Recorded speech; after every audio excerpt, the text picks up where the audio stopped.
Simon & Schuster Audio presents The Bullet Garden, an Earl Swagger novel by Stephen Hunter, read by Eric G. Dove.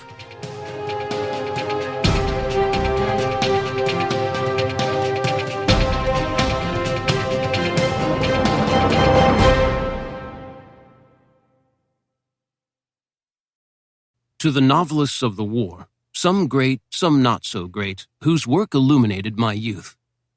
Anton Myrer, The Big War, Nicholas Montserrat, The Cruel Sea, Edward L. Beach, Run Silent, Run Deep, Irwin Shaw, The Young Lions, James E. Bassett, Harm's Way, John Claggett, The Slot, Norman Mailer, The Naked and the Dead, John Hersey, The War Lover, Joseph Heller, Catch-22, Leon Uris, Battle Cry, Herman Wouk, The Caine Mutiny, James Jones, The Thin Red Line, George Mandel, The Wax Boom, John Ashmead, The Mountain and the Feather, Richard Matheson, The Beardless Warriors, Robert Gaffney, A World of Good, Harry Brown, A Walk in the Sun, James E. Ross, The Dead Are Mine, Thomas Hagen, Mr. Roberts, Dennis Rayner, The Enemy Below. My, people come and go so quickly here. Dorothy Gale, Judy Garland, The Wizard of Oz, 1939. Prelude. Casey. 6th through 8th June, 1944. Roger. No, said Basil St. Florian. Bren guns. We need the Bren guns. It is simply not feasible without Bren guns.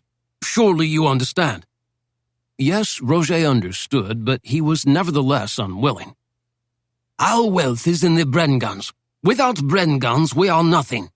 Pah, we are dust. We are cat shit, do you see? Nothing. Nothing. Of course he said rien, for the language was French, as was the setting.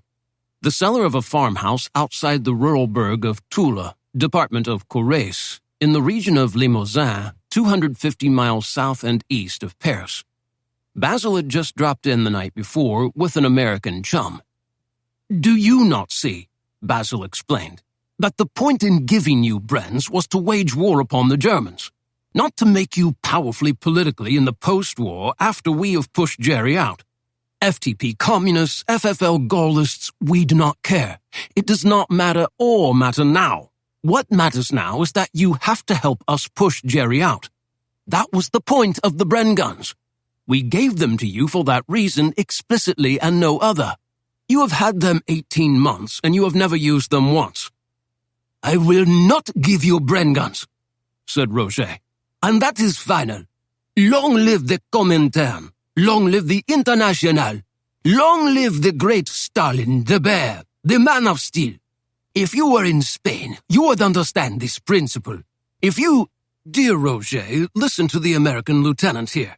Do you think the Americans would have sent a fellow so far as they've sent this one just to tell you lies? This fellow is an actual son of the earth. His pater was a farmer. He raises wheat and cows and fights red Indians as in the movies. He is tall, silent, noble. He is a walking myth. Listen to him. He turned to the American and then realized he had once again forgotten the name. It was nothing personal. He was just so busy being magnificent and British that he couldn't be troubled by small details, such as American names. I say, Lieutenant, what was the moniker again? He thought it was remarkable that the name kept slipping away on him. They had trained together at Milton Hall outside London for this little picnic for 6 or so weeks. But it kept slipping away, and whenever it did, it took Basil wholly out of where he was and turned his attention to the mystery of its disappearance. My name is Leeds, said Leeds in English, accented in the tones of the middle plains of his vast homeland, the Minnesota part. It's so strange, said Basil. It just goes away. Poof, it's gone. So bizarre. Anyhow, tell him. Leeds also spoke French with a Parisian accent. which was why Roget of Group Roget didn't care for him, or for Basil. Roget thought all Parisians were traitors or bourgeoisie, equally culpable in any case, and that seemed to go twice for British or American Parisians. He didn't know that Leitz spoke with a Parisian accent because he'd lived there between the ages of 7 and 14, while his father managed 3M's European accounts. No, Leitz's father was not a farmer, not hardly, and had certainly never fought Red Indians. He was a rather wealthy business executive, now retired, living in Sarasota, Florida, with one son, this one, in occupied France playing cowboys with the insane, another a naval aviator on a Jeep carrier that had yet to reach the Pacific, and still a third 4F and in medical school in Chicago. Roget, namesake and kingpin of Group Roget, turned his fetid little eyes upon Leitz. "I can blow the bridge," said Leitz. "It's not a problem. The bridge will go down. It's only a matter of rigging the 808 in the right place and leaving a couple of time pencils stuck in the stuff." But Basil interrupted on the thrust of an epiphany. "It's because you're all so similar," he said, as if he'd given the matter a great deal of right proper Oxonian thought. "It has to do with gene pools. In our country, or in Europe on the whole, the gene pool is much more diverse. You see that in the fantastic European faces. Really, go to any city in Europe and the variety in such features as eye spacing, jawline, height of forehead, width of cheekbones is extraordinary. I could watch it for days. But you Yanks seem to have about 3 faces between you, and you pass them back and forth. Yours is the farm boy face, rather broad, no visible bone structure, pleasant, but not sharp enough to be particularly attractive. I fear you'll lose your hair prematurely. Your people do have good healthy dentition, I must give you that. But all the plumpness on the face. You must eat nothing but cake. It goes to your face and turns you rather Bolognishish, and it's bloody hard keeping you apart. You remind me of at least 6 other Americans I know, and I can't remember their names either. Wait, one of them is a chap called Carruthers. Do you know him?" Leitz thought this question rhetorical, and in any event it seemed to tucker Basil out for a bit. Leitz turned back to the fat French communist. "We can kill the sentries. I can rig the 808 and plant the package, and it doesn't even have to be fancy. It's simple engineering. Anyone can look at it and see the stress points. So pop the tab on the time pencil and run like hell. The problem is that the garrison at Tula is only a mile away, and the minimum time I can get the bridge rigged is about 3 minutes, because we have to go in hard. When we shoot the sentries, it'll make a noise, because we don't have silencers. The noise will travel and the garrison will be alerted. Meanwhile, I have to get down and lash the package just so on the trusses. They'll get there before I'm done. So my team will get fried like eggs if we're still rigging when they show. That's why we need the Brens. We've only got rifles and Stens and my Thompson. I need 2 Brens on the road from Tula with a lot of ammo to shoot up the trucks as they come along. You can't disable a truck with a Sten. Simple physics." He went on to explain the ballistic arcana of the circumstance, citing bullet weight, composition, inherent accuracy, muzzle energy and velocity, down to numbers as per cartridge. It was very impressive, if you were 12. Here it was met with eyes pickled in distraction by all involved. "Right," said Basil. "Well presented, Lieutenant Bates. Quite fascinating. Now see here, Monsieur Roget." "No!" said Roget, spraying them with garlic. He was a butcher, immense and powerful, but also garrulous and intractable. He'd fought in Spain, where he was wounded twice. He was almost grotesquely valiant and fearless, but he understood the primitive calculus of the politics. The Brens were power, and without power, Group Roget would be at the mercy of all other groups, and that was more important than the prospect of 2nd SS Panzer das Reich using the bridge to rush Tiger tanks to the Normandy beachhead, as intelligence predicted they would surely do. "My dear brother-in-arms, Roget," said Basil, "the bridge will be blown, that I assure you. The only thing in doubt is whether Lieutenant Bates, Leitz, yes, of course, whether Lieutenant Leitz and his team of maquisards from Groupe Philippe will make it out alive. Without the Brens, they haven't a chance. Do you see?" Philippe is a pig, as are all his men, said Roger. It is better for them to die at the bridge and spare us the effort of hunting them down to hang after the war. That is my only concern. Can you say to this brave young American, Lieutenant Bates, you must die. That is all there is to it. Yes, it's nothing, said Roger, looking like he had a train to catch as he turned to Leeds. Lieutenant Bates, you must die. That is all there is to it. All right, I said it. Fine, goodbye, sorry and all that, but policy is policy. He signaled his two bodyguards, who, after rattling their schmeises dramatically cinema-style, rose and began to escort him up the cellar steps. Well, there you have it, said Basil to Leeds. Sorry, but it looks like your number is up, Lieutenant. You get pranged. Sad, unjust, but inescapable. Fate, I gather. Ours is not to reason why, etc., etc. Do you know your Tennyson? I know that one, said Leeds glumly. I suppose one could simply not go. I think that's what I'd do in your shoes. But then I'm not the demo man. You are. I'm the head potato, so I'll supervise quite nicely from the tree line. As for you, if you decide not to go, it would be embarrassing, of course, but in the long run, it probably doesn't make much difference whether the bridge goes or not.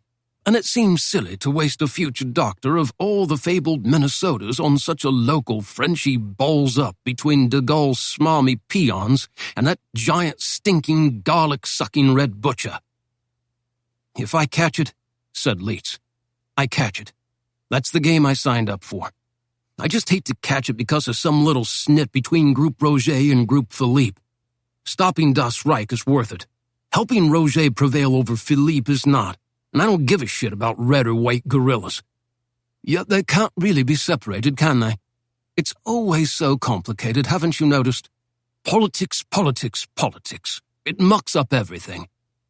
Anyhow, if you like, I'll write your people a very nice letter about what a hero you were. Would you like that? As with much of what Basil said, the words were pitched in a key of meaning so exquisite, Leeds couldn't exactly tell if St. Florian was serious or not. You could never be sure with Basil. He frequently said the exact opposite of what he meant.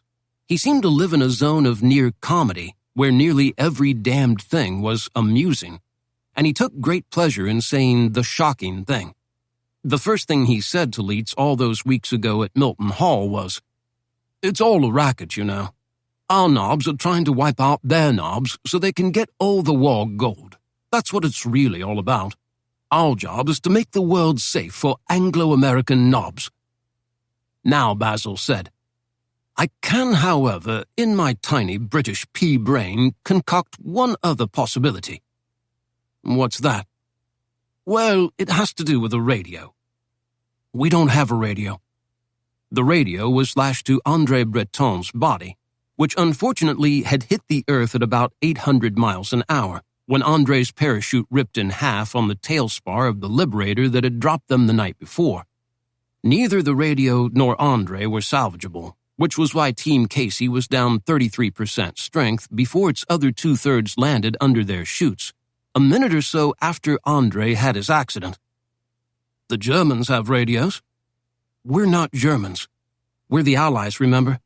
Captain, sometimes I think you don't take this all that seriously. I speak German. What else is necessary? This is crazy. You'll never... Anyway, here's my idea. I cop a German uniform tomorrow and walk into the Tula Garrison headquarters at 11 a.m. With my command presence, I will send Jerry away. Then I will commandeer his radio and put in a call. A fellow owes me a favor. If his groundwork is solid, it just might work out. Jerry will put you up against a wall at 11:03 and shoot you. Good point. Possibly, if Jerry is distracted. Go ahead, I'm all ears. You blow something up. I don't know, anything. Improvise. That's what you chaps are so good at. Jerry runs to sea. While Jerry's got his knickers up his bum, I enter the garrison headquarters all Savoyed up Jerry style. It's easy for me to commandeer the radio, make my call. 5 minutes and I'm out. Who are you trying to reach on radio? A certain fellow. A fellow where? In England. You're going to Radio England? From a German command post in occupied France. I am. I'm going to dial up Jack Cairncross of the Code and Cipher School at some grotesque country monstrosity. He's some kind of higher poobah there, and there are sure to be lots of radios about. What can he do? You didn't hear this from me, chum, but it said he's one of the Reds. Same team, just different players for now. Joe for King, that sort of thing. Anyhow, he's sure to know somebody who knows somebody who knows somebody in the big town. London? Asked Leitz. But Basil just smiled, and Leitz realized he meant Moscow. Basil. So Basil turned himself into a passable German officer with little enough trouble. The uniform came from an actual officer who had been killed in an ambush in 1943, and his uniform kept in storage by the Marquis against the possibility of just such a gambit. It smelled of sweat, farts, and blood. It was also a year out of date in terms of accoutrements, badges, and dinky gewgaws, but Basil knew, or at least believed, that with enough charisma he could get through anything. And thus, at 11 a.m., as Leitz and 3 Maquisards from Group Philippe prepared to blow up a deserted farmhouse a half-mile out of town the other way from the bridge, Basil walked masterfully to the gate of the garrison HQ of the 113th Field Flak Battalion, the lucky airboys who controlled security here in Tula. The explosion had the predictable effect on the airboys, who panicked, grabbed weapons and other dangerous, frightening, to them, equipment, and began running toward the rising column of smoke. They were terrified of a screw-up, because it meant they might be transferred somewhere actual fighting was possible. Basil watched them go, and when the last of several ragtag groups had disappeared, he strode toward the big communications van next to the chateau, with its 30-foot radio mast adorned with all kinds of Jerry stylistics. This one had a triangle up top. These people. It helped that the officer whose uniform he wore had been a hero, as the vivid clutter on his chest indicated. One medal in particular was an emblem of a tank, and underneath it hung 3 little plates of some sort. The other stuff was the usual porridge, and it all signified martial valor. Very impressive to the distinctly non-militaristic Luftwaffes who didn't know tuppence about such stuff, but recognized what they took to be the genuine item when it appeared. Basil got to the radio van easily enough, chased the duty sergeant away by proclaiming himself Major Strasse. He'd seen Casablanca, of course, and knew no German had. Of Section 3B Abwehr Paris, working for the legendary Herr Major Dieter Macht, whom Basil actually knew. He faced a bank of gear, all of it rather scienced up, in an array of dials, switches, knobs, and gauges set in shiny bakelite. The transceiver turned out to be a 15 WSEB, a small complete station with an output power of 15 watts. Just jolly super, and what the doctor ordered. The frequency range embraced those used by the British, and the mechanics for synchronization between transmitter and receiver were very advanced. 2 dials up top, a midpoint dial displaying frequency, the tuner below, and below that buttons and switches and all the foo-fa of Radioland. Had he a course on it somewhere in time? Seems he had, but there was so much it was best to let the old subconscious take over and run the show. Die Maschine was very Teutonic. It had labels and sub-labels everywhere, switches, dials, wires. The German gestalt in one instrument, insanely well-ordered yet somewhat over-engineered in a vulgar way. Instead of on-off, the switch read literally making to broadcast, stopping to broadcast facilitation. A British radio would have been less imposing, less a manifesto of purpose, but also less reliable. You could bomb this thing and it would keep working. The machine crackled and spat and began to radiate heat. Evidently, it was quite powerful. He put on some radio earphones.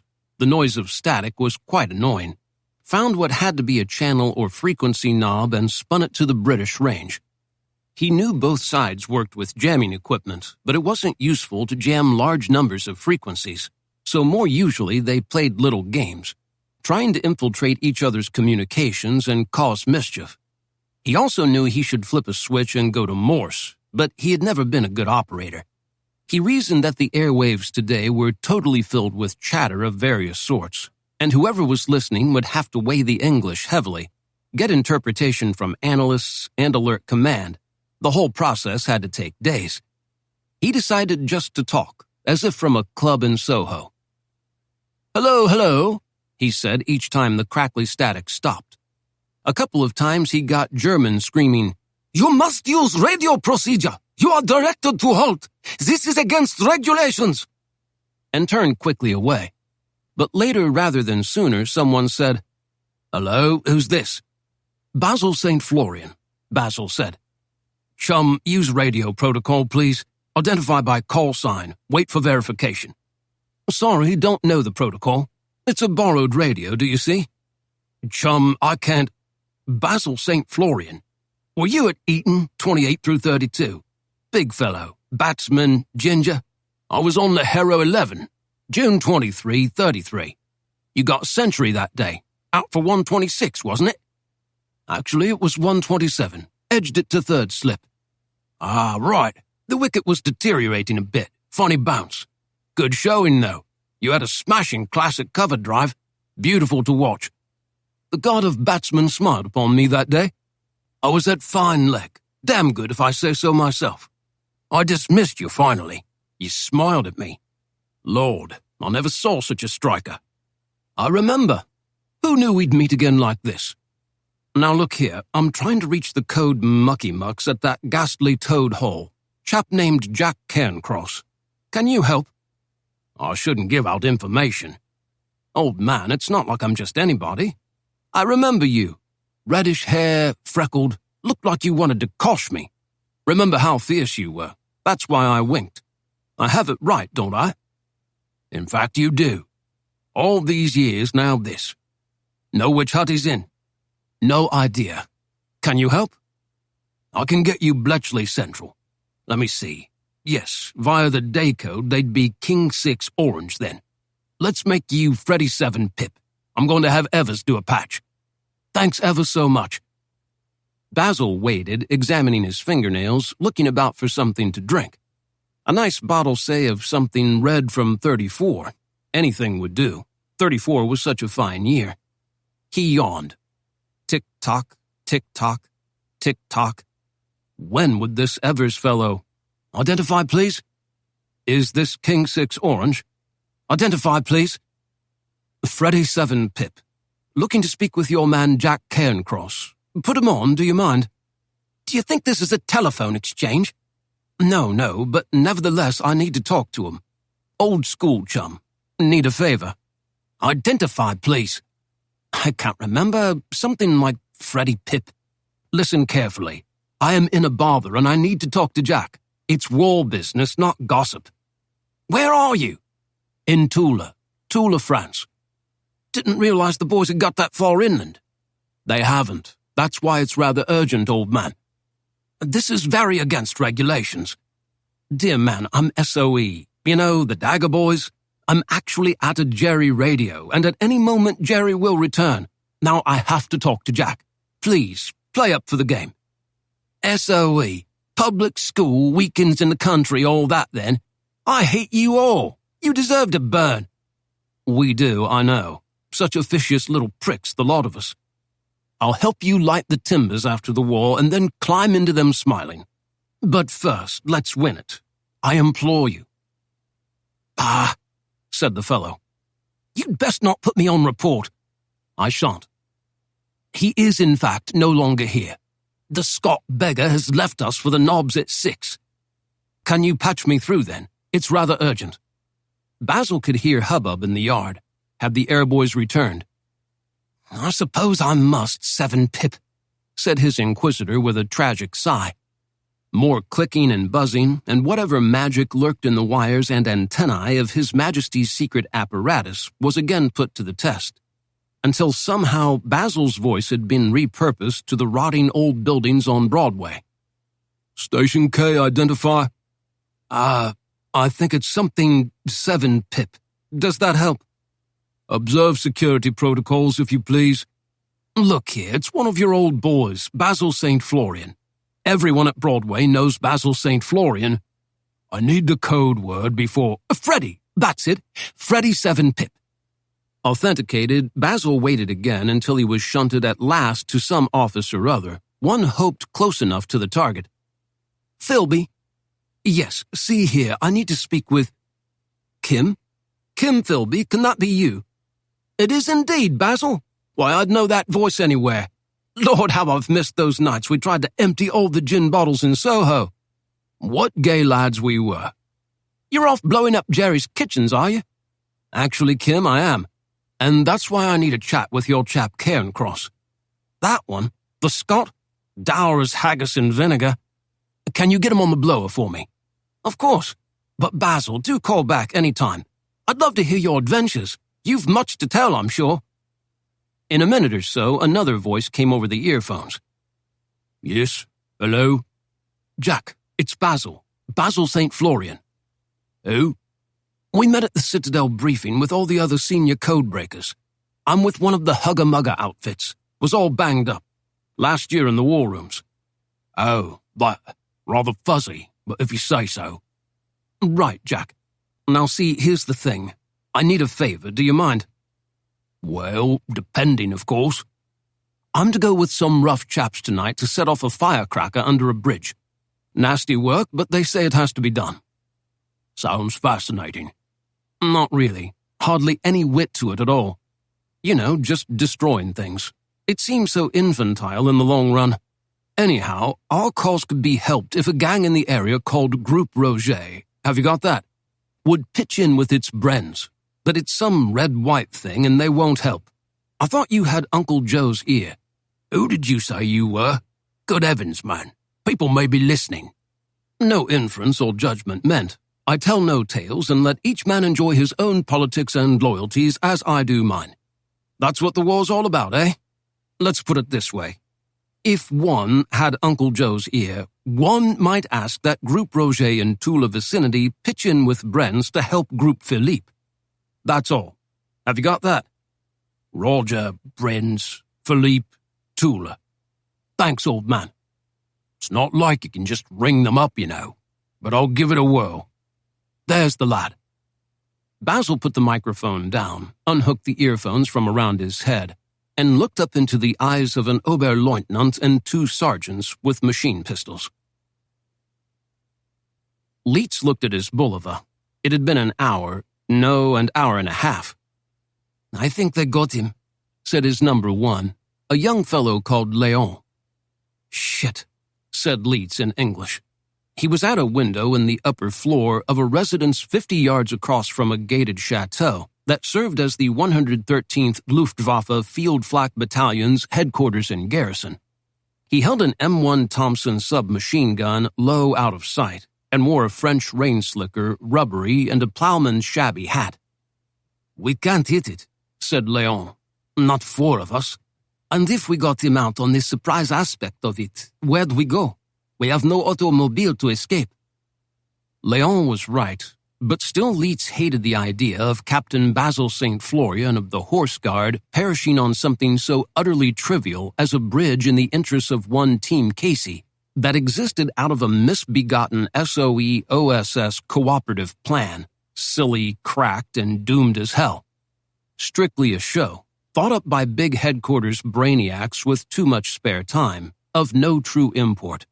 He knew it, they all knew it, and had known it in all the hours in areas A and F and whatever, disguised golf clubs mostly, where they'd trained before deployment to the god-awful food at Milton Hall. As the Brit had said, it probably didn't make any difference anyhow. He cursed himself. He should have just planted the charges without the Brens and taken his chances on the run to the woods. Maybe the Krauts wouldn't have been quick enough out of the gates to get there and lay down fire before he rigged his surprises. Maybe it would have been a piece of cake. But you couldn't tell Basil St. Florian a thing, and when the man got an idea in his head, it crowded out all other concerns. Look, said Leon. It was Basil. He was not alone. He was surrounded by adoring young men of the 113th Luftwaffe Field Flak Battalion and their commanding officer who were escorting Basil to the gate. Basil made a brief theatrical bow, shook the commander's hand, and turned and smartly strode off. It took a while for him to reach the outskirts of town, but when he hit the rendezvous, Leets and the Maquisards, by back streets and fence jumping, were already there. What the hell? Well, I reached Jack. Somehow. He's to make certain arrangements. What took you so long?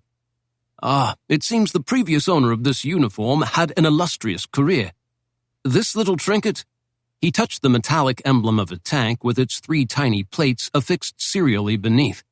Signifies a champion tank destroyer on the Eastern Front. The Luftwaffes wanted to hear war stories. So I ended up giving a little performance on the best ways to destroy a T-34. Good God, I hope none of the fellows, they seemed like good lads, try that sort of thing on their own against a Cromwell. I just made it up.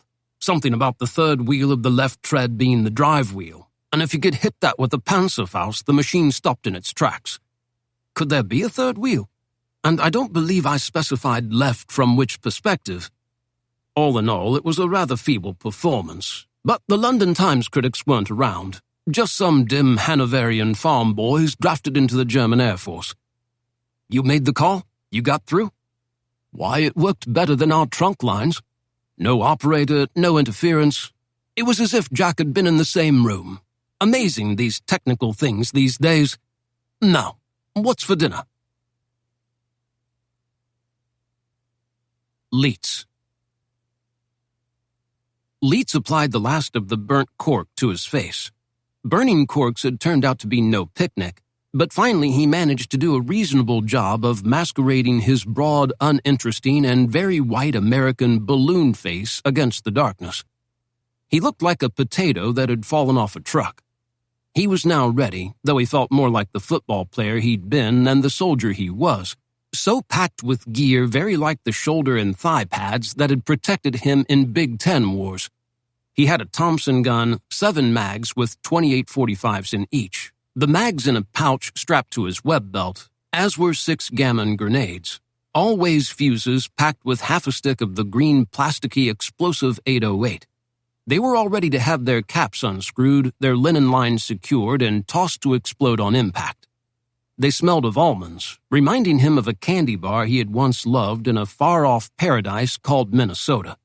He had a wicked, phosphate-bladed M3 fighting knife strapped to his right outside lace-up Corcoran jump boot, which was bloused neatly into his reinforced jump pants, an OD cotton slash-pocketed jump jacket, model of 1942, almost like Hemingway's safari coat, over his wool OD shirt with his silver first lieutenant's bars and the crossed rifles of infantry, as he'd been a member of the 501st of the 101st before his French got him recruited by OSS.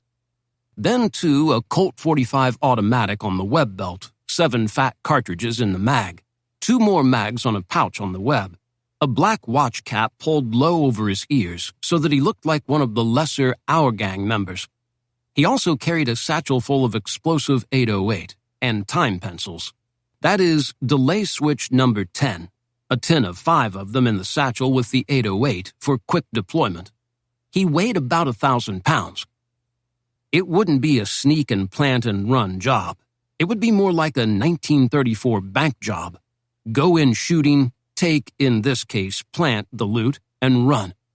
It should work, but if reinforcements from Tula got there before they made it to the woods, they'd be dead ducks, as the Germans, even incompetent Luftwaffes, could hose them down with MG-42 fire from the guns mounted on the trucks. That's where the Brenns came in. The Brenns could drive the trucks back, even destroy them, scatter the easily frightened Luftwaffes. The whole thing turned on the Brenns. "Great news, chum," said Basil. "You have Brenns." "What?" It seems that Roger had a change of mind, or perhaps an order from higher HQ. In any event, even as we speak, Roger and his 2 Bren gun teams are setting up on the slope overlooking the road from Tula, 300 yards beyond the bridge. Do we know that for a fact? Chum, if Roger says they're there, then they're there.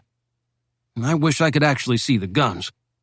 But he looked at the bolivar he wore upside down on his wrist and saw that it was 0238 British wartime, so it was time to go. "Okay," he said. "Then let's get it done." "Well said, Bates. I'll be with the other boys in the wood line. We'll lay down fire from our end. You can't see well enough to do any good, and that goddamn little pea-shooter won't frighten anyone." Leitz indicated the Sten machine carbine that hung around Basil by sling and looked as though it had been assembled from random tubes out of the discard bin by a committee of dull plumbers. A 9mm subgun that fired too fast when it fired at all, and then its bullets did little good when they got there, if they got there at all. "Bates, it can't be helped that their stuff is so much better than our stuff. We make do with what is. We do our bit, that's all. You know the tune. Guns and drums and drums and guns, hurroo, hurroo." "Sorry, Captain. I'm a blowhard, I know. Just venting because I'm scared shitless. Anyhow, thanks. What you did was swell. It was, I don't know. Stop it, Bates. Just go blow up your damned bridge and it's back to tea and jam." The bridge. Leitz was having some trouble breathing. His stomach was edgy, his fingers felt like greasy sausages from someone else's body, and he wanted only to sleep. He'd felt this way before games sometimes. He'd been a tight end, usually because of his size, a blocker. But there were a few plays in the book that designated him as receiver, and he both loved and hated that opportunity. You could become a hero. You could become a goat. It all happened in a split second in front of 50,000 yelling maniacs, cram-packed into Dyke Stadium or some other Big Ten Coliseum. Once, memorably, to him at any rate, he caught a touchdown ball on a freakish lucky thing-of-beauty pass from Otto Graham that he'd ticked with a finger, popped into the air, and snatched while himself falling. He was a hero who knew he'd been lucky, and secretly felt he didn't deserve the Monday of acclaim he'd gotten. It was his favorite memory. It was his worst memory. It came to him now in both formats.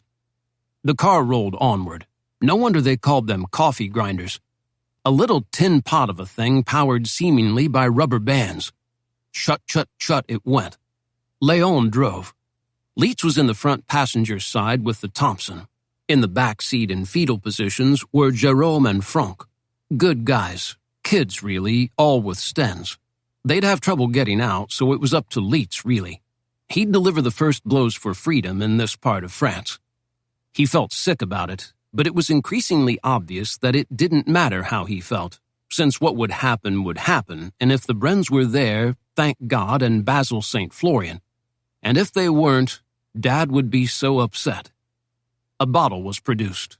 It came to Leitz with a small glass. He poured some bitter fluid. Man, it kicked like a mule, Jesus Christ. He gasped for breath, poured another tot, and held it over for Léon to gulp down. "Vive la France," said Léon, completing the transaction. "Vive la France," came the salute from the rear. Vive my ass, thought Leitz. They entered the cone of Luftwaffe arc light, and immediately the two sentries at the gate raised hands, began to scream, "Halt! Halt! Halt!" They were kids also. A little panicked because no cars ever emerged from the darkness out of nowhere, and they themselves didn't know what to do. Open fire or run and get a sergeant. Their helmets and weapons looked too big. It was murder. It was war, but it was still murder. Leitz rolled from the Citroën and put 3 into each boy from the hip at a range of about 10 yards. The Thompson seemed to point itself, so hungry to kill, and under his delicate trigger control convulsed spastically 3 times in a 1/10 of a second, then 3 times more in another 1/10 of a second, leaking incandescence and noise, and the boys were gone.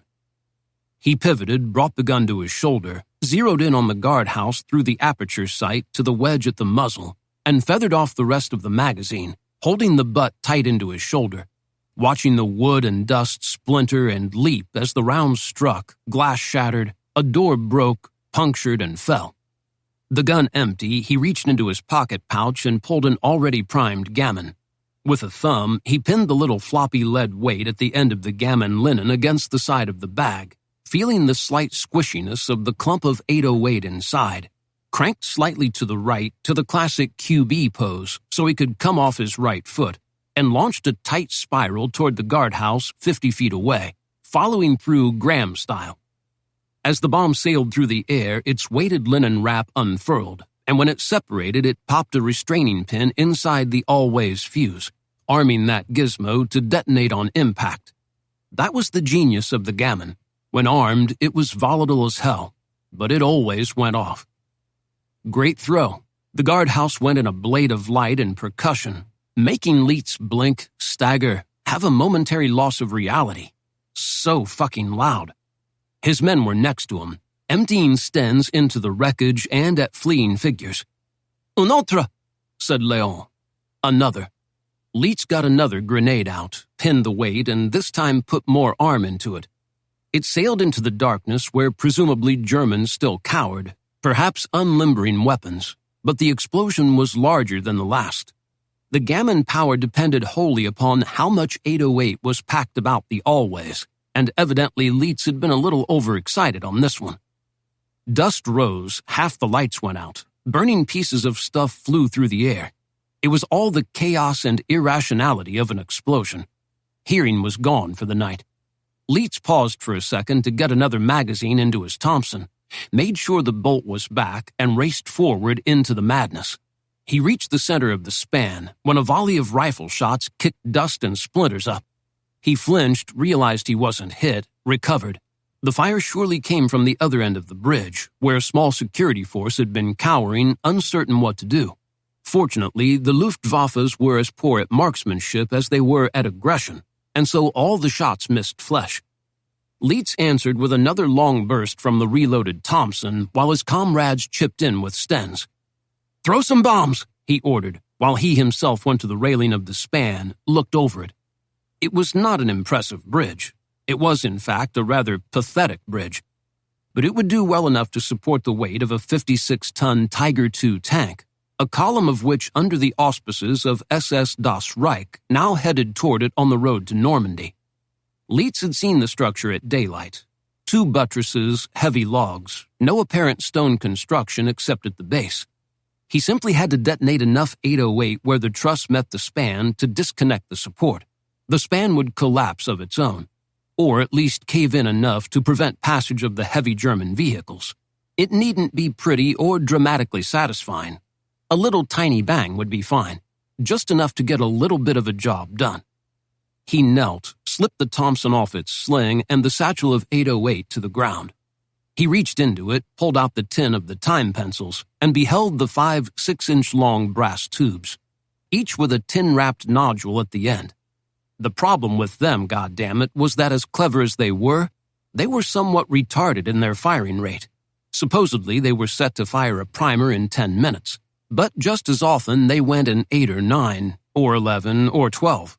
It was a matter of how quickly the acid in a crushed ampule ate through a restraining wire that, when it yielded, allowed the spring-driven needle to plunge into the primer, which went bang, causing the larger encasing 808 to go bang as well. So Leets took them out now, all 5 of them, discarded the tin, and stomped hard on the proper ends of the pencils. Immediately, a new odor arrived at his nose, that of the just-released cupric chloride as it sloshed forward from the shattered vials in 5 pencils and began to eat at the metal. He wanted them cooking now, eating up the minutes so that when he and the boys fled, the Germans didn't have time to pull the pencils free. He put them in the bellows pocket of his jump pants, buttoning it tightly. He squirmed over the railing, eased himself down, flailed with a foot for mooring on the truss, found it, and carefully lowered himself until he was beneath the bridge span. Suddenly, he heard a racket far off. Oh, Christ! He almost let go and plummeted 25 feet to the sluggish streambed below. Were they shooting at him? But then he recognized the glorious workman's hammer-like bashing of the Bren guns, knowable because of their wonderfully slow rate of fire, which enabled gunners to stay longer on target than our poor Joes with their faster-shooting BARs. Goddamn. Good old Basil. Basil, you snotty, arrogant, cold-blooded aristo. Goddamn you, you got me my Brens. And maybe I will get out of this one alive. Vive le Basil. Brimming now with excitement and enthusiasm, he called up to Franck. 808, comrade. Franck leaned over, holding the satchel.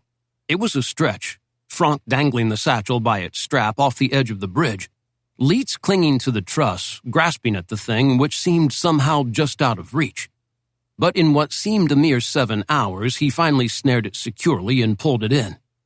He was monkey clinging to the truss now, his feet secure on a horizontal spar, crouched under the span, where it was damp and pungent, where no man had been in 50 years or so. He tried to find a way to attach the satchel itself, but in wedging it against junctures, he could never feel it was secure enough to consider it planted. It was so awkward. Christ, his muscles ached everywhere, and he could feel gravity sucking at his limbs, urging him downward into the muck below. Finally, he managed to moor the satchel between his knees. Then, holding on with one hand, he unsheathed his M3 knife from his boot sheath and cut the canvas strap on the satchel. Now, what to do with the knife? He couldn't quite find the angle to get it back into the sheath, so he tried to slide it into his belt. And, of course, at a certain point, it disappeared and hit the water below. God damn. He hated to lose a good knife that way. It was odd how annoyed he was at the loss. Anyway, he liberated the satchel from between his knees, wedged it into the truss, and used the long strap to bind it securely. He pawed at the gathered crunched material to find a passage to the explosive, and at last his fingers touched the sticky, gummy green stuff. He smelled almonds again. He reached into his bellows pocket carefully, since it was at a radical angle and the pencils could easily slip out. Then, one by one, he removed the pencils and jammed them into the wad of 808 stuffed in the satchel nested in the bridge. They always said, use 2 to make sure. He used all 5, and made certain in his orthodox Midwestern way that each one was secure and driven in deep enough so that gravity wouldn't pull it out. God, I did it, he thought.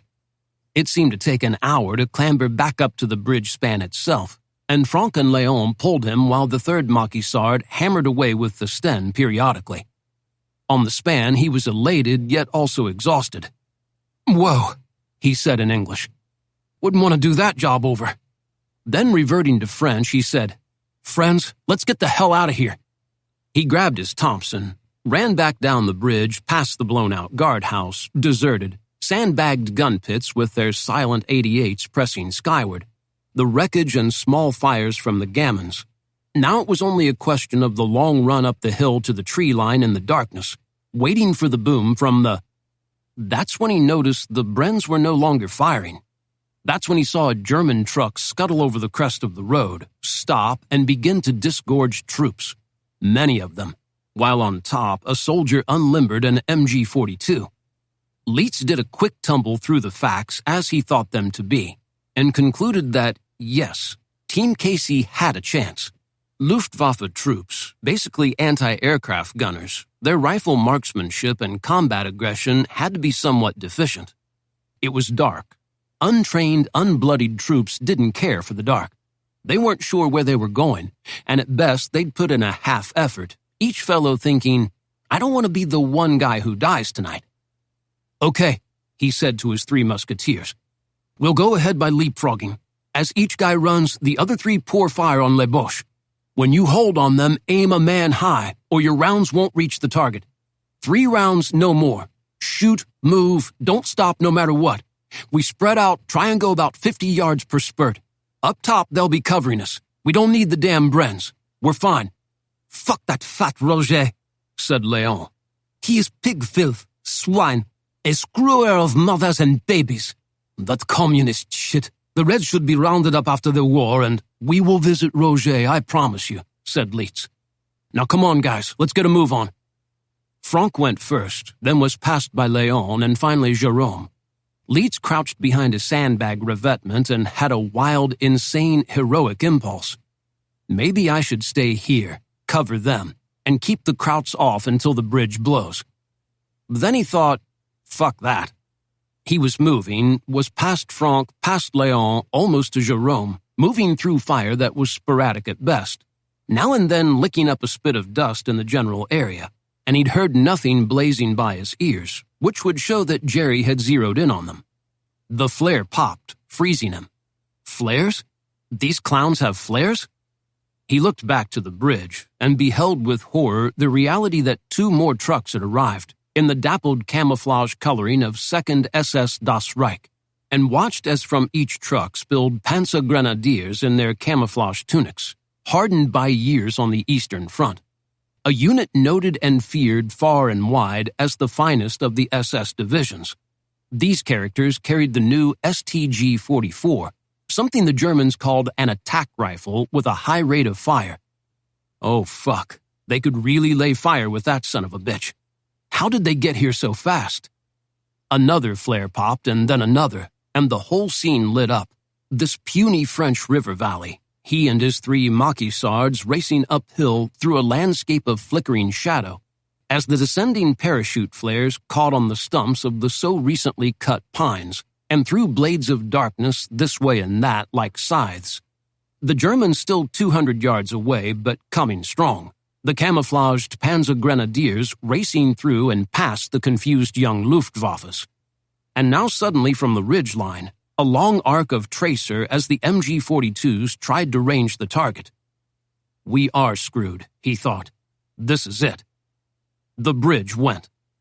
It wasn't the blossoming, booming movie explosion so familiar from the Warner Brothers backlot agitprop films, but more of a disappointingly insubstantial percussion, lifting a large volcano of smoke and dust from the structure in the aftermath of a flash too brief for anyone to remember.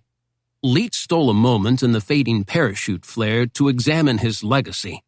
The bridge, as the dust cleared, was not downed, leaving a gap as if a mouth had been punched front teethless, but the roadway span hung at a grotesque 45-degree angle, torquing downward, meaning the truss Leitz had 808'd had gone but the other one held. It would take days to repair or to detour around, and those would be days with no 2nd SS Das Reich at Normandy. He stood, dumped a mag a man high at the nearest parade of SS Panzergrenadiers, and shouted to his guys, "Go, go, go, go!" Franck took the first hit. He just slumped, tried to get up, then sat, then lay down, then curled up. "Go, go, go!" screamed Leitz, dumping another mag. He had 3 left. Of the 2 Maquisards, Léon, the youngest, made it closest to the tree line, and then a new flare popped, and the German fire found him and put him in a beaten zone, and no man survives the beaten zone.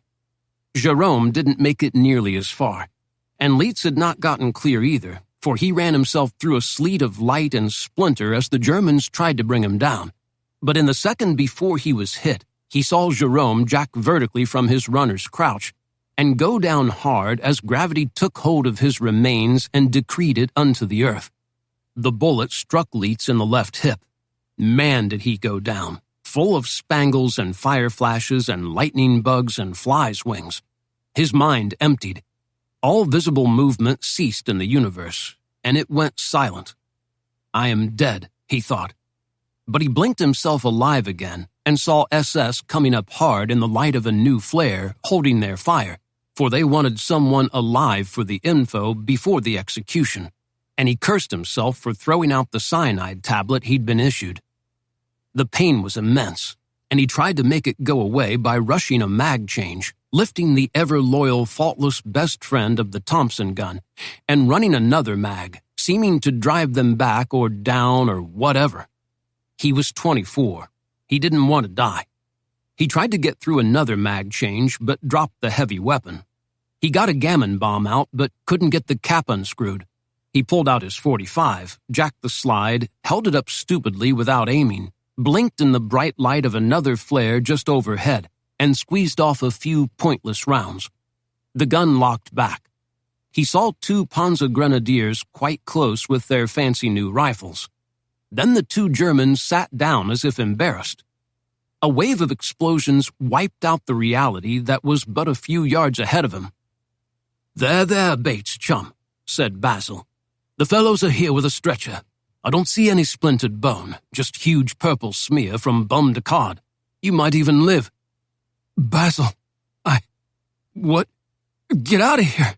Oh, for—" But Basil had turned and was busy running mags through his sten, as around him the other Maquisards fired whatever weapons they had.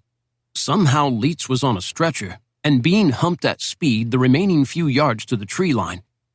"Basil, There's a good chap, Bates. These fellows will take good care of you. Get Lieutenant Bates somewhere to medical aid. Get him out of here. Basil, you come too. Come on, Basil, we got the bridge. We can—" "Oh, someone has to stay to discourage these fellows. They seem so stubborn. But I'll be along in a bit. We'll have that chat. Good luck, Bates, and Godspeed." Basil turned and disappeared back into the forest. For Leeds, it became an ordeal of not passing out, as the Maquisards heaved his sorry ass along a dark path until he seemed to be being slid into some kind of vehicle, and then he did in fact pass out. But Basil was gone. He had disappeared into the great maw of the war, swallowed whole. For what? Well, not much of anything. A twisted bridge span. And then he put it together. Someone ordered the Brens to withdraw, leaving us uncovered. Whoever, however, whenever, it was inescapable. We were betrayed. Part 1. Sceptered Isle. Chapter 1. Paris in the Summer. God was late. For 6 weeks, he had been everywhere on the firing line. He was a deity with far-seeing eyes and an eerie professional calmness that separated him from every man any of them had known. He lectured, he taught, he named the parts and took them through the ceremonial intricacies of disassembly and assembly. And when the young recruits found themselves behind their spanking new M1 Garand rifles, it seemed like he found time to kneel next to every boy. There were 300 of them. Issue gentle sight corrections, adjust a grip, test for a dominant eye, tighten a sling, slap a recalcitrant bolt handle forward, jiggle an unblocked clip of Government 30 into a breech, or press on the trigger guard safety to which young fingers, the average recruit was 19.7 years old, were unaccustomed. He never seemed to sweat, as if that human attribute was itself too intimidated to perform. He never cursed or humiliated or threatened, as did endlessly their daily custodians, the drill instructors. His way was soothing, as if he knew enough real bad shit lay ahead for them and had determined not to add to it. This disposition was part of a legend that was growing toward the ecclesiastical, while in fact he wore no ribbons on his tunics and never spoke of the islands he'd been on. Though it was barely halfway through the year of our war, 1944, it was said he'd already been on 3. Most could name them: Guadalcanal, Bougainville, and Tarawa. The former was famous for its triple-canopy tropical rainforest, just the neighborhood for hiding the wily Japanese. The latter for its 1,000-yard walk through the chest-high surf from Amtraks hung up on unseen reefs, while blue tracers flicked murderously through the air, killing randomly. He got through that. On the 3rd day, he'd been badly wounded, it was said, spending 6 months in the hospital. The Corps believed he'd seen enough combat and had assigned him here on Paris Island, the smudge of marshy land just south of Beaufort, South Carolina, and north of Georgia, where young men were brutalized into Marines. He was the senior NCO in charge of rifle marksmanship, that central faith of the Marine Corps. But where was he? Did something dare impede the great gunnery sergeant Earl Swagger? Or was this part of Marine stagecraft, designed to increase the aura around the man? They would never know. They swatted flies and sand fleas, glad of the island's singular mercy, which was a ramshackle roof built over the amphitheater that somewhat distilled the near-lethal sun, and talked among themselves, waiting. They were full of piss and venom. Called hard over the weeks, those that remained yearned themselves to get to the islands and kill a bucketful of Japs. All considered themselves invulnerable, whether they were Harvard graduates, there were 14 of those, or had flunked out of Frog Snot High School in Swamp Bilge, Mississippi. They thought they were crack shots on the 9 pounds of Garand rifle death they lived with. They thought they could toss a grenade through a gun slot in a pillbox 40 yards hence, or go all Errol Flynn with their bayonets, out-dueling the yellow enemy and their cruel samurai swords. All knew they would be heroes or die trying. None knew they might just die by whimsy, accident, or tropic fever. That was too much heaviness to the spirit to bear. "Here he comes," came a call that became a ripple and then a wave as it coursed through the group. Indeed, a jeep came down Range Road through a meadowland of rifle acreage from a squad of administrative Quonsets a mile off, pulling up dust from the unpaved track. A PFC drove. Next to him had to be the gunnery sergeant his own self, big as life, maybe bigger. Certainly the most interesting man any of them had ever met.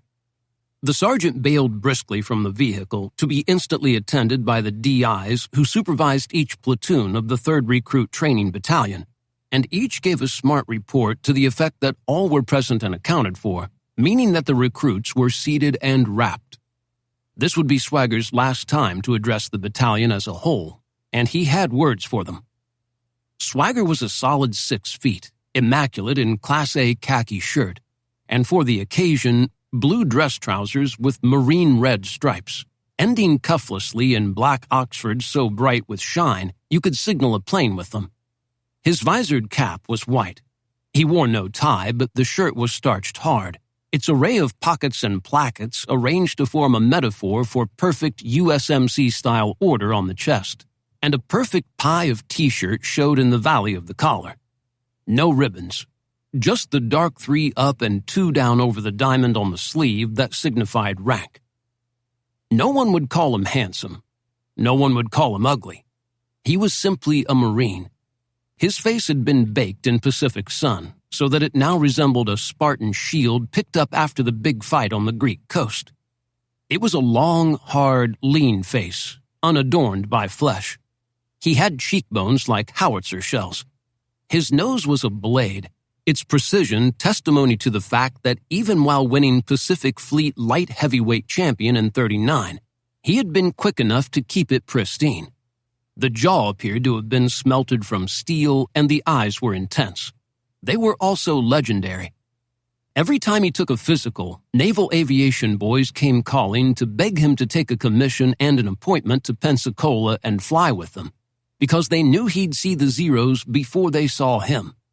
He, however, was a man of the gun, the land, the forest, and the hunt, and his skills and inclinations pointed him irrevocably in that way.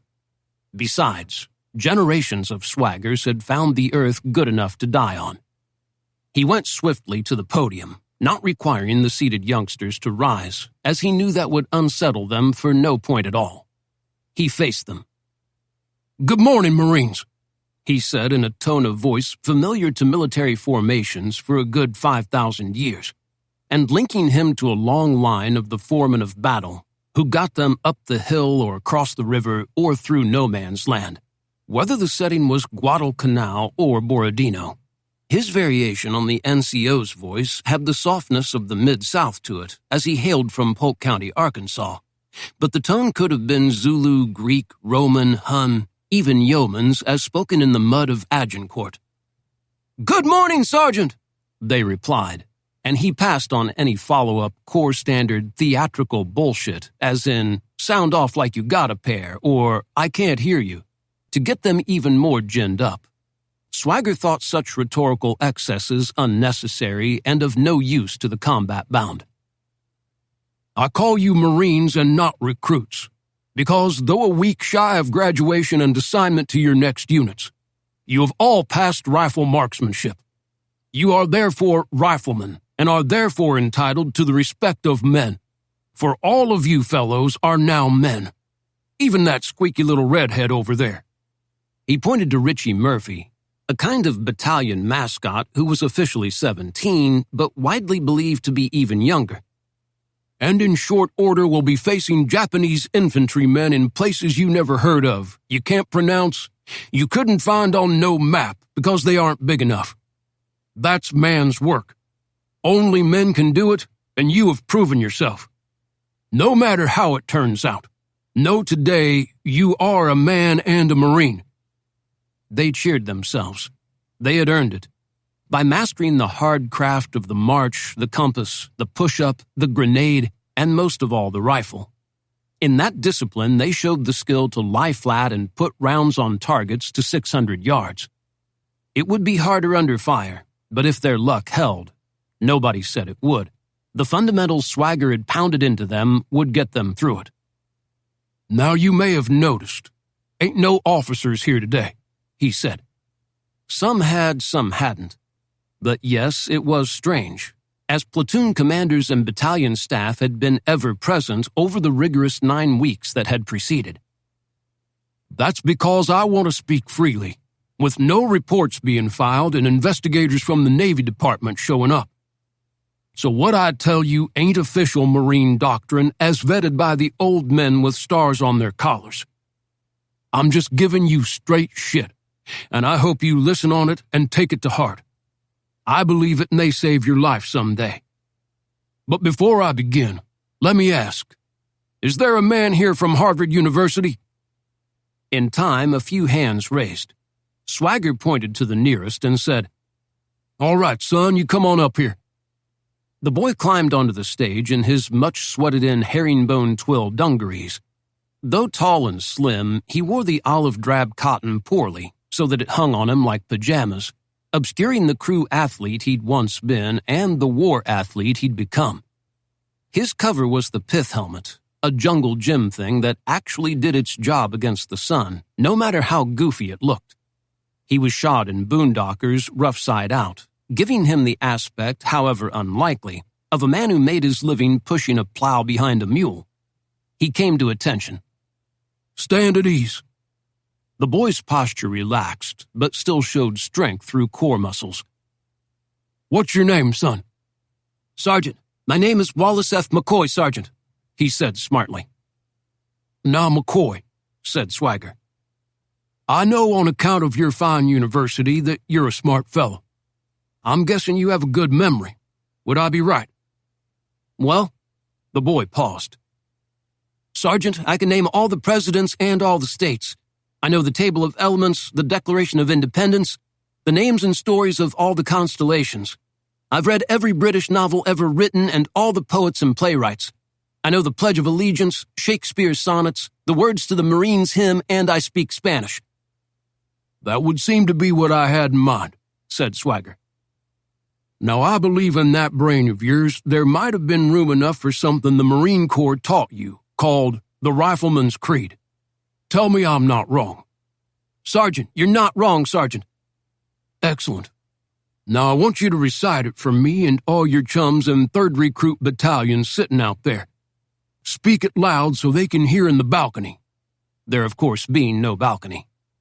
"Sergeant, yes, Sergeant." He turned, cleared his throat. "Wait," said Swagger. "It works better with this." He leaned behind the podium and removed an M1 Garand rifle, the pot-bellied 8-round 30-caliber semi-automatic weapon that made the American Marine or soldier the best armed in the war. He handed it to the young man, who received it with accustomed hands, immediately cleared it to check that it was unloaded, again by regulation, then turned to face his cohort. "This is my rifle," he said from rote memory. "There are many like it, but this one is mine. My rifle is my best friend. It is my life. I must master it as I must master my life." Skip to the brother part," said Swagger. "Yes, Sergeant." "My rifle is human, even as I, because it is my life. Thus, I will learn it as a brother. That's enough, McCoy. Stand easy." McCoy went to parade rest, the rifle held precisely parallel to his right leg, secured by the grip of his right hand. Swagger turned to the group. "You all know that. The DIs have drilled it into your ears for 11 weeks. You have nightmares about it. You probably will remember it for the rest of your life. It was written in 1942 by a general named William H. Rupertus, commandant of the big base in San Diego. I had the privilege of serving with the general when he was a colonel in Honduras in the 30s Banana Wars. He was a fine man. I'd serve with him any time and follow him anywhere." He paused. "And yet, Marines, I'm telling you this one not straight from the heart, but straight from the mud in which most battles are fought. It's bullshit." The brigadier, a small gray thistle of a man who confronted reality under an iron-gray flat top, hollow cheeks blackened perpetually by whisker that could not be shaved away, and eyes that looked like peep sights, was in conference with his senior staff in the big room just down from his office. All present wore perfectly starched Class A khakis, open at the neck, short-sleeved, as much fruit salad as possible on chests, rank pins on collars and over their khaki slacks, highly shined brown Oxfords. They looked like mushrooms with medals and suntans. They sat rigidly, they talked rigidly, they smoked rigidly. The meeting had to do with construction shortfalls for the barracks to house incoming recruits for the newly designated 5th, 6th, and 7th recruit battalions. The new boys would be arriving by October, and it didn't appear the barracks would be habitable until November. The issue, therefore, was where to put the boys until the building could take them. "I don't want them squawking about sleeping outdoors," said the brigadier in an iron voice under iron eyes. He smiled in the presence of grandchildren only, except he had no grandchildren and his only son had died on Guadalcanal. "They should be concentrating on their training. Besides, the DI magic doesn't work outside an intimate setting like a barrack. That's where he builds the Marine into them." "Sir," a colonel said, "maybe there's unused hangar space at Page. We could requisition cots. We could run lines with tarps to cut the room into more intimate space." But before the commanding officer of Paris Island's Page Field could object, the brigadier's aide entered, went swiftly to him, and bent over. "Sir, call from Navy Annex," he whispered. Whoa. The brigadier was taken aback. Such direct communications were rare. Orders and policies generally drifted down the table of organization, each level getting its turn. And Navy Annex, where the commandant and his headquarters staff were now located while something called Henderson Hall was expanded for them, meant interest from the highest level. In fact, such things almost never happened. Something large must be on somebody's plate. He had to jump. "Gentlemen, forgive the interruption. I have to take a call." He turned left, involuntarily making certain his gig line was straight, his fruit salad as precise as a Technicolor chessboard, his shirt bloused tightly, his shoes as bright brown as a cow's eyes, his one star freshly brassoed and gleaming on each collar wing. No one at Navy Annex could see him, of course, but he felt better prepared if he was as squared away as any headquarters officer. In his office, he found another orderly holding the phone. He took it and a deep breath and said his name into it. "How are you, Brad?" asked the commandant of the Marine Corps, a soft beginning that seemed to indicate the call wasn't to be remonstrative. "Sir, I'm fine. We're working hard here to keep our programs on schedule and of high standard. I can send you a report if—" No, this is another thing." "Yes, sir. How may I be of help?" "You have Gunnery Sergeant Swagger down there, is that correct?" "Yes, sir. Swagger's practically an institution. He turns out the best rifleman in the world. I hope you're not telling me his requests have been approved and he's off to the Pacific again. I'd hate to lose him." "I wish I could help you on that one," said the commandant. "But I answer to higher parties.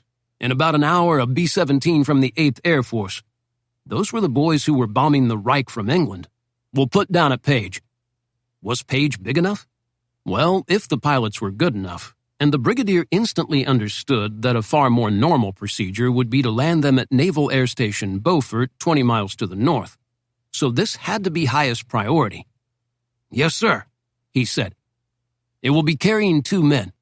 One is actually a psychologist, the other a field officer, but both will be in civilian clothes, for reasons nobody cares to explain to me. Still, both should be treated with formal military courtesy. They are attached to an outfit that even I didn't know existed until a few minutes ago. I will arrange to have them picked up, and no, I want you there to greet them." "Yes, sir." "I want you to have Swagger with you." "Yes, sir." "They may make him an unusual offer. I myself don't even know what it will be. It is, of course, entirely voluntary." "I hear you, sir." "However, and I can't emphasize this enough, I wish that he accepts it. I hope that you will make this clear to him, and that you will add that you wish that he accepts it." By long tradition of Marine culture, a senior officer's wish had the impact of a howitzer shell. It meant instant compliance, as in now. Yes, sir. They require a meeting with him to make their pitch. I am told that it is acceptable for you to sit in on it, both to communicate to Swagger that the Marine Corps is in approval here and that you personally endorse Mr. Morgan and Mr. Leitz. Yes, sir. You'd best get cracking, said the commandant. It was a Canadian fellow designed this, said Swagger to his 300 zealots, now hanging on his every word and buzzed by his willingness to buck the hokum of the rifleman's creed.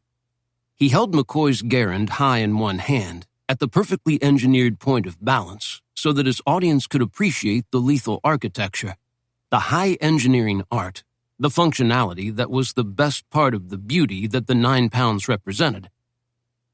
Now let me tell you, Mr. John Cantius Garand wasn't in the Miss Lonely Hearts business. He didn't want to hold your hand. He didn't want to make you all happy like the Easter Bunny does. He didn't want you to fall in love with what he was designing.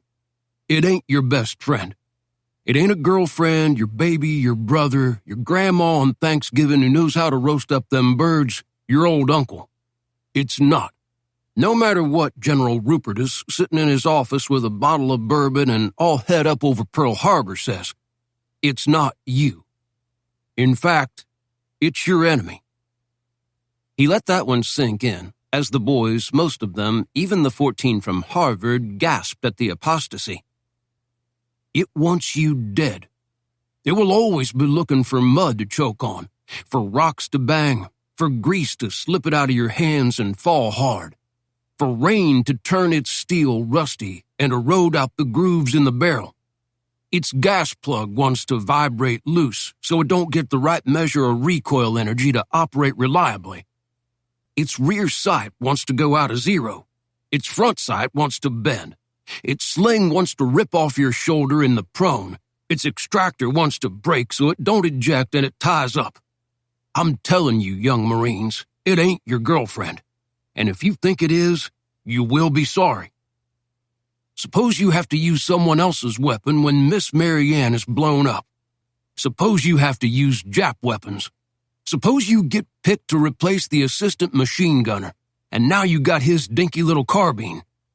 Suppose you're on night patrol with a .45 and a knife. Are you going to get all Section 8 because your precious Miss Mary Ann ain't there? You cannot plan what's going to happen to you. You can only prepare for the most likely contingencies. The best way is to face the truth. It's a tool. Nothing more, nothing less. It's real good at what it does, if you do your part. We had Springfields on the canal, and I'll tell you in every way this one is far better, the best in the world, if you do your part. And what is your part? Real simple. You maintain it every single goddamned second you are on the line. You do not get sack time unless you ram the barrel clear, oil the bolt channel, check the clicks on your sight, run a rag over the insides, look hard into it, test that the trigger guard is still locked into the action and that the action is still rigid in the stock. All of that every night, before every patrol, every invasion, every assault, every opportunity the Marine Corps gives you to kill Japs. You will grow to hate the goddamn thing because it demands so much of you. But it don't care what you think. It only cares about itself and the springs and recoil energy and the parts and the levers that all work in perfect timing to make it operate. It ain't gonna congratulate you when you hit a Jap at 240, or gun down a fleeing Nambu crew fast as you can trigger it, or pot a sniper in a high green tree who's been making life hell for you. You only impress it by working it hard every day. Maybe at the end of the war, your last day as you muster out and you go to the armory and sign it over to the battalion arms room for some other young green thing to use. Maybe then and only then, when you see Miss Mary Ann racked with all her girlfriends as you head out and back to your life, can you let yourself imagine that the goddamn thing is a gal that has a soul and is giving you a tiny bit of smile? At that moment, you will have earned it. So it's okay to smile back. They rode in silence. It was beyond any service etiquette that an enlisted man, even a gunnery sergeant of vast experience, should ride in the back seat of a staff car with a general, even a brigadier. Thus, neither knew what to say, as the car, which had showed unexpectedly at the rifle range amphitheater to acquire Swagger, rolled through the ranges, then into marshy land where Paris Island seemed as much liquid as solid, and supported stands of vegetation that had once sustained the stegosaurus. Eventually, the road yielded to the dried-out southern tip of the island, where Page Field had been built to accommodate biplanes, then Wildcats, then Hellcats, but never a bird as big as a 17. "Gunnery Sergeant Swagger," the brigadier finally said, "you should know up front that some very important folks are involved in this party, and all of them, including me, hope that you'll enthusiastically embrace what is coming on." "Sir, you know I am 150% Marine Corps, and if that's what the Marine Corps wants, I will provide it, same as any hill it told me to climb up under fire." "I knew that to be the case, Sergeant. I did want to get it out in the open so there'd be no confusion. I think that—" But at that moment, a great roar engulfed them, followed by enough shadow to kill the sun for a second or two. And then it swept over them, just 100 feet up. A B-17 on landing vector, its twin tires cranked down to embrace the ground shortly. It was a huge plane by any standard of its time, wingspan 100 feet, 4 Wright R-1820-97 Cyclone engines, whose whirling props chewed the atmosphere like hungry tigers. Its streamlined 75-foot tube of fuselage broken only by double bubbles of shiny Perspex turrets, 50-caliber Messerschmitt killers bristling from each. Its proud tail itself a 2-story blade for cutting the air. It was beautiful like the Garand was beautiful, out of the perfection of its design for the hard task it had been assigned. "That's a B-17G, sir," said Swagger. "The latest model. Chin turret, double 50s in the tail. If they think coming to get you is worth pulling a ship off the missions to Germany, then that should give you some idea of how important this thing is." By the time they arrived at the airfield, a rude collection of Quonsets and wooden shacks, as well as new corrugated steel hangars on a spit of land, which yielded at its tip to Port Royal Sound, and a gateway to the Atlantic. The plane had come to rest, its nose up on tires half as big as a man, its tail down. Fuel trucks attended it, mechanics swarmed over it. Some Marine pilots had gathered just to admire it. Army Air Force's officers in waxy brown A2 jackets and squashed 40-mission hats and huge teardrop sunglasses supervised.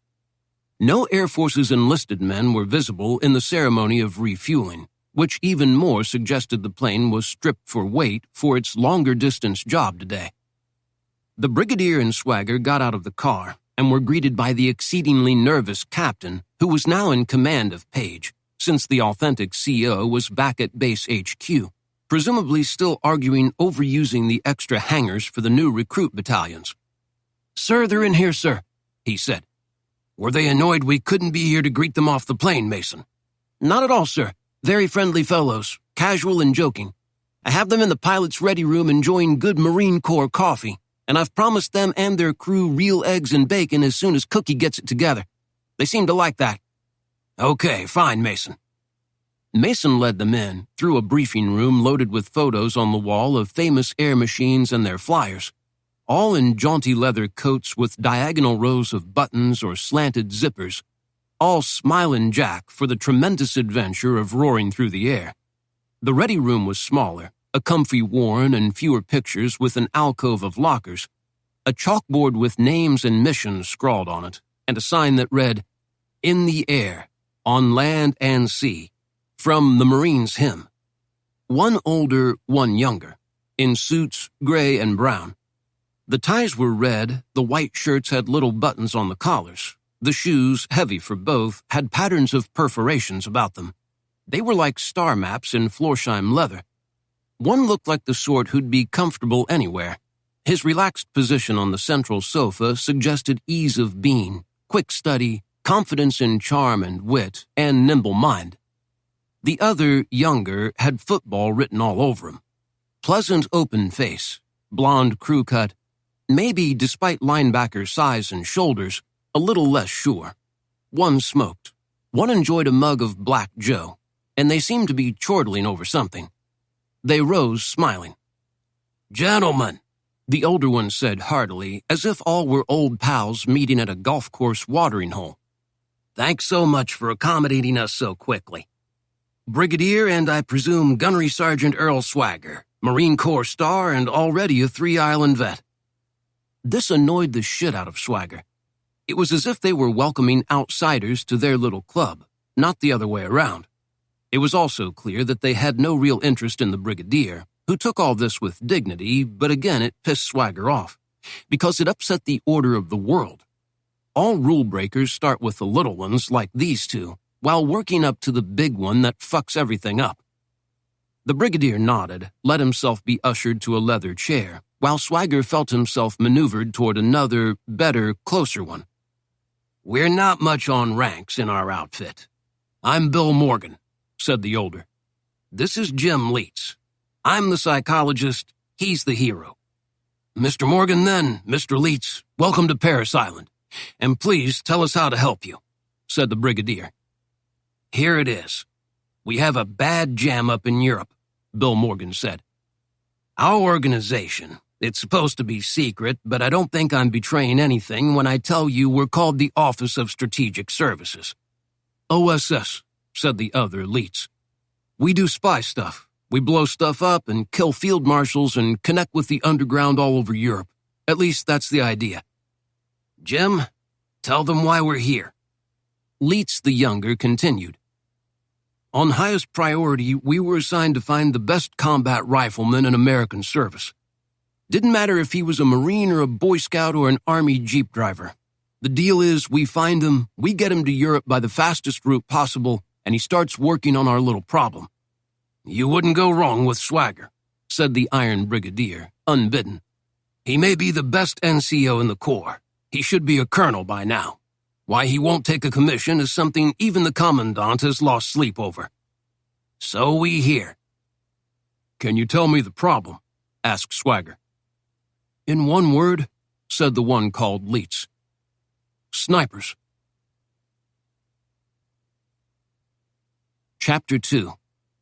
Night Patrol. "Brooklyn." "What?" "I said Brooklyn, goddammit." "Jack, is that you?" "I say Brooklyn, you're supposed to say Dodgers. Sign, countersign." "I forgot." "I'm coming across, don't shoot me." "Don't worry, I can't find my rifle." "Hold it down, goddammit," commanded Sergeant Malfo in either a loud whisper or a soft yell.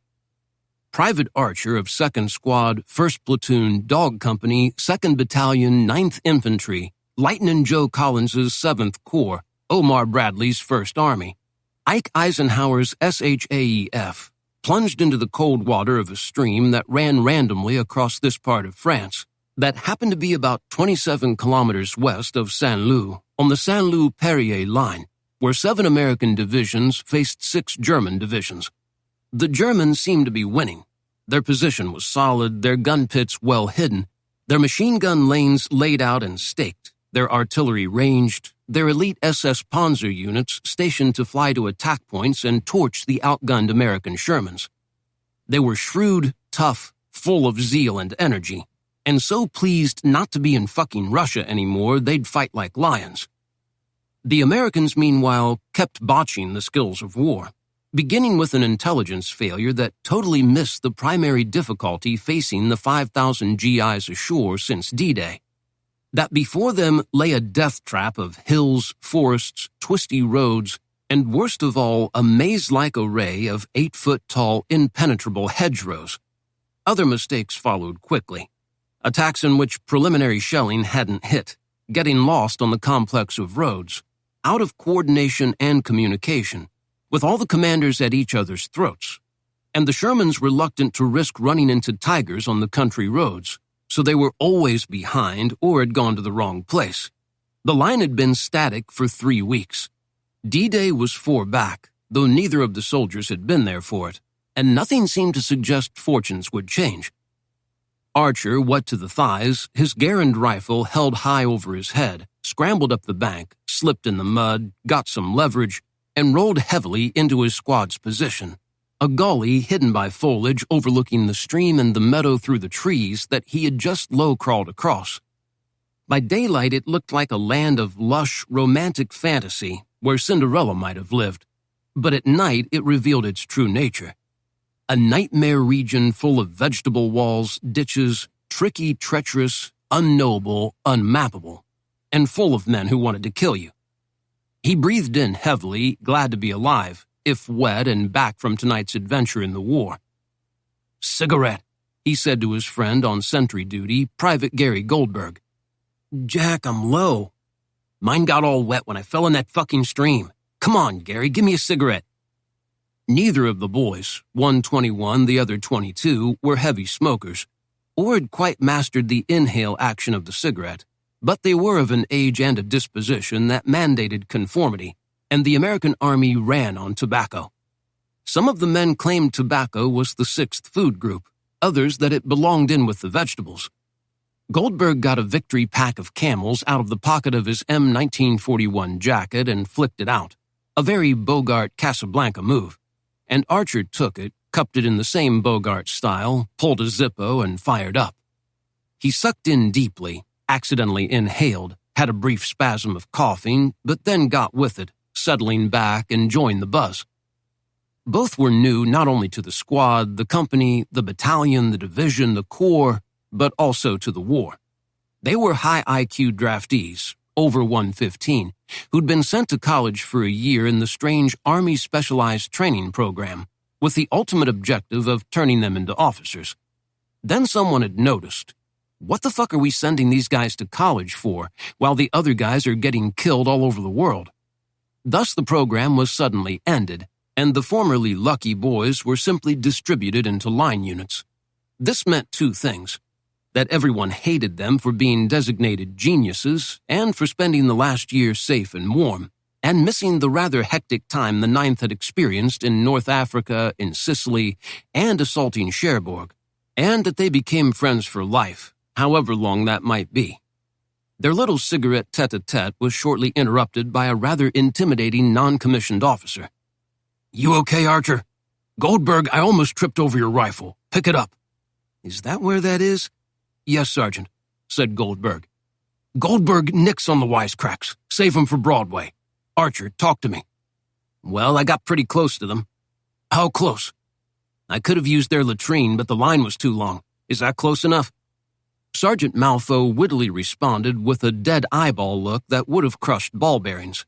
He had that part of the sergeant business down pat. "Spill, this isn't kindergarten. We gotta get out of here before the sun's up." Yeah. Okay, no engine sounds. No tanks moving in. Nothing at all to suggest they're going to attack anytime soon. Just soldier bullshit. A lot of pipe smoking. God, the shit they use for tobacco. And a lot of laughing. The Krauts seem to find the war very funny. "I thought they were supposed to turn and run when they saw the mighty American war machine," said Goldberg. "These guys just seemed, I don't know, really happy. They like this stuff. It's in their blood," said Archer. "Bear down, Archer. Save the psychology for the chaplain. Any sign of artillery? You know, clearings in the woods, haulage trucks, piles of shells." "Nah. Now, I'm not saying not there. I didn't see so much in the dark. I didn't exactly get into the trench. It was more a radio experience. I listened hard and I didn't hear a thing that sounded like, I don't know. What I heard was mostly just stuff. Guys on the line. I don't think they'd be so comfortable if they were going to come at us soon. I saw the usual German solid work, what little I could make out. Barbed wire, machine gun emplacements behind sandbags, a line of trench, rifle pits in front to pick at us coming across the field, then fall back to the trench when we get close, if any of us are left to get close." "Okay, good work. I'm gonna radio it on." He stood, and the bullet hit him in the head. Back portion, left side skull, just below helmet, straight through, exiting in a blur of mess. Neither boy had seen a headshot at close range before. The sergeant's skull seemed to evaporate into smear. A sudden spray of warm drops that neither wanted to examine pelted them. and the older man, Malfoy had been all of 25, seemed to melt. Goldberg had an incongruous memory of the Wicked Witch dissolving in The Wizard of Oz, while Archer, an engineering student at Purdue, thought of modern art somehow, as if Malfoy had become some crazed painting. The dead sergeant flopped without grace onto the ground, making a sound that seemed like meat falling off a truck. Some more liquid splashed them. Both young soldiers went hard to the earth. "Oh, fuck," said Archer. "The Krauts can see in the dark." Goldberg began to sneeze. Chapter 3. Trees. "Sergeant," said Leitz, "what brought us to you were rumors of an extremely successful anti-sniper program you ran on Guadalcanal in Fall 42. We've heard the story from a variety of sources, each of them different. Now we'd like to hear from you." Earl disliked nothing so much as talking about himself, unless he was on a drunk with 7 or 8 other sergeants, preferably in a whorehouse filled with jiggly Filipino dishes. Then, of course, he wouldn't shut up. That would be how the story got around. He turned to the brigadier. "Sir, may I smoke?" "Sure, go ahead, Sergeant," said the older visitor, Morgan. "We want you to be comfortable." But Earl waited until the brigadier nodded. It was part of his war on men in suits. These two, yes, but generally men in suits everywhere.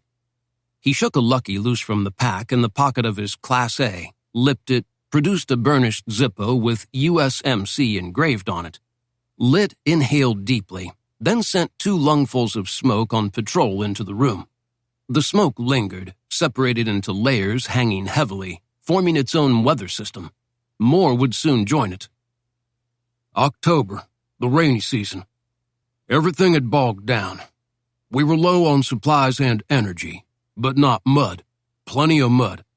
Our battalion was stretched thin, but we had enough Browning 30s to hold them off when they came frontally. My company had high ground over a kind of meadow or gap or something, 200 yards from a wall of rainforest.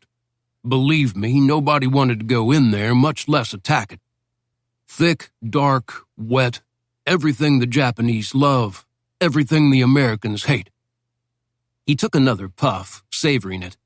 Exhaling, he sent another front advancing north to south, enveloping the suits, who had to bear up. But he miscalculated. The 2 men looked at him, gone in Earl rapture. It was like hearing about war from Achilles on a hill outside Troy just after the fight with poor Hector. "They didn't have much artillery, but they sure had snipers. Made our lives miserable. Couldn't move hardly till dark. It was a surprise, and we paid for it dearly.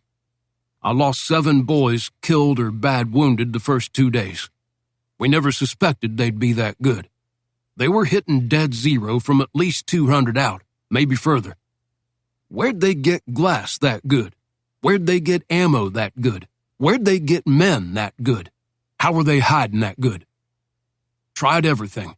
Artillery, airstrikes. No air to speak of, no napalm, not then. Counter-sniper teams, machine gun sweeps, the works.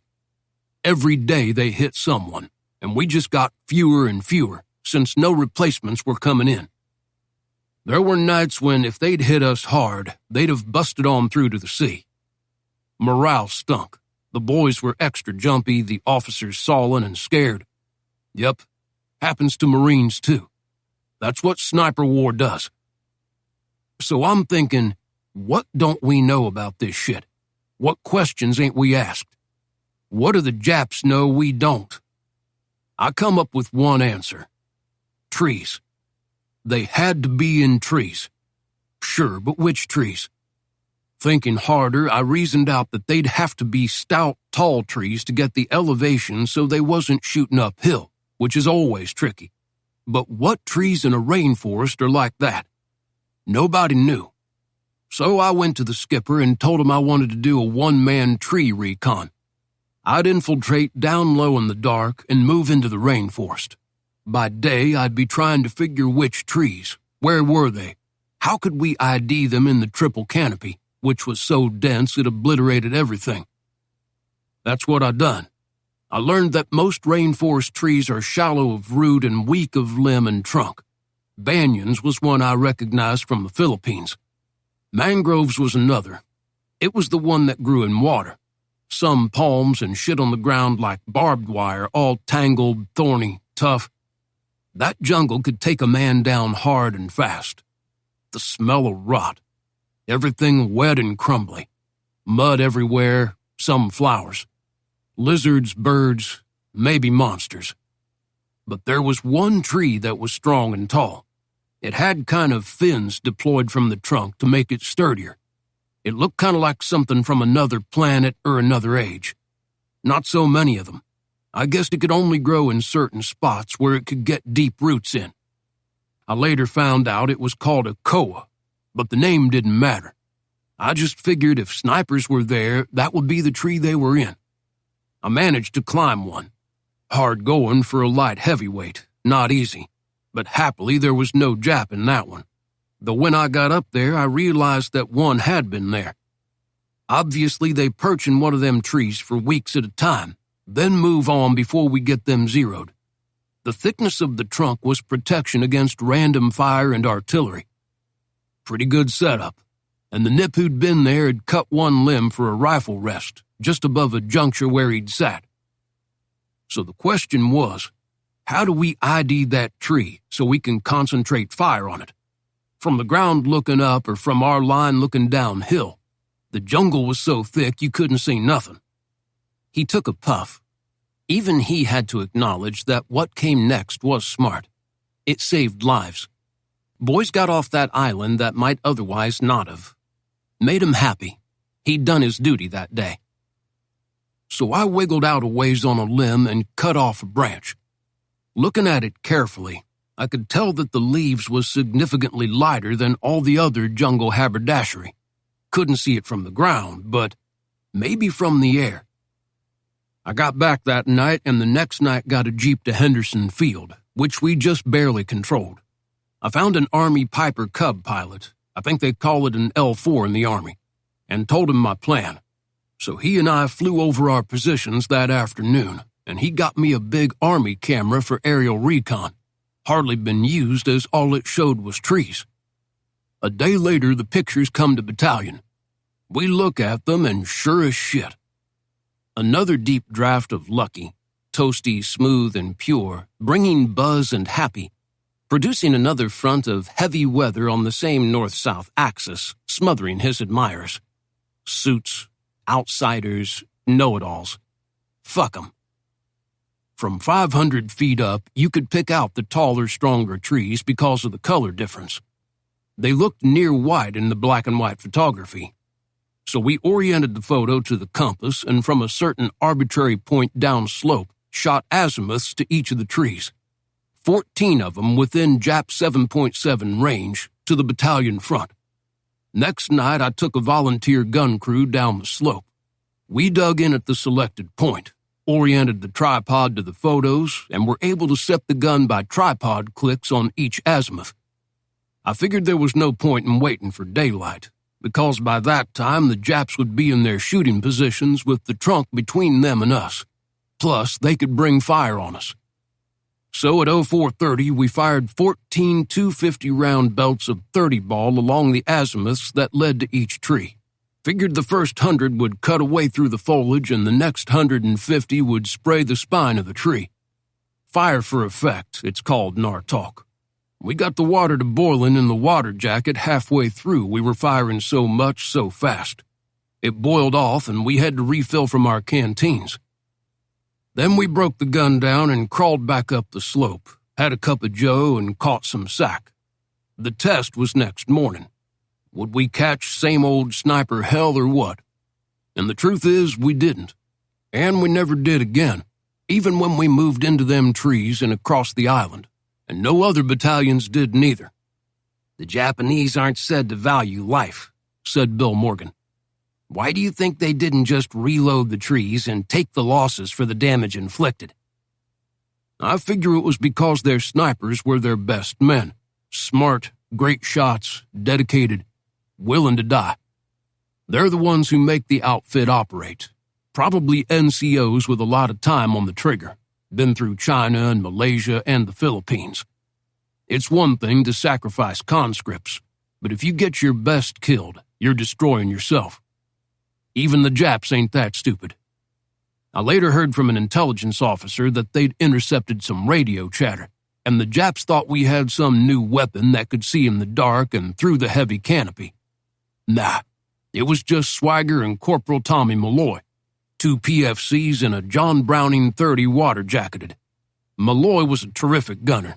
He earned his pay that night. Too bad he didn't make it off the island. Here's to Tommy Malloy, said this Leets guy. God rest his soul, and may we find more like him. Earl took a puff of Lucky in tribute to Tommy. Was that a moment of silence? Maybe this Leets got it after all. Maybe he wasn't so bad as Swagger thought. The two looked at each other, saying nothing. Finally, Bill Morgan said, I hope you'll excuse me a second, gentlemen. I have to make a phone call. Jim can keep you amused with magic tricks. He's good at that. I have calls to make as well, gentlemen, said the Brigadier. Back shortly. The Brigadier stood, Swagger rose, but the Brigadier put out a hand, meaning belay that. He hastened out. Swagger and Jim Leets were left alone. Do you blow stuff up, Mr. Leets? Earl asked. Got a bridge after D-Day, said Leets. Sounds like fun. Seeing it blow was the highlight. But then we were jumped by Waffen SS from God knows where. Lost some extremely good people. The SS executed 100 French civilians in the town the next day. That's the bad part. No big deal, but I also caught a piece of German junk in the hip. Thought it had shattered my joint, but it must have been a ricochet and there was no penetration. Only massive bruising, slow to heal. And you'll see that I walk with a limp. Just got out of the hospital in London a few days ago. Earl said nothing, not his way. But he thought, okay, bud, you're in the club. Both the Brigadier and Bill Morgan returned in nearly the same second. They reseated themselves without fuss. Okay, Morgan said. I called D.C., talked to General Donovan. He's our boss, Wild Bill, from the Great War. I met him, as a matter of fact, said the Brigadier. Great man, Medal of Honor in the Great War. Sergeant Swagger, if General Donovan is in on this, you're in good company. Yes, sir, said Earl. Go ahead, Lieutenant Leets, said Morgan. Here it is, said Leets. We will leave in an hour or so. Enough time for you to change to civvies and get your shaving kit. The Ford is refueling now. Straight shot to London. 10, maybe 12 hours, depending on prevailing winds. Best to sleep because you'll need it. Over there, you will be assigned by Office of Strategic Services to investigate a sudden spurt in night sniper deaths inflicted in theater on our troops, holding up our entire offensive initiative. Colonel Bruce will detail brief you. You will get all support and logistics via OSS as provided by the Army.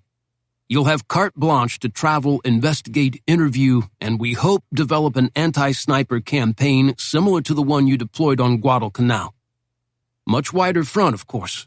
You will oversee its implementation, meaning I get to shoot too, not just sit in a tent waiting for results. If that's what you want, you're calling the shots. When I'm done, I can come back to the Marine Corps.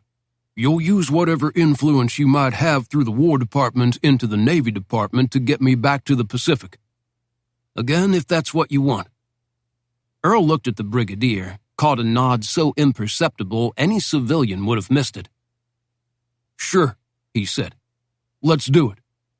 Excellent, said Morgan. If nothing else, you'll be the first and certainly only man in the war to board a plane a Marine gunnery sergeant and get off it a major in the United States Army. Chapter 4. 70 Grosvenor. As usual, the nightmares. The blue tracers floating in from the smudge of rock called Tarawa on the horizon that was a mile away through chest-high ocean. Wherever they flicked, they tore up the surface of the water, and if a boy was in the center of that disturbance, he'd next be seen floating face down in a liquid cloud of his drifting blood. Then there was the up-close stuff on the canal, when the Japs thought they could overcome the positions on pure manpower, and sent wave after wave, men dying for nothing in the hundreds as they came through the night, and the 30s just kept harvesting them, like wheat or Arkansas corn.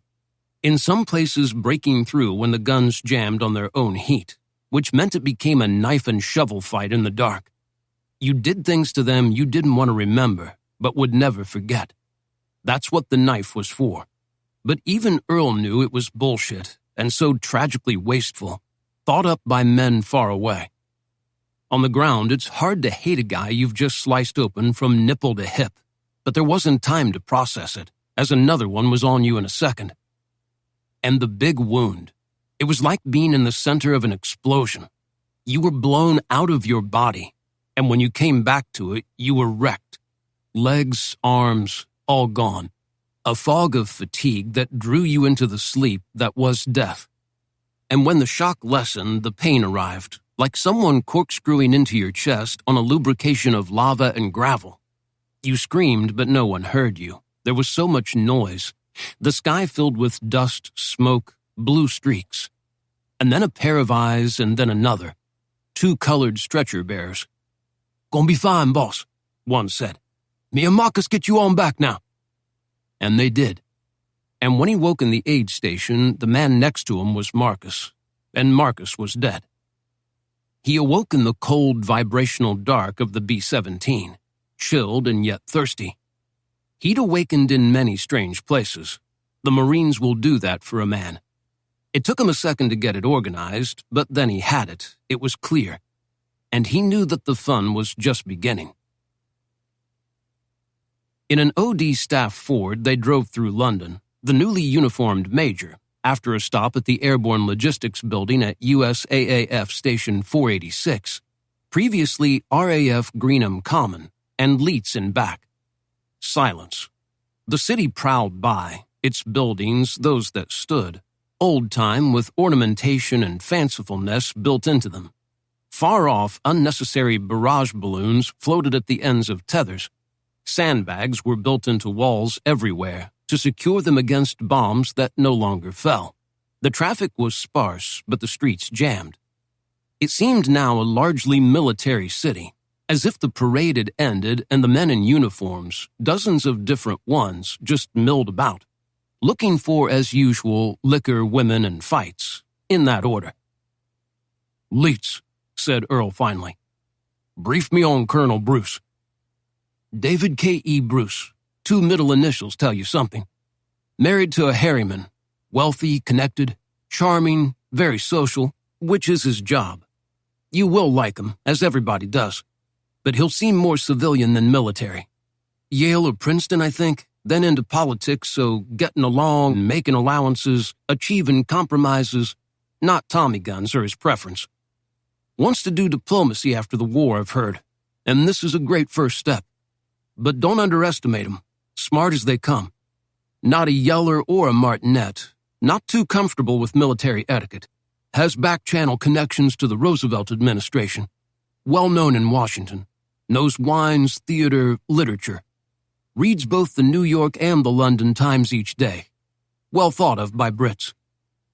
"You know him well?" "He visited me in the hospital after the bridge." "Good man. I like an officer who understands who does the bleeding in this shit. Is he Sebastian's uncle? You related, Sebastian?" Sebastian, the name of the driver, was a handsome kid who oozed privilege through every pore. A T5 corporal, he had the kind of suave confidence that made Earl want to bust him in the mouth. He'd see if Sebastian could pass the Earl test. So far, not so good. "Not by blood, sir, but his father and mine were at prep school." "That's all I need to know, Sebastian," said Swagger. They pulled up to a building at last. It was dull, gray, nondescript, built sometime between Waterloo and the Somme, presumably by someone in a hurry, for it bore little ornamentation. No gargoyles, no inscriptions, no filigree, just your basic gray box with a tiny bronze plaque by the double doors reading 70. It was evidently designed by someone whose only tool was a T-square, as it was mostly a pileup of right angles through all 4 stories to a flat roof. Nothing marked it as significant or vital to the war effort, or a super-secret spy lair. "This is part of Mayfair," said Leeds. "It's kind of a little America. Down the street you'll see the American Embassy. The Connaught Hotel is near Grosvenor Square, too. It's bachelor officers' quarters for our people. You'll have a room there, as do I." They entered to find a foyer with a civilian at a desk and 4 sharp-dressed Army MPs in white helmets and leggings, with .45s holstered and carbines at the ready. Their IDs got them into a hall that led to the elevators, which in turn took them to a 4th floor. The big guy was always up top, and down a hall notable for its dowdiness, decorated in a style that might be called the faces of old men. Pictures of Roosevelt, Marshall, Ike, Bradley, other weathered pork chops with stars on their collars, plus a few framed exhortations to security and patriotism.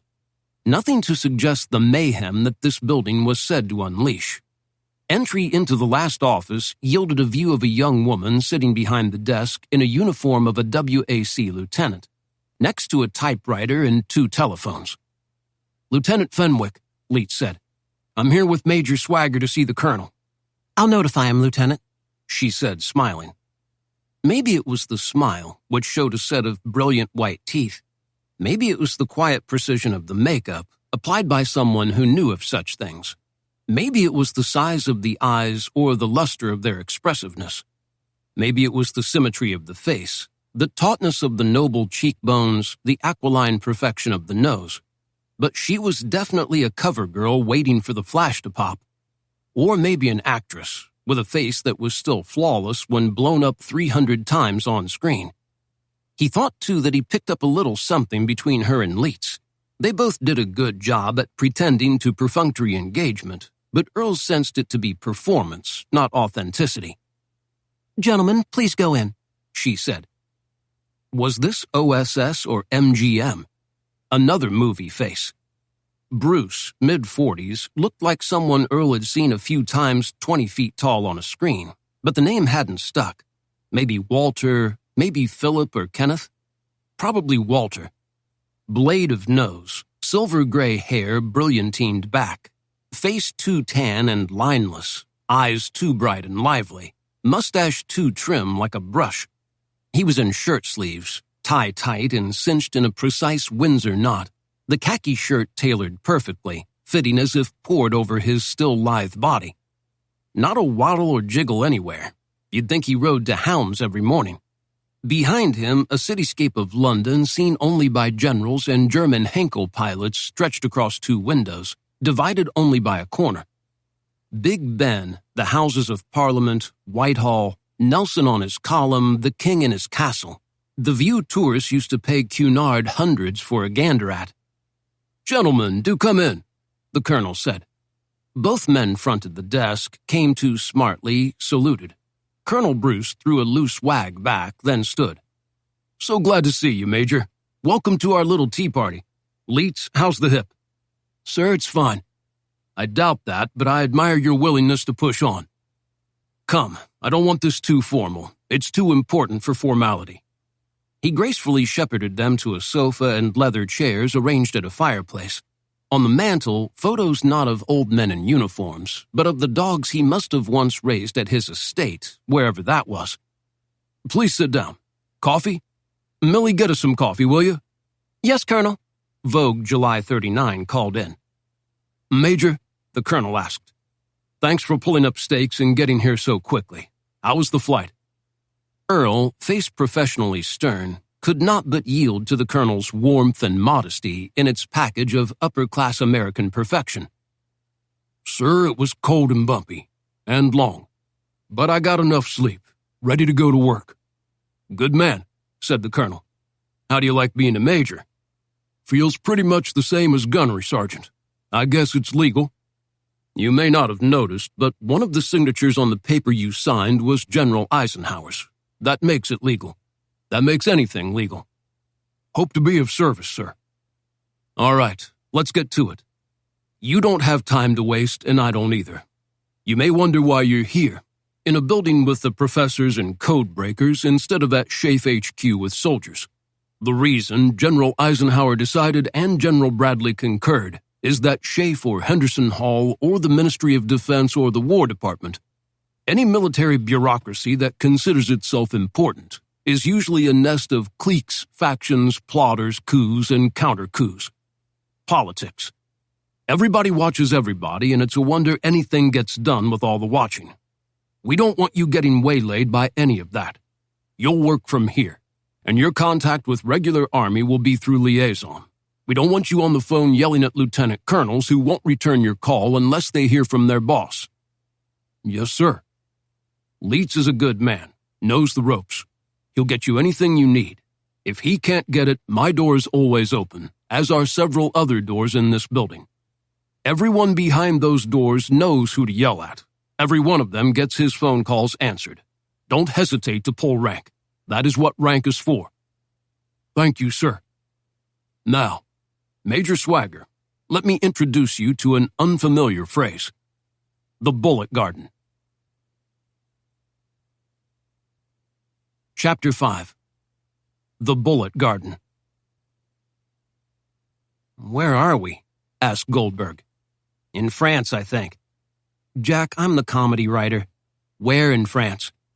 Not inside our own lines, not inside German lines, somewhere in between. What do you see? Archer had taken his helmet off and kind of squished his head up through a tangle of vegetation so that he could view something other than the tangle of vegetation. As much as they hated it, Privates Goldberg and Archer also loved this tangle of vegetation, with its crest of dirt down the middle for a spine, its arboretum of interesting French flora twisted like barbed wire about everything, including their necks and faces, for it seemed to offer them some sort of camouflage from what they assumed were 3,000 pairs of German binoculars searching for them.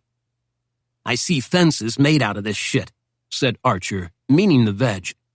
I see meadows and clumps of trees. I see a line of trees that must be a road, though it would be sunken. I see what we've been seeing since this morning. Any Tiger tanks? No Tiger tanks. No Germans. But no Americans either. No Shermans. It was about 4 in the afternoon. The sun had another 3 hours of work to do designating targets for snipers, and nothing could hurry it along. I say we wait for nightfall, said Goldberg. We'll get even more lost than we are now if we wait for nightfall.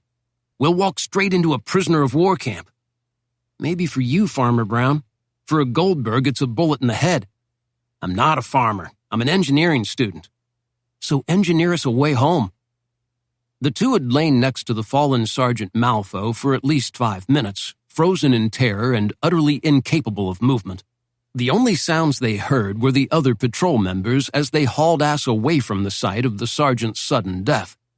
What had become of them, neither of the privates knew nor particularly cared.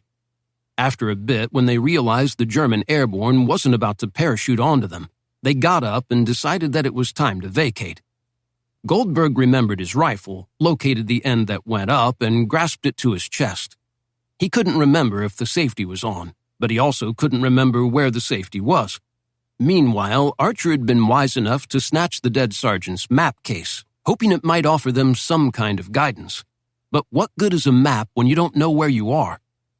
They had wandered somewhere between abject fear and abject paranoia, with interesting flashes of panic, hysteria, and the urge for contrition, along hedges and across roads and through glades, keeping low, rifles at half port, eyes opened like widescreen lenses, encountering no signs of anything except cow life on Earth.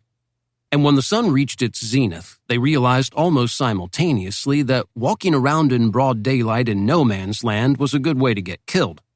The nearest sanctuary appeared to be a 7-foot wall of bush, into which, oblivious to thorn and scratch, they had pressed themselves. If invisibility was the goal, they had not achieved it, as the faded khaki of the beat-to-hell American M41 jackets stood out against the lusher garden green of whatever sort of growing stuff had more or less absorbed them, but the artifice might serve against casual observation. Try the map again. I looked at the fucking thing 1,000 times. It makes no sense to me. I see where we were, I see where we want to go, but I can't figure where we are. Orient it to something. There's nothing to orient it to. I don't see buildings, roads, a village, a hill, a stream, nothing. What do you see? This shit, he said. Everywhere. It was like a scene from a fairy tale, only set in hell. In its way, unlinked to the fact that it was full of men in Feldgrau who wanted to eat them for dinner, it could have been considered beautiful. That's why they called it the Bullet Garden. Green and rolling, it was crosshatched by more of these brush fences that turned it into a maze. Stands of trees knotted it, dips occasionally swallowed it, small humps of hill offered themselves up. Stone walls that came and went made it more confusing. The dominant feature was this hedgerow thing, a wall of thatched hawthorn roots, raspberry bushes, lupine, violets, and greasy mud that had become more formidable through the centuries. From a little altitude, it made more sense, but inside it you were in a puzzle, cut off from any longer view. It only followed to move in the lee of the hedgerow rather than in the lush green meadow. But that was slow-going, confusing, and seemed to lead to nowhere. "We have to find something to orient on," said Goldberg, then added, "I can't believe I actually used the word orient in a sentence, twice even." "Why, it's like you're a soldier or something," said Archer. "So orient, please, and hold the soy." "That's professional comedy?" "Bob Hope's people would have gobbled it up." "Yeah, Bob Hope," said Archer, knowing his pal was no closer to Bob Hope than he himself was. But he squirmed, got the map out, wiggled, put on his glasses, took a few more peeks, and generally made like he knew what he was doing. "Okay," he finally said. "Here's what I come up with. We do know that the sun moves from east to west. From that we can learn east-west and, by elimination, north and south. We have to get west. Our lines are to the west, more or less. Theirs are to the east, more or less." "Are you sure about that?" "Actually, no, because in war everything gets messed up and sometimes you end up attacking in the direction you came from." "You're making my head hurt. Can't we just take the subway?" At that point, Archer unloaded a solution to their problem, which involved reading the east-west transit of the sun as a kind of central feature, figuring north and south from that, and therefore proceeding south until it was time to turn west. There seemed to be something about a river in there somewhere, and he finished with a flourish. "At the point of the bend in the river, we stop going that way. We head due west. The sun is setting sort of ahead of us. In a couple of miles, we should hit this road." He pointed again to the map. "And our lines are just beyond. Remember yesterday evening, we crossed a road just after we started out?" "Not really, but I guess it's okay." "Don't forget your rifle." "Jack, I have the rifle, but the safety, it's mysterious to me." "Front of trigger guard. If it's pushed out, it's off safe. Gun go bang. If it's pushed in, no bang. Got it?"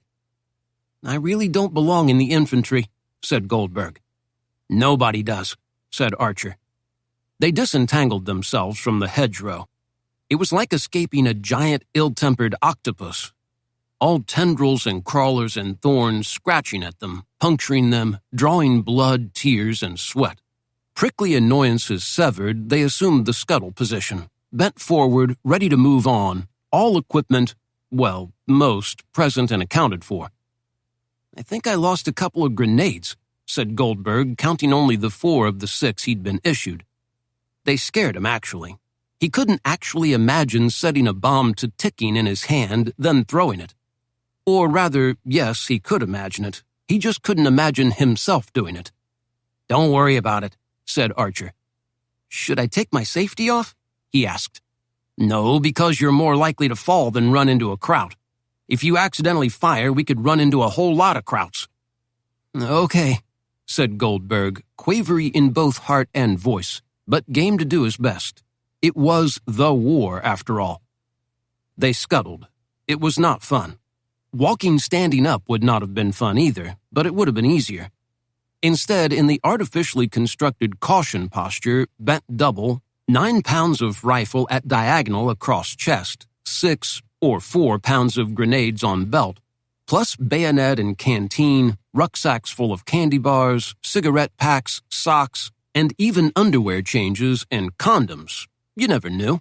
They advanced in short stutter steps, pausing every 50 or so yards for a look-see. Each lower back signaled displeasure at the situation, but if they'd gone to a medic, he would have said, "Take 2 aspirin. If that doesn't work, tough shit," and gone back to his paperback copy of No Orchids for Miss Blandish. They got to a juncture in hedgerows and, based on Archer's sense of the sun's direction toward the horizon, burrowed through. Also not fun. In the thorns, equipment snagged as they went over the crest, sliding down. But then, war isn't supposed to be fun. It's your job. It's what you do.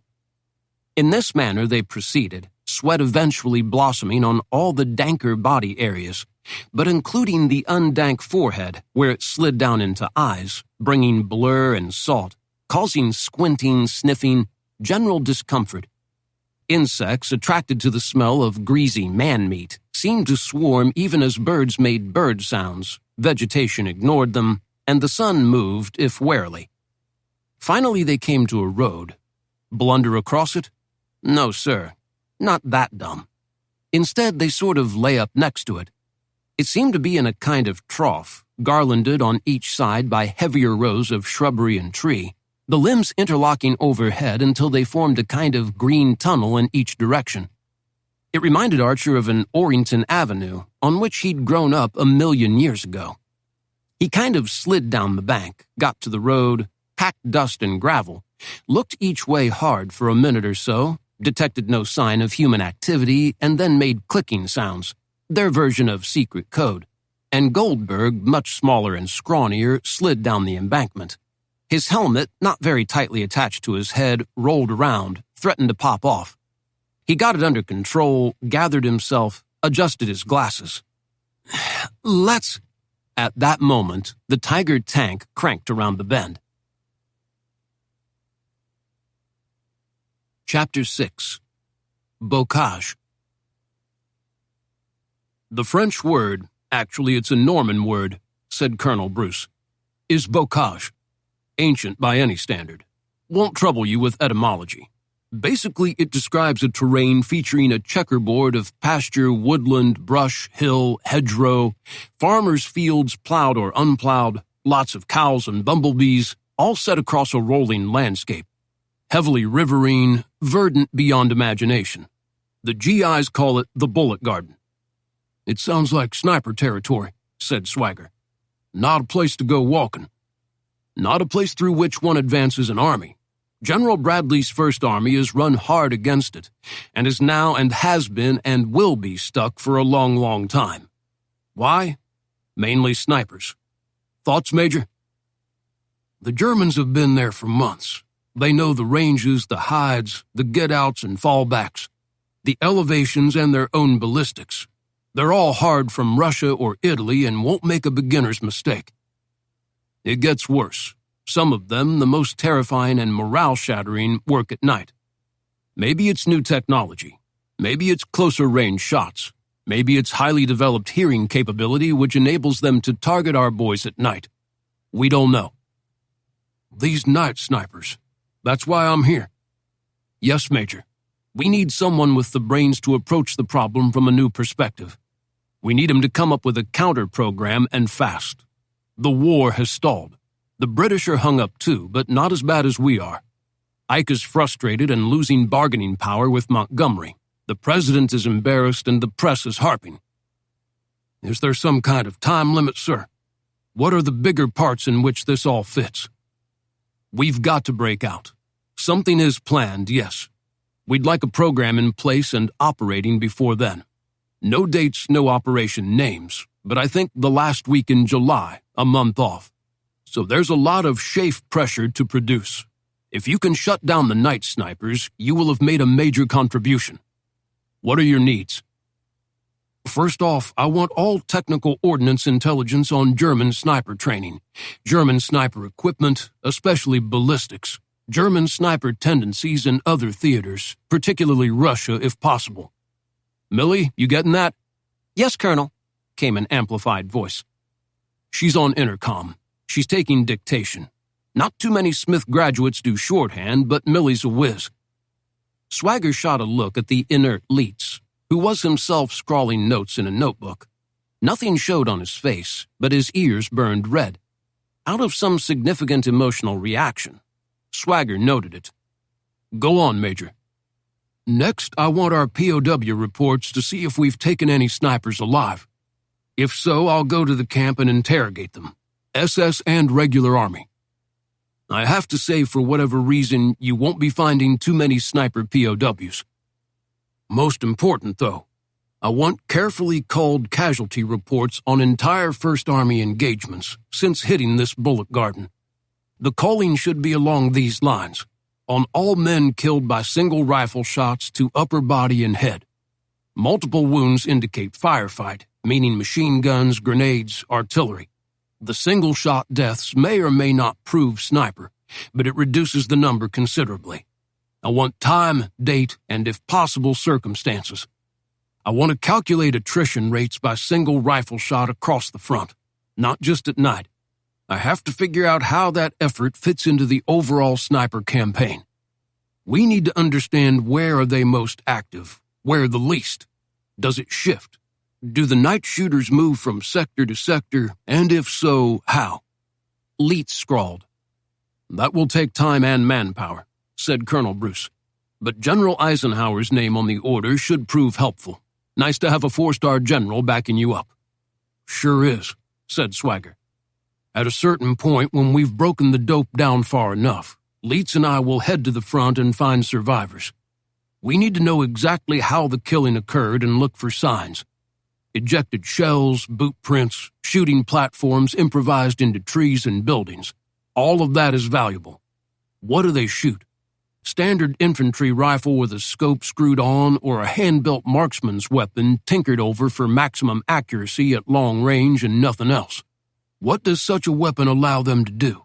When do they shoot? What was the wind, the weather? Most importantly, is this new technology? Do they have some vision-enhancing technology we know nothing about? Then target selection. What is their preferred target? We have to know not only who they're hitting, but who they're not hitting. Why A and not B? That'll tell us a lot. Excellent, Major. You're in room 351. Large, used to be headquarters of an insurance company. Plenty of room for maps, plenty of room for crates of documents. Leitz will be your major domo and can get you anything you need, top priority. He has all the phone numbers. Maybe every Friday at 0900 you'll come up for a report? I may drop in once in a while, as will some of my staff or some cleared people from SHAFE, but you'll always be alerted before. In your office, it is to be understood military etiquette is secondary to efficiency and results. You build the culture you want, saluting or no saluting, first names, last names, rank, whatever. Nobody cares if you do or don't say sir all the time. If you need me, call Millie, and no matter where I am, she'll get in touch, and I'll get back to you fast as humanly possible. Is that all square with you? Completely, sir. Great, Major Swagger. Glad to have you aboard. One more thing, if I may. Yes, sir. Do you like parties? Chapter 7. Machine. In the industrial manufacture of death, no machine's design expressed its destiny more perfectly than the Panzerkampfwagen 6, Ausführung I. Thus, it haunted every GI's nightmares. It frightened every officer's deep reptile brain. It drove tactical planners bats, and it dominated the battle imagination of the Western armies beyond comprehension. Airplanes were more lethal, but they were specks in the sky. Artillery was more violent, tearing men from limb to limb, but it was far off and arrived silently like a curse from God. Machine guns killed faster, especially when fields of fire were carefully interlocked. But good management of counterfire and maneuver and mortar implementation could deter their impact. Barbed wire was not the dragon's teeth it had been in War I, because the front was so mobile, changing, evolving or devolving. Going liquid here and turning to stone there every day, sometimes every hour. But the fucking tiger. Panzerkampfwagen 6 Ausführung I, Panzerkampfwagen 6 Ausführung I, burning bright, in the forest of the night. It laughed at the doctrine of streamline. It mocked irony, introspection, poetry, and whimsy. It scoffed at heroics. It crushed nobility. It shattered aesthetics. It shit on honor. It vanquished all that came before it, particularly any tanks that presumptively dared to stand against it. It whacked the Russian T-34s into atomic particles. Ask about Kursk. It turned Shermans and Cromwells into bonfires of the apocalypse, filling the atmosphere with the debris of burning metal and flesh. Archer and Goldberg tried to melt into the ground as this rough beast approached. They were off the road, half shrouded in the weeds and flowers of France, sweating and pissing and issuing the gas of panic, while their mouths filled with gray sand, their limbs went all spastic elastic, and their brains emptied of everything except regret for all the evil things they had done. Archer had once cheated on a math test because he was not going to let Gene Silverstein beat him out as valedictorian at Evanston High in 1942. As for Goldberg, he remembered a joke he'd stolen from Marty Green and sold to Fred Allen for $5. Actually, he'd stolen 2 or 3 from Marty. Well, okay, it was 4 or 5, maybe even 6 or 7.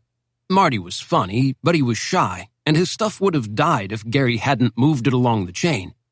He had a brief image of apologizing to Marty, of the two of them going to Hollywood and becoming a comedy writing team, of Beverly Hills. The pink and black future of Cadillacs and dumb blondes with big melons, and the company of other funny, sharp, clever Jewish boys like themselves.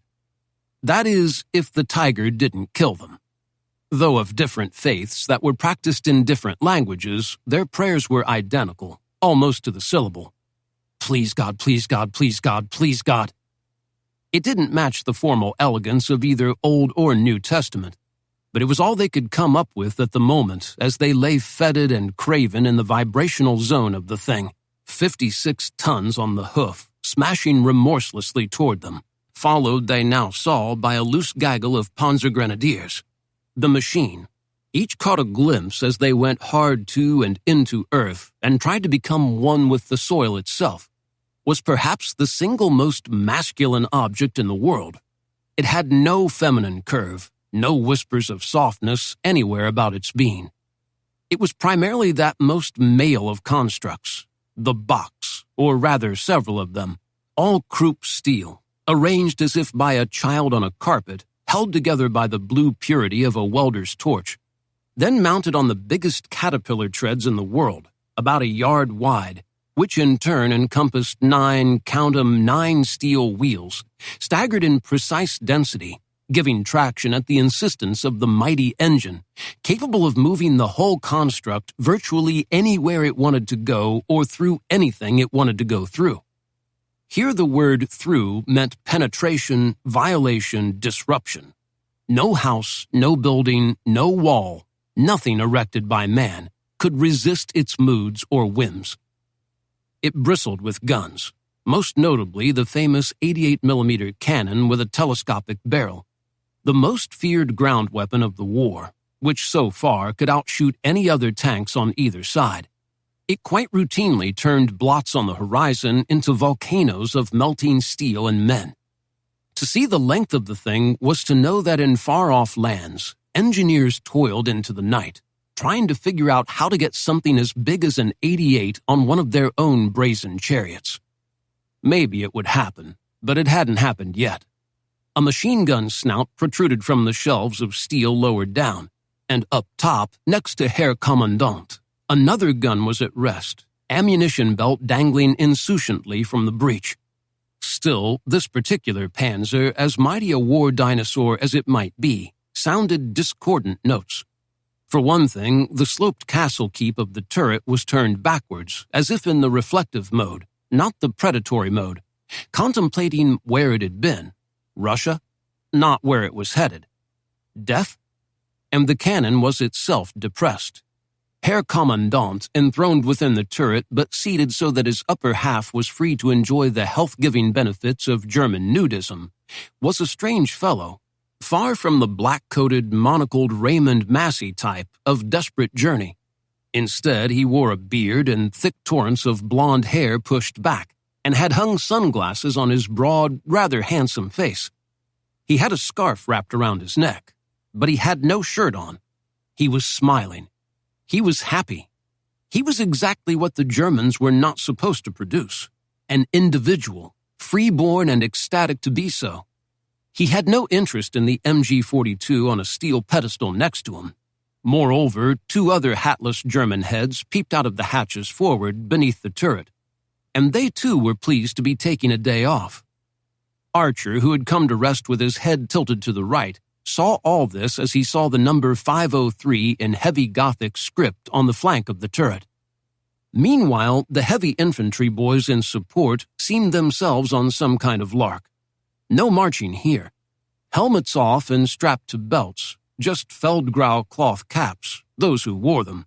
Nearly everyone smoking either pipe or cigarette. Weapons slung haphazardly about the torso for comfort, not for fast action. If one of them was an officer or a sergeant, he didn't declare himself by uniform or disposition. The noise of the heavy engine, the dust that even at cruising speed the tracks ripped from the fragile road, the buzz as the earth yielded to the mandates of the 700-horsepower grinder. It all reached such a crescendo that Archer could no longer take it. He put his face down, closed his eyes, and waited for a bullet to the head. So too with Goldberg. His nerves almost gave out, but heroism didn't demand fine motor skills, only paralysis, at which he was a high master. He didn't see a thing. Chapter 8. Are we having fun yet? Parties? Said Swagger. He had to admit he hadn't seen that one coming. Yes, Major, parties. No, sir, not at all. That's the best news I've had so far. By the way, what would your definition of a great party be, just so I know for the future? 2 guests, sir. Me and a bottle of Jack Daniels No. 7. Now that's a party I'd attend. Can you get me on the invitation list? I'd imagine it's pretty exclusive. So far, sir. But on VE Day, you're invited. Great. Major, I ask because, well, maybe you've heard the joke. If not, you will. OSS is sometimes nicknamed Oh-So Social. That's because the need for foreign language skills and advanced analytical skills, plus a gift for conspiracy, deceit, and cold-blooded violence, seems to usually suggest the well-born. They have too much time on their hands and love the thrill of the abyss. Yes, sir, said Swagger. It accorded with his sense of the world, and he was not unimpressed by Colonel Bruce's acknowledgement of what was abundantly clear to anyone with a brain. These people are very bright, all of them. But when you put a lot of very bright people in one building, they almost always and almost instantly become involved in competition. And one of the things they squabble about endlessly is who gets invited to which party. I see, sir. Probably the same at Marine HQ in Washington. So I'm sent here to get along with the British and wage war on the Third Reich, but I spend my days monitoring party invitation lists. Is this any way to fight a war? Well, you'd be surprised. A lot of business does get done. Some major initiatives only exist because 2 chaps shared a cocktail at Lady Diane's.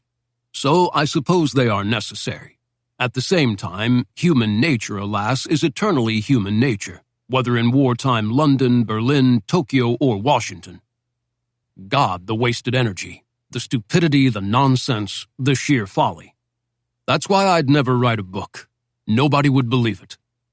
I understand, sir. I have no intention of going to any parties whatsoever, and don't give a damn who does or doesn't. I intend to keep Leitz over there so busy he won't go to parties either. Right, Leitz? Yes, sir, said Leitz. Very good news. I don't have to worry about getting you on the party list.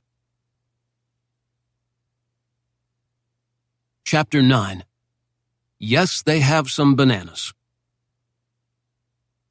The noise grew and grew, and then it shrank and shrank.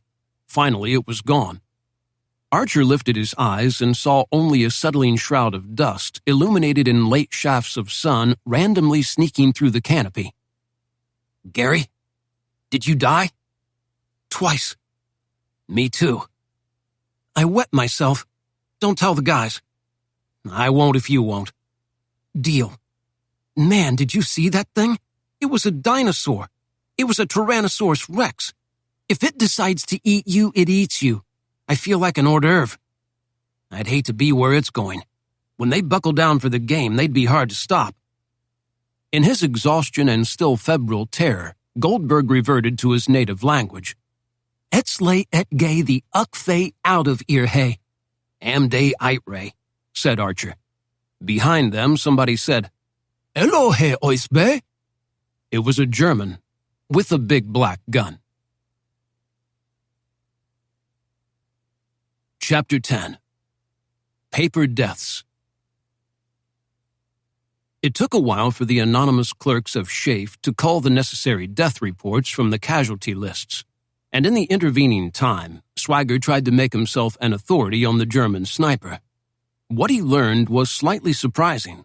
The first was that, as a phenomenon, sniper war wasn't terribly interesting to Western intelligence. Therefore, no one had devoted intense scrutiny to it, and it was covered merely as an afterthought. As Earl sifted through the reports, he noted a curious lack of urgency, clearly reflecting a lower priority. Most reports were based on published secondary reports from German propaganda magazines, not secret-sourced documents as examined and translated cursorily by the British. Only the sudden and unanticipated success of the Bocage catastrophe got their heads turned in the right direction, at the expense of far too many GI lives. And Earl realized that his was the first direct, high-importance focus on the issue. But this indifference had its own parallel in the Germans themselves. Though they, like all the major powers, had run a highly successful sniping program in the Great War, they had more or less abandoned it as they geared up for what became the war. This was because they had been so entranced with lightning warfare, blitzkrieg, and the development of armored and ground troop coordination, with Stukas thrown in for laughs, that they had bypassed the sniper, who was, after all, an exemplar of stationary warfare as fought in trenches. For a long time, as they blitzed across Europe and halfway across Russia, that bias held. But the Russians, once they put a stop to German advances and hung them up in cities like Leningrad and Stalingrad, retaught them the forgotten lessons. A man with a rifle and a scope could do severe damage to not only his targets, but to all those standing near his targets, and all those hearing from those who'd been standing near his targets. Thus the Krauts got into the war sniper game late, which explained their lack of development.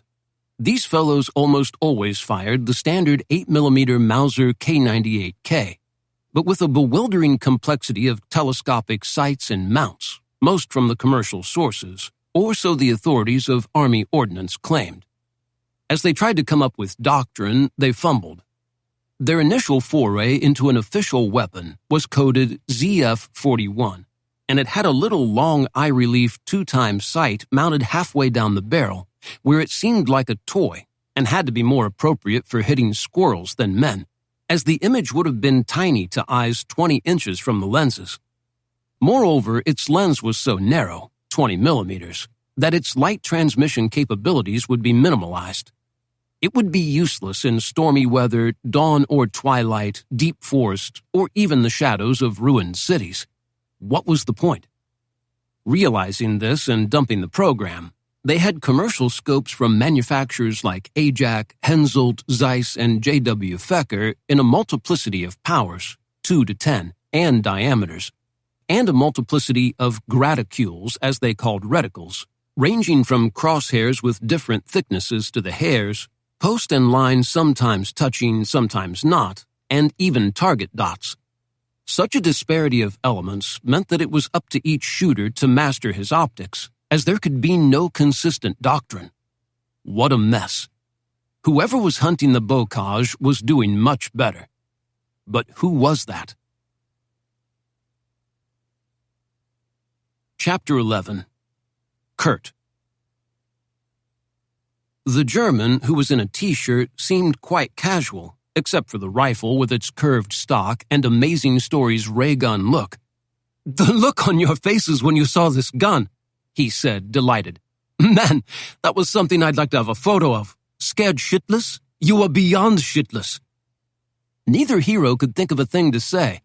Archer was silent. Goldberg gibbered like a fool. "Okay," said the German. "Let's go. Taking you to see Kurt. He'll figure out what to do." What's with... why?" blurted Archer, his curiosity overwhelming the danger. "The English? Man, I grew up in L.A. 5 years. My dad was a cinematographer at RKO. Hope to get back there when this shit is over. Come on, let's go. We'll miss lunch."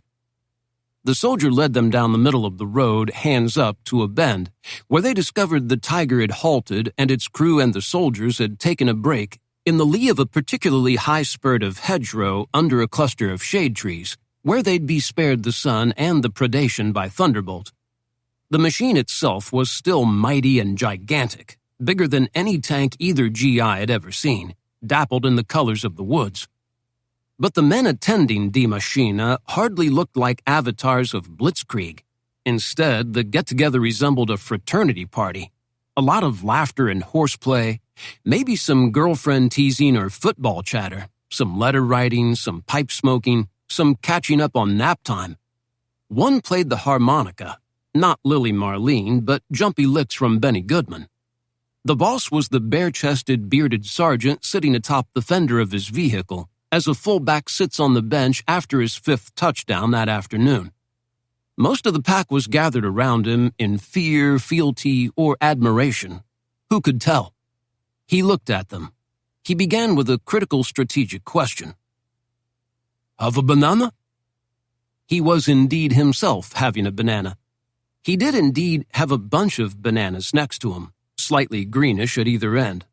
He handed it over, and both GIs took one. What were they supposed to do?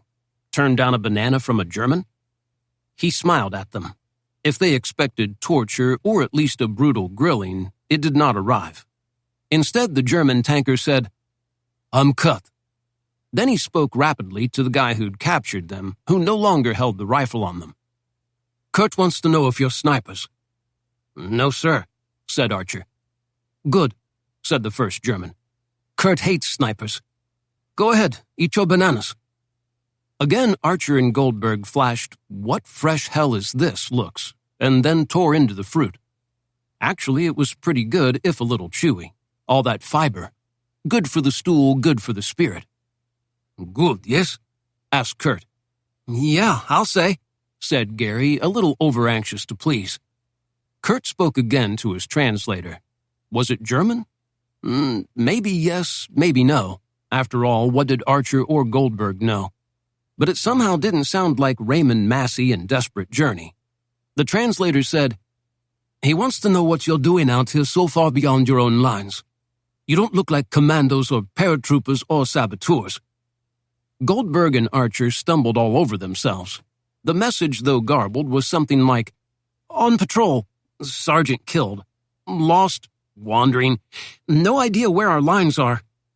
Kurt listened to the explanation, then asked a question. "Do you hunt tanks?" "No, we run from tanks," said Goldberg. No, said Archer. "We were just on night patrol. We got lost." "How many Germans have you killed?" "Sir, none. I haven't even fired my rifle in combat. So far, the war's been hiding and shitting in holes, usually the same one." Kurt considered carefully. "What should I do with you now? Do you want to join the German army?" The two were dumbfounded, but the laughter suggested Kurt was joking. Then he said, "I suppose I should turn you over to the SS." "Vi latrina ne molin na hetavno," someone more or less said, or at least that's what it sounded like. That set off a little explosion of bon mots, one-liners and hoots about Nedzniki, whatever that was, all of it lost on the GIs. "This guy's pretty funny," Archer muttered to Goldberg. "Maybe he could give you some material for Bob." "I think we'd be a disappointment," said Goldberg to Kurt. "I'm a comedy writer for radio." "Hardly," said Archer. "And he's studying to be a farmer." "Farming is good," said Kurt. "Myself, I built automobiles. That too was good. Farming, autos, both for the people. And what is comedy writer?" The translator was now up to speed on the rhythms, and the words reached the guys almost simultaneously with the expression, though the syntax was sufficiently fractured to give it that Hollywood convention of foreignness. "When people say funny things on the radio, it's not spontaneous," said Goldberg. "It's all written down. I'm the one who writes it. I'm the funny one. Theoretically, said Archer. Do you know Bob Hope? Asked the translator on his own. I know his people. You don't get to meet the star. No comedy on German radio, said Kurt. They just yell at you. I hate that, said Goldberg. Okay, boys, said Kurt. I guess not kill you. I no like killing people. Oh, so much killing I've seen. I could tell you, but it make you cry. I don't mind blowing up tanks that are trying to blow up me and crew. Machine against machine. But shooting actual people, quite revolting. This is why Nazis hate me. They like killing people. The two GIs nodded dumbly. Neither could think of a thing to say. Even professional quipster Goldberg came up dry. You promise me you won't kill Germans. Just hide in a hole and shit and think up jokes. You, taller one, you think of corn. Yes, said Archer. Definitely. Corn all the way. Go on, get out of here. Leave rifles and grenades. They already left their rifles behind, said the translator. Well, take their grenades. Throw them in the pond. I don't want them near machine. And bayonets. Then send them on their way. He turned back to them. Do you know way? Not really. Go west, toward setting sun. Stay close to hedgerows. Hack through with those little shovels. Be careful of middle of the fields. Travel at night, but later after sun has set. Then quit when sun is about to rise. That's when the translator quit, seeing his duty finished. But Kurt added, Davdi pozor nad nedzniki. Nedzniki again. Chapter 12. Ammo. The ammo was the key, Earl realized. The 8mm was not what he would have chosen as a sniper round, producing too much kick, and by reputation, too much muzzle flash, and standard but not notably effective accuracy, pretty much like the 30 of Garand and Springfield provenance. Could the 8mm be tamed by specialist ammunition? Possibly, but if they don't take the trouble to standardize the scope, it seemed unlikely that they'd go to the trouble to produce a specialized sniper round. And in fact, their first sniper hero, an SS officer named Rep, at an engagement called Demyansk Encirclement in 1942, had used a Mannlicher sporting rifle, if the propaganda photos of him were to be believed. Perhaps it was merely a reflection of intelligence analysts' lack of interest in the topic, but if a special sniper-grade cartridge had been designed and issued since Rep's 122 kills in a single engagement, no reports of it had yet reached Allied intelligence. At any rate, once the Germans rediscovered the power of organized sniping after Rep's feat, by late 1943, they went at the process head first.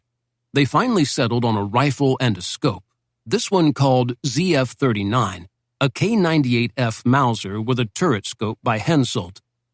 The schools, or so propaganda indicated, were numerous and rigorous, the biggest being at Vilnius in Lithuania. That establishment by location would provide shooters primarily against the ever-advancing Soviets. Others were spread throughout the Reich, including the motherland and its little brother Austria. Perhaps those schools were sending their newly trained heroes to the Bocage, and maybe a couple of visits from the 8th Air Force could shut them down and kill the future killers. However, assuming the reports from the Bocage were reliable and not over-exaggerated, yet to be determined, the shooters in this part of France appeared, most of them, too salty to be recruits just graduated from a school. Maybe they were seasoned vets of Russia, with a batch of red kills to their credit.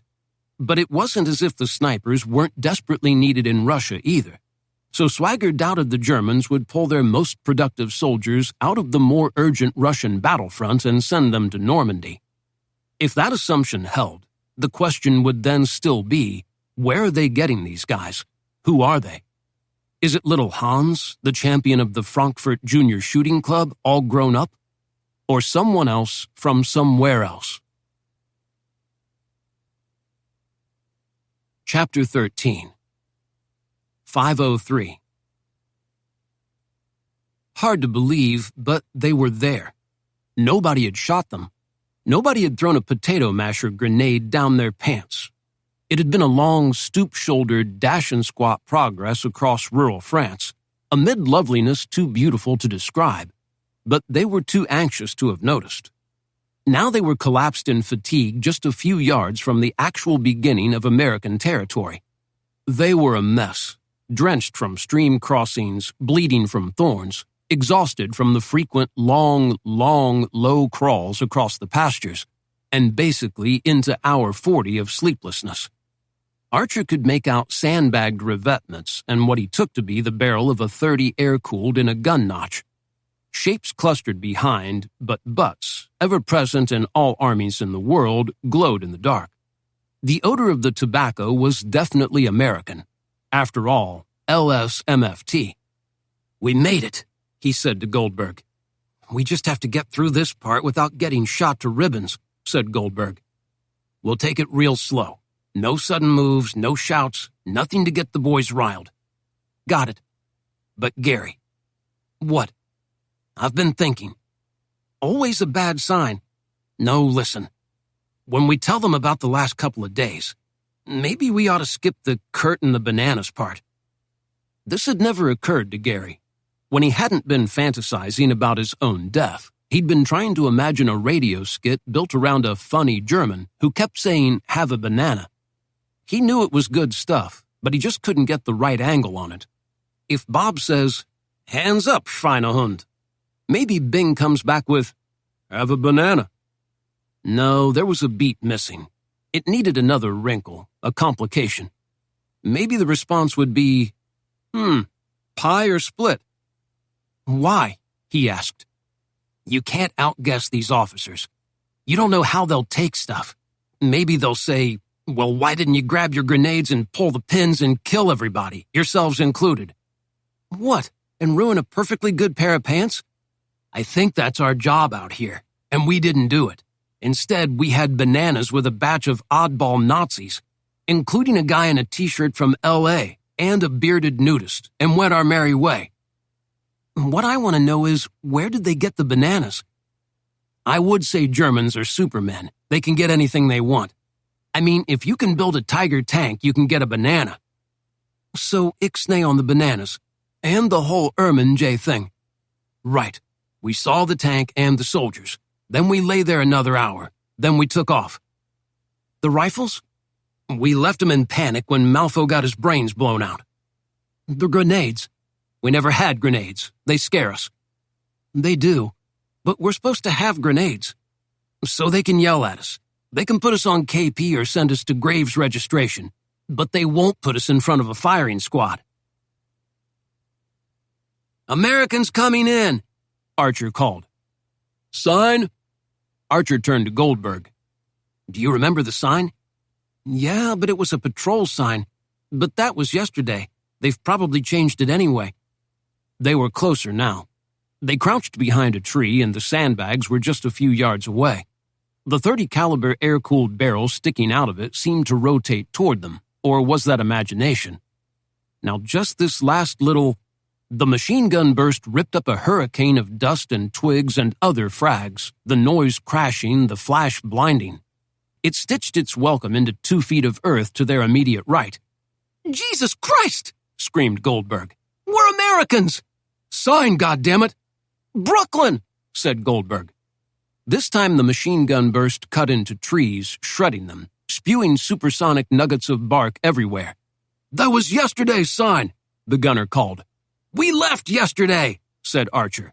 "On patrol. Sergeant Malfo got hit by a sniper.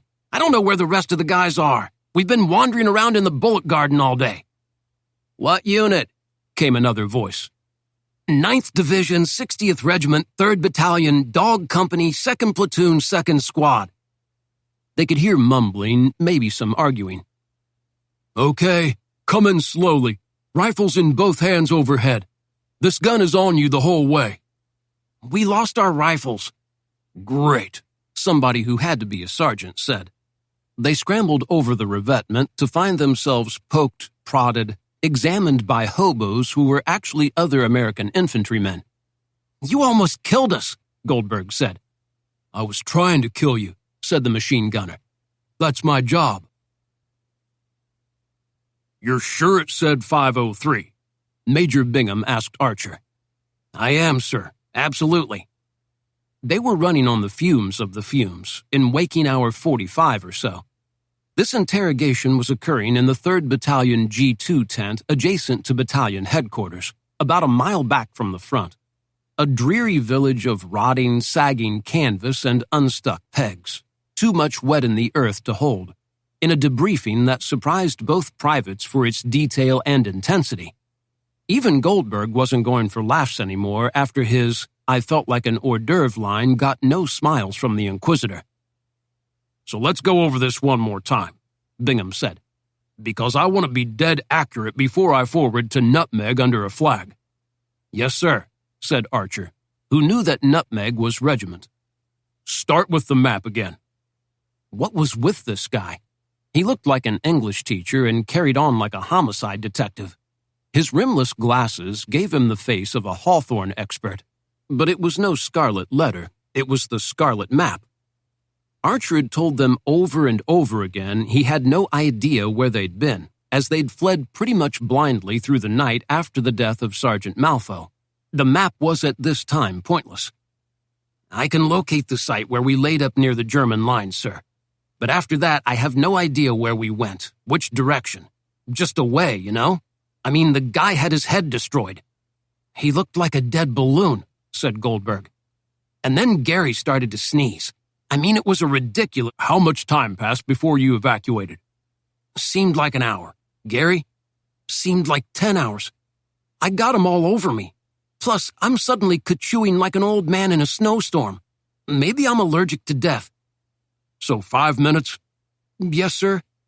Any sense of initial direction? None, sir. The intelligence officer sighed heavily, as if all of Job's woe had descended upon him, or his show had closed in Boston. He took a pack of Camels out of his tanker jacket, lit one up, then offered smokes to the 2 privates. Go on, he said. Do you want me to skip to the tank part? It's just walking until then. Yes. So Archer went through it again. The dive into the gully, the rumble in the earth as the giant war machine clanked by. The odd casualness of the Germans, especially the shirtless tank commander in the turret with the sunglasses. Nothing about bananas for lunch with the boys in gray. You're sure it was a tiger? For about the 10th time. Yes, sir. It wasn't a panther. They have similar profiles. No, sir. I've seen a lot of dead panthers outside Cherbourg. I've never seen a tiger before. Big as a whale. This was a tiger. It couldn't have been 508. 8 and 3 are easy to confuse, especially under pressure and if only seen for a second. It was 503, said Archer. Goldberg, you concur? Sir, I was trying to insert myself into an ant-hole at the time. No laugh. What an audience. The show deserved to close in Boston. Okay, I want you each to write a detailed narrative of the patrol, not just the tank. Everything. The sneezing? The sneezing, everything. Get busy now. Get some coffee if you need it to keep going. But I want this getting to division ASAP. Sir, may I ask, why is 503 so significant? It sounds like elements of 12th Panzer are infiltrating north. They've broken down into individual tanks so as not to attract airstrikes. The 503 would indicate one of their most illustrious units, Abiltung 503, that is 503rd Heavy Tank Battalion. These guys are the best tankers in the world. They ate T-34s for breakfast in Russia. 12-to-1 kill ratio. But it looks like they're trying to slip through the bocage without incident to get to the Brits and a landscape where their superiority can come into play.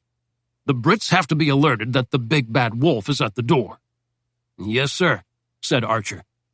You 2 boobs may have actually made a significant contribution to the war effort, said Major Bingham. Good work. Thank you, sir, they said, each feeling maybe a little guilt in holding back on the banana affair.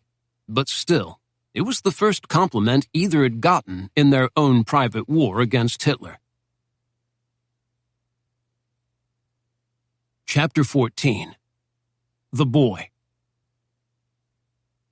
Swagger had turned Leitz into an errand boy by sending him off with Lieutenant Fenwick to round up office supplies. Index cards, hundreds of pins, RAF biro pens that applied ink via a tiny ball without smudge in the dozens.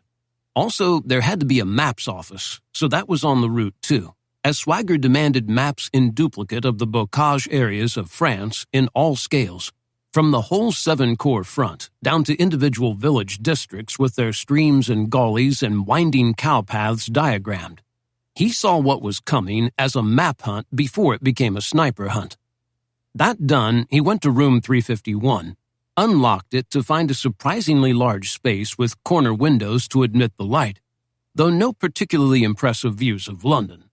The ancient city outside the T-square of windows of 351 was just a grim stretch of low, indistinct buildings and trees, lacking anything of ceremonial or historical note. It could have been Fort Wayne. No one had even bothered to float barrage balloons in this sector. Nothing to protect. Work tables had been provided and folding chairs. He noted a smallish office defined by a glass wall in the far corner that would become his own, he knew. He also found his driver and gopher T5 Sebastian sitting there trying to look useful. Sebastian snapped too, but knew you didn't salute indoors uncovered. As you were. Thank you, sir. Sebastian, is that the name? Yes, sir, said the young man, who had one of those beautiful faces that belonged on a vase or a wall, and not a post office wall. His uniform, Earl noted, was superbly fitted, the Ike jacket lustrous and freshly pressed, the 2 T5 stripes immaculately placed, as were the small collection of meaningless ribbons. No CIB, no wound stripes, no decorations for anything except attendance. His brown Oxfords glowed, achieving a luster unobtainable on government leather. Okay, Corporal. We need a little talk here alone. Get some things ironed out. Yes, sir, said Sebastian. As I see it, you've got the best job in the war. No real responsibilities when kids your age are leading hundreds of bombers against German cities in broad daylight, or taking patrols into triple canopy jungle. No danger anywhere in your life except if you look the wrong way crossing the street and get hit by a cab. 3 hots, a cot, probably an actual bed. I'm guessing there's a pretty jazzy social life in this city every night, and you're a big part of it.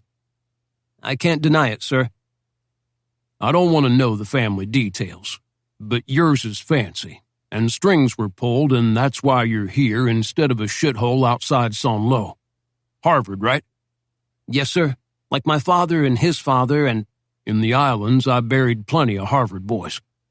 Guts shot out, heads blown off, chopped to ribbons by Jap bayonets. Just last week, I was addressing a battalion of young riflemen about to head to the Pacific. I asked how many Harvard boys were there. There were 14. They thought it was everybody's war, despite family and brains that might keep them out of the explosion circus. Yes, sir. You seem to think the explosion circus is for other people. Your sort doesn't do dirty work. It's not that. It's only... The boy did look abashed. He swallowed dryly. This was probably his most uncomfortable exchange in the military. He had run out of words.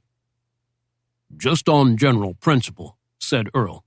I'm about this far from shipping you out to the 1st Ranger Battalion.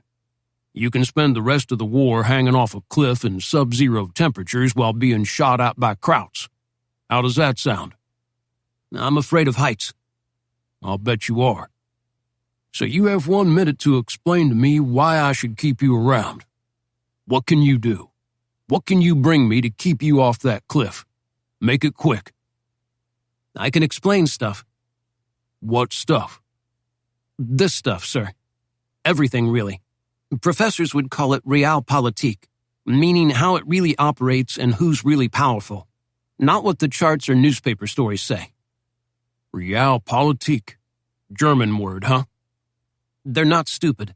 They know what they're doing. They were onto something with this concept. I'm talking about things Lieutenant Leitz doesn't know. He's a hero. He sort of floats above it all. Very decent man. Brave, loyal, earnest, hardworking. But he still thinks the Germans are the enemy. He's exactly the sort who will get destroyed in this place, not see it coming, not know why it came. He doesn't know the building is the enemy. Before you can defeat the Germans, you have to defeat 70 Grosvenor. I've been here since 42. I know everything, and that's intelligence you can use. Go on. I know who's red and who's FBI tracking red. I know who's secretly sleeping together. I know who's a homo. I know who's kind of weird. I know who's affronted by everything. I know who hates who and why. I know who's smarter than he seems and who's dumber than he seems. I know who works and who loafs. What's the first name? Edwin. Edwin Gaines Sebastian. Ed. Suppose you give me some particulars, Edwin. You and Leets don't know that before you even start, you've got an enemy sworn to destroy you. I can name names. Major Frank Tyne in operations. Why? Because of Operation Millie, his true objective in the war. Meaning? He is in love with Lieutenant Fenwick. Who wouldn't be? She's a beautiful gal. But it's more than that. She's also wired into the New York-Boston hotshot class who really run things and regard the war as a minor interference in their business. That's why I'm here instead of that shithole outside Saint-Lô. I'm one of them. They like me. They like my father's money. Well, Edwin, at least you're up front. Yes, sir. And that's why I know the value of Millie. If you marry her, not only do you get the #1 swell dish in London, you're connected. Your future after the war is settled, and it will be excellent. Brokerage or law practice partnership, great houses on maple lawns overlooking the Sound. Doesn't matter which sound, there'll be a sound. Access to the secret rooms in D.C. where the decisions are made. It's all foreordained. What does this have to do with room 351? Lieutenant Fenwick seems to have chosen Leets of all her suitors, and she had many. She went with the colonel to visit him in the hospital when he got back from France. I guess that's where it started. He was the hero, the only Jed who actually blew a German bridge on D-Day. She went back on her own a few more times. Now he's here permanently, and they seem to be an item, and he's assigned to the building's hottest project, room 351, with the mystery movie star from the Marine Corps, a true hero who shrinks the balls of all the would-be warriors around here. I thought I picked something up between them. It was the way they didn't look at each other. Yes, sir. Exactly. So if room 351 succeeds, Leets succeeds and looks bigger, and Tyne looks smaller. So he doesn't want that success. The hell with the war. That means any dealings you have with him will be tricky. Any requests will somehow get lost or derailed. Any rush orders will be unrushed. Any schedule will go off the tracks. There will be bureaucratic initiatives to take you over. That is, unless you know the way around the problems. And I do. That's what makes me a help. I can get you anything fast and clean through other T's. The T's hang out together. A Tech 5 at 70 Grosvenor can do you a lot more good than a Tech 5 clinging to a cliff at 4,000 feet in the Italian Alps. Said Swagger. I still like the idea of you on that cliff. But suppose you make a habit of giving me the intelligence every morning so I know what I'm facing that day. Who's gonna come after me? When's it gonna happen? What are my moves? Who can I punch? Who can I beat down with Marine Corps profanity? Who should I ambush up front? Who should I avoid? I can do that. Then get the coffee and don't wreck the car. Enter Millie Fenwick. Millie from Millicent, from the Fenwicks. You know, the Fenwicks of the North Shore. Millie was a lovely girl, clever as the devil. She graduated with high marks from Smith, but never bragged or acted smart. Got her first job working as a secretary at Life in Manhattan for the awful Luce and his hideous wife. Spent some time on a Senate staff. Her father arranged it. And then when war came, she gravitated toward the Office of Strategic Services just as surely as it gravitated toward her. People knew where they belonged, and organizations knew what kind of people belonged in them. So General Donovan's assistants fell in instant love with the willowy blonde, who looked smashing at any party, smoked brilliantly, had languid see-through-anything luminosity in her eyes. Everyone loved the way her hair fell down to her shoulders. Everyone loved the diaphanous cling of a gown or blouse to her long-limbed, definitely female torso. Everyone loved her yards and yards of leg, her perfect ankles well displayed by the platforms of the heels all the girls wore. It was rumored that both Warners and RKO had scouted her. By 43, she'd transferred to London Station at 70 Grosvenor and become one of Colonel Bruce's assistants and wore the uniform of a second lieutenant in the WACs. She was in charge of the colonel's calendar, important for also social. She answered his phones or placed his calls, but it was more than that. She also knew the town and so was able to prioritize. The colonel was hopeless and said yes to every invitation in the days before she arrived on station. She had keen, perhaps even eerily prescient social instincts. She knew who counted, who didn't, which receptions it was important to be seen at, which could be safely ignored, which generals were on the ascension, which were on the decline, which Gaullist liaison officers could be trusted, which should be avoided, which journalists were helpful, which were not. She was indispensable, she was efficient. She was beautiful and brilliant at once. Then what was she doing in a crummy office supply storage room with a dropout from medical school and a purple-pink continent of bruise still lighting up his hip? Actually, kissing. Then some more kissing. Finally, kissing. "When will I see you again?" she said, when their lips came unglued. They were hidden behind shelves of paper supplies and beat-up English desk sets, plus more biro pens, typewriter ribbons, sheets of carbon paper, unused mimeo machines, dictaphones. A war runs on blood, gas, and paper, and they were in the paper part. They were close, body on body, breast on breast, loin on loin, thigh on thigh. If he let himself, he could feel the garters holding her stockings up. He didn't let himself. It could lead to complications. Breaths mingling, hearts beating in synchronicity, pulses racing, faces flushed. One more inch and it would have been sex. This was near sex, separated but by atoms against the possibility that someone would see and report to all what all already knew. It's what they had instead of sex in the 40s. "He's going to work us hard, I think," said Leitz. 20 on, 4 off for sleep. Maybe sleep here on cots. Lots of coffee. He just wants to get this over with and get back for his scheduled death, on some island you and I and even he has never even heard of. "Jim, I will miss you. If something breaks, let me know. Maybe you'll get a little time off and we can steal some privacy." "Sweetie, I will miss you too. So. These last few weeks have been the greatest ever. Maybe getting hit was the best thing that could have happened to me." "Don't say that." "I guess I didn't mean it, really. Love you as I do, I'd give it all up to have Basil back." "I'm not sure if it's your honesty or your loyalty that stole my heart. Fortunately, you've got both. Plus courage and decency. And you make an excellent martini." "The Major's the hero type. I'm just an idiot who follows orders. He's like Mad Basil, who saved my life at the expense of his own. Still can't figure that one." "He saw in you what I see in you. The bright and hopeful future earned, not presumed. He knew his kind would be obsolete with the war's end. He knew you could build a better world than he could dream of. God bless Basil. God bless the Major. But let them enjoy their war in peace. Their big secret is how happy they are. They were born for it. Nobody else was." They kissed again. It was a standard movie thing, maybe in its way better for lack of backlighting and Hoagie Carmichael. Lots of fun, even if shot through with regret and doubt and sense of other issues calling. It was still the same old story. "I've got to get back," he said. "Me too. Ugh. And tonight I said I'd have drinks with Frank Tyne." "That guy? Good Lord, why?" "Colonel Bruce asked me to. Frank has been writing memos about room 351, and the colonel can't figure out what's going on."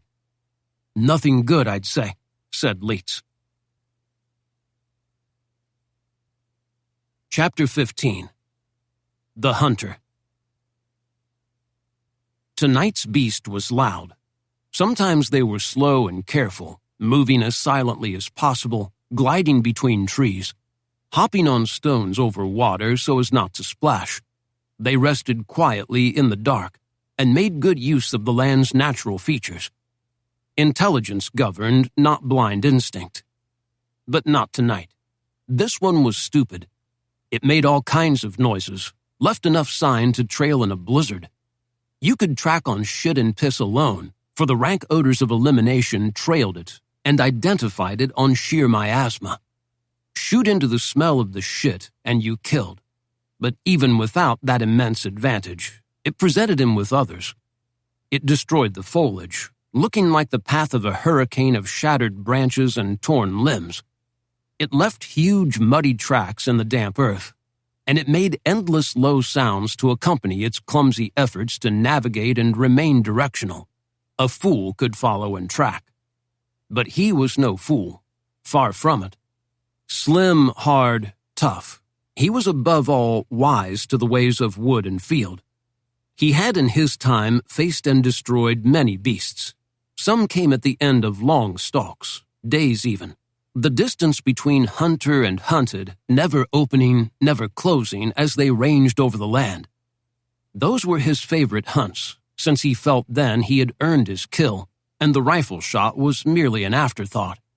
Others may have not offered much of a chase, but fought valiantly at the end, risking everything on one last crazed charge to crush him, demanding of him the nerve to stand tall and calm as pounding destruction approached, and shoot well at the last second. They required that he place the bullet precisely in the only spot it could find brain. That too was an earned shot, always worth the risk and always celebrated afterwards by a drink, or 20. He was so proud then, knowing he had the heart of a lion, the nerves of a hyena, the strength of the baboon. He never panicked. It was not in his mind to do so. In fact, his mind was quite interesting. In it, things proceeded logically from causality, and he felt his excellence at his life's work came from that, not his physical attributes, however spectacular they might be. He had the knack for memorizing the landforms so that even in dark or rain, he knew when his prey would be climbing or descending, which valley it would choose to follow on the principle that less climbing meant less energy expended, and thus less time in the zone of maximum vulnerability. These animals were never clever. It was not in them to be clever. They didn't have a mind for strategy, for ruse, for disguised intent or counter-ambush. That was one disappointment. The other was how easily they died. It was, he supposed, with some melancholy, to be expected. The bullet was slim and fast, built to penetrate muscle and blood, to destroy the organs that were the motors of the body, to smash the brain that was the controller, to rip the heart that supplied the blood fuel to all parts. Some animals of the past had been difficult to kill. One had to love them for that. These, however, surrendered without a whimper, flattening to the earth almost instantly. He had but one flaw. To his credit, he knew it. That was the memory of a woman. Karen. It came upon him suddenly like an ambush. It took him out of his head. It rattled him, filled him with regret. It destroyed his certainty, his will, his ambition. He wallowed in a sludge of despond, a worthless soul praying for death to arrive sooner rather than later. She would win again, as she had already. Karen. But not tonight. That was, after all, the point. Admission was the only surcease from pain and memory. It alone, at least so far in ways the liquor and sex had not, drove her image from the front of his brain, cramming it into a little faraway hole until the next time. Karen. It was getting time to shoot. He was well behind and had been still for a long time. Another hunter's gift, the gift of stillness. Most creatures had to shiver and twist and torque, reminding themselves they were still alive. Noises served the same purpose, as did, he supposed, the need to defecate or urinate. All announced and symbolized life, and if they were incapable of conceptualizing the self, their instincts nevertheless proclaimed it loud and clear to all in the neighborhood. I squirm, therefore I am. The hunter is different. Stillness becomes him. It is as though he can reduce himself to inanimateness at the cellular level, will his systems to close down to the merest of oxygen sustenance level, to purge his brain of the need for constant visual stimulation. Pins and needles do not afflict the parts of him that touch ground. His neck never cranks in upon itself in pain. His need for water does not explode in his imagination. His lips, drier than parchment, do not annoy him. His digestive system, in obedience to a will as achieved over long periods of self-discipline, has no desire to perform evacuation. He is close to animal death, unfazed by tremor or twitch or yip or gurgle. If hungry, his stomach walls do not vibrate. If uncomfortable, his muscles do not complain. If bored, his mind does not wander. He never gets horny. He finds nothing funny. He knows no awe. He never wants it to be over. This close to death, he is fully alive. He checked his watch. Time approaching. He was low to earth here and could not get the shot he wanted, as the undergrowth was too dense. But he had already picked his spot, a stout tree that would sustain his weight for steadiness, and at the same time give him shelter. He slithered to it, now a snake or a lizard, moving as if by rhythmic flexes from musculature beneath his skin. Noiseless, calm, unrushed, in his element.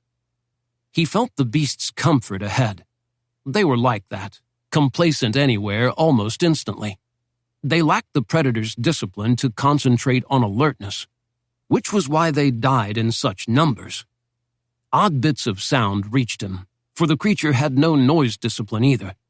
It went with its confidence and sense of foolish invulnerability. He reached the tree and in the darkness slid up to it, moving slowly on leg power, pressing his left biceps against it for steadiness. He could make this shot standing clear, but he knew himself never to be arrogant. If rest and solidity was possible, then it should be taken. It was a gift from whatever gods there were, and one does not scoff at the gods out of arrogance. He whom the gods destroy first, they make proud. He rose, leaning into it. Rifle sling spiraled about his arm for tightness when he went into the hold. His breathing was steady, his heart regular, his sense of time somewhat distended as he focused on the ceremony of the shot. The darkness was easing bit by bit in the east as on schedule, that steady old bastard the sun drew close to the lip of the earth. The light seemed to ooze. It was a liquid looking for form to sustain it. It filled in details as it edged over the earth's rim, and the trees became structures of leaf and limb. The underbrush a riot of complexity, the flowers, a few of them, bursting into color as if explosions.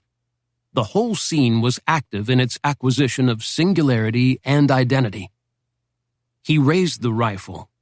It was the best in the world for this kind of thing, superbly accurate by fate. It had been selected by the factory experts for this specialist's role, and made all the better. The surfaces of the trigger engagement mechanism had been stoned to smoothness, the action fitted precisely to the stock. The barrel floated for freedom of vibration, all of which supported the purpose. The scope, the world's best. Boasting glass so flawless it seemed to have been cut from sky itself, was harnessed to the rifle by a heavily engineered system of uncompromising reliability. A bridge builder's ingenuity had gone into its systems of lockdown, buttress, and engineering integrity. He himself, with the selected ammunition, had spent hours achieving dead zero at 200 meters, at which most opportunities would present themselves, and which would be out of the reach of his quarry's sight in the low, just pre-dawn light. As the scope came to his eye, the world increased in scale by a multiplier of 4, which meant that the light increased in scale to that degree. He saw the head, he saw the shoulders, the back of the neck, and knew the perfect spot as the great Bell had discovered so many years ago. Imagine a lateral line from ear to ear, intersected by a vertical line from the center of the target. Not the anatomical center, but the center as presented by the creature's posture. and placed the point of the sight there. It was like a blade piercing the brain. Isolated in space, though flanked by two horizontal blades, the three of them designating the mathematic point of impact, which was, at this calculated range, identical to point of aim. He thumbed off the safety, feeling a slight shudder as it snapped. His fingers reacquired the comb of the stock, knowing the wood intimately, knowing where to place themselves for maximum comfort and therefore security. The forepad of his trigger finger came to rest on that lever, but just so, a feather's touch, no willed pressure, no sense of obligation or urgency. He never fired. His subconscious administered that effort, and it surprised him as much as it must have surprised his respondent 200 meters away. If there was noise, he didn't hear it. If there was recoil, he didn't feel it. If the powder released gases, he didn't smell them. He slid down the tree, knowing the excellence of the shot, and melted into the ground cover. Chapter 16. The War of Pins. The boxes from Schaeff began to arrive by armed escort. Military policemen, white-helmeted and white-gaitered, delivered them and then, by arrangement, went to the canteen, where they had coffee and pastry until the day was done, though one at a time stood outside the door of 351, hand placed on the holster flap of his .45 automatic. You never knew when Fallschirmjägers were going to drop by. In the room, the three men worked. It was melancholy and ceaseless. The boxes mostly contained Form Number 1, Report of Decedent, a banal one-page form from various theater cadaver collection points, before shipment to the big cemetery at Blovila. Most of the documents came from platoons of the 603rd Quartermaster Graves Registration Company, which administered this part of the war for the various corps of Bradley's First Army. They had the worst job of the war. The dead were theirs.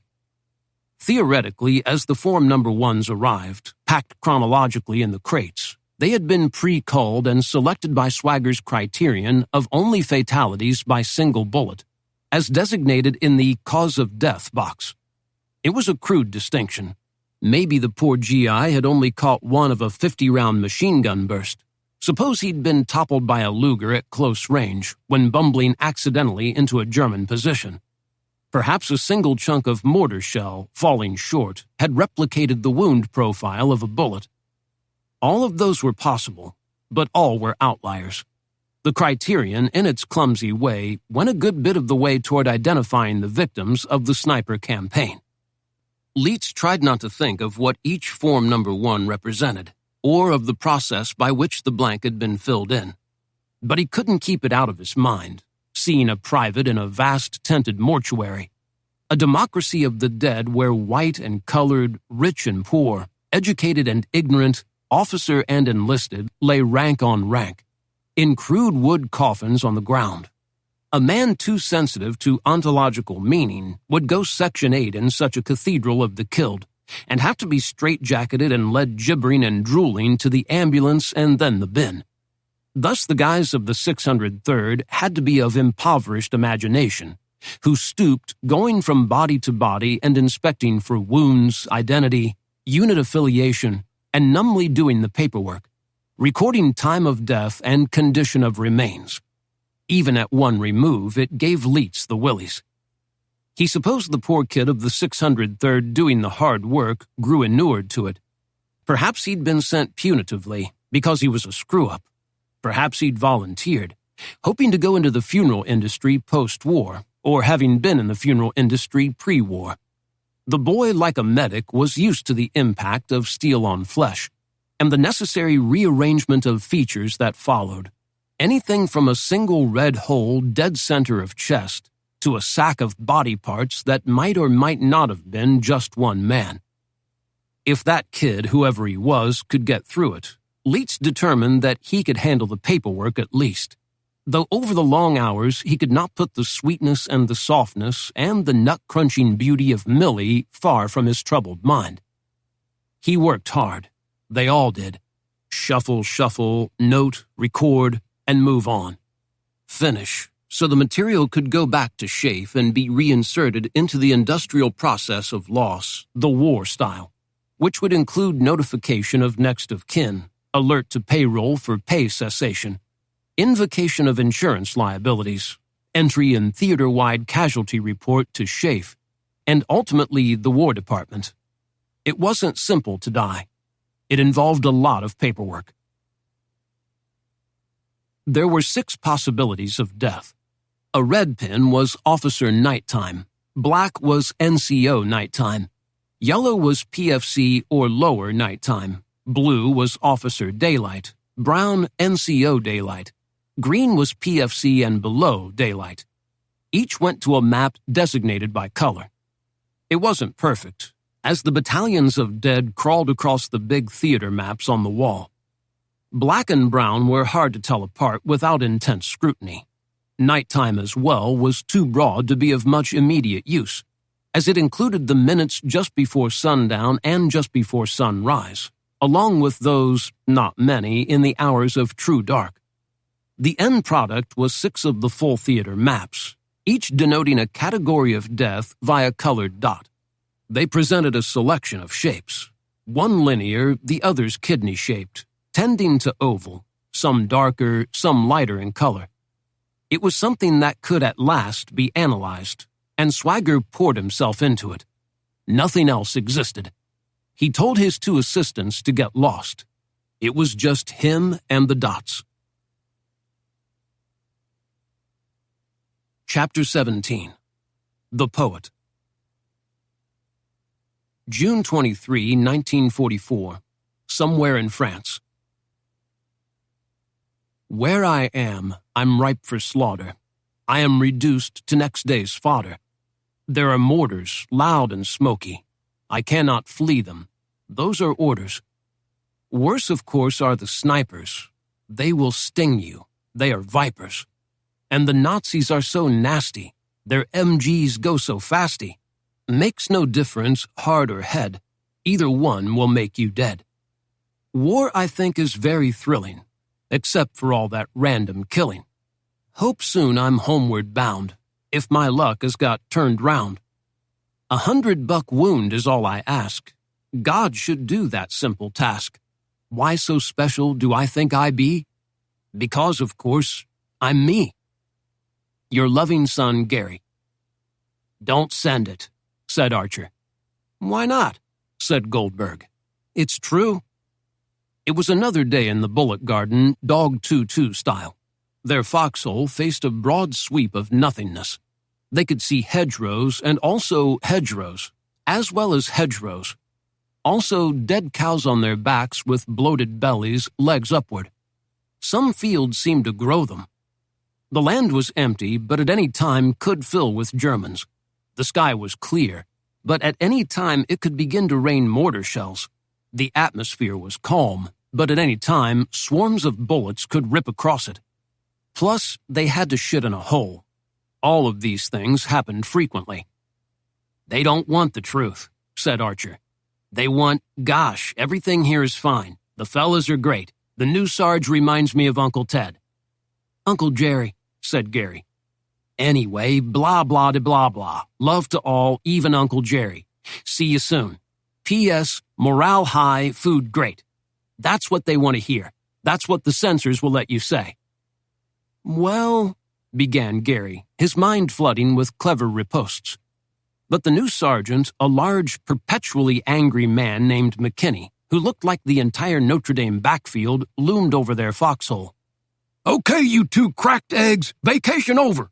Archer, you find Blickowicz in the company area. You clean his BAR for him. He's been lugging it plus 340 rounds of ammo since I got here. He needs relief and sack time. No such words in the United States Army. Only words are yes and sergeant in that order. We need that gun maintained daily. It'll keep us alive. Goldberg, get on your bicycle and head back to Battalion G2. They have some new maps in. Nice to know where we're going, wouldn't you say, Goldberg?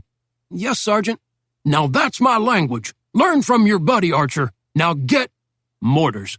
First the pop, hollow and stupid, sounded like one of those ping-pong ball guns. Then the whistle. If it was soft, you'd probably live. If it was loud, you probably wouldn't. But it was hard to tell one from the other in a hormone rage of fear and dread. "Hit the fucking dirt!" yelled McKinney, piling in on top of them. Maybe there were actual atheists in Foxhole somewhere, but not here. Not today. Chapter 18. The Restaurant. Major Tyne was nervous on the way over, which was not like him. He was a big guy, a former New York City cop. His ambitions were likewise big. He ran for and won the post of councilman on the city's raucous west side, pushing hard on the "I'll control the Negro" platform, which was called "I'll conk the niggers" by his staff. But as a councilman, he met a better class of crook, the landed Irish gentry, high politics, law and brokerage partnerships, newspaper voices, and had a gift for doing and receiving favors, including cash and jobs. It was his true talent, although he'd been no slouch with the Billy Club either. He was infected with toxic ambition. When war came, he looked hard at it and tried to figure what would earn him the most glory with the least risk. He came up with the OSS, where all the swells coagulated under the leadership of the highest of the high-table Irish of New York, William Donovan of Fighting 69th fame, and he pulled every string in the book to get in. He somehow succeeded, although no one particularly liked him, and he spent a year on Catoctin Mountain in Maryland teaching marksmanship and close-quarters combat to the French-speaking Ivy League poofs who would actually land behind enemy lines. He also lobbied incessantly, making calls, writing letters, sucking up like a whore at a rodeo, and finally got the coveted 70 Grosvenor assignment, ending up in operations, where his real-world experience would supposedly come in handy. The rumors persisted that he had done missions in France, killed Germans, liaised with the Maquis, was quite the party-poopin', paratroopin' tough guy. It was also stated or assumed that he was Wild Bill Donovan's best boy, with an open line to the big guy himself. He had started them all, and they were patently untrue. He had conked quite a few Negroes in his time, and shot a pimp above 110th, but none of them wore Feldgrau. Additionally, he'd seen Donovan only a couple of times, on parade duty when the old man was driven down Broadway in a limo ahead of the Fighting 69th vets on St. Pat's. So now he was with Millie in a cab to the restaurant, trying desperately to think of something witty to say that didn't require the word fuck in one of its many variants. "Sure hope a doodle doesn't land on us," he said, laughing heartily if fraudulently. "Those damn things sure put a damper on things, eh? And the ridiculous part is how randomly they fall. You're no safer in one place than another. And even if a spit gets lucky and knocks one down, who's to say it'll crash in a worse place than it might have hit otherwise?" Doodles were the topic du jour in London early July 1944. Unmanned German jets, called V-1s, they were launched from France and pointed toward London. They weren't so much aimed as lobbed underhand, as with a beanbag. They simply fell from the sky when they ran out of fuel and fell, detonating 400 pounds of high explosive. They went where wind and luck took them. You were lucky or you weren't, though some claimed if you heard one and its engine suddenly cut off, you might have seconds' worth of time to take cover. But the fatalism was general all over London. If your name was written on Herr Vergeltungswaffe 1, Vengeance Weapon 1, that was it. "They ought to let me take a squad of good men over there," he said. "Nothing like a dose of Tommy gun medicine and TNT to close down a Nazi installation. I'm sure Wild Bill would approve." "I'm sure the Germans would stop shooting them off if they knew they were upsetting Major Frank Tyne," Millie said, and Frank got that she was kind of sporting on him. "Okay," he said. "I got a big mouth. Still, we ought to do something to those installations. I don't know, bomb or raid or something. I've sent several plans to the Colonel with copies to General Donovan. Well, you know that." "And the Colonel will read them. I'll put them in the top of tomorrow's pile," she said. Actually, she'd already placed them in the round file, so swiftly incinerated they were presumably part of the very vapors they now breathed. The cab entered the darkened theater district, pulling up at a posh-looking spot, and the driver said, "There we are, Governor." "Oh," said Millie. "Simpsons. How nice, Frank." Tyne shoveled over a crunchy wad of bills and raced around to open Millie's door. "Wasn't easy getting the ticket," he said. "This one's not for the commoners. I dropped General Donovan's name and here we are." Actually, he had a kid on staff whose dad was a 2-star at SHAEF. How else he'd get into our outfit, huh? And he called Dad, who called this or that Lord. Frank had no idea. "It's the Waldorf Astoria of London," he said. Wrong, because the Waldorf was a hotel and it had a dining room, while Simpson's was a restaurant and had no connection to a hotel. Millie, he realized instantly, would see through the stab at Swank and thus have no reaction. Another dud move on his part. He cursed his own stupidity. If he'd still had a beat to walk, he would have done some conking tonight just to let off steam. He took her in, they walked past liveried chaps outside, and were greeted by the maitre d' as if they were Lord Bosey's godparents. A lot of la-la was invested getting them into a room furnished in glowing oak, with chandeliers and an opaque glass curvature as a ceiling. Old paintings adorned the walls, mostly horses and generals, so it was hard to tell them apart, and every square ounce oozed the highest of breeding, the most lavish of tastes. It looked like the place where the British Empire went to hide during the Blitz. They were an odd couple. She looked like she'd stepped off the cover of Vogue, in a silky gown that merely suggested her lithe construction, easeful grace, and artful aplomb, while he trailed in dumpy American Class A's, with his tiny issue of ribbons on his chest, bouncing along in the beat cop's lumbering cloppity-clop. Beauty and Beast, Princess and Knave, Slim and Husband 3, the rich one from Cincinnati? Something like that. Once seated, he again reached for jokes not there. "That roof doesn't look like it'd be much good against Doodles, does it?" He laughed, pointing at the frosted glass capping the room. "I doubt the Germans would be so rude to interrupt us," she said. "At least a few of them still have manners." Far off, a thunderboom signaled touchdown, from the direction possibly in Islington. "See, he deliberately missed," she said with a smile. Get to it, he thought. "Millie, I'm so glad you agreed to come out with me tonight." "Frank, the pleasure is all mine." "I've had the impression you've sort of been ignoring me since, the night the Jeds went in." That one was of particular embarrassment. He'd been so proud of his part in it all, and she'd been all of a sudden unusually open to him. So he'd taken her to the ops floor, and there they looked at the big map of France with all the Jed targets designated on it, and a cast of dozens pushing pieces around it on guidance from live radio communiques out of actual battle. She'd seemed fascinated by it.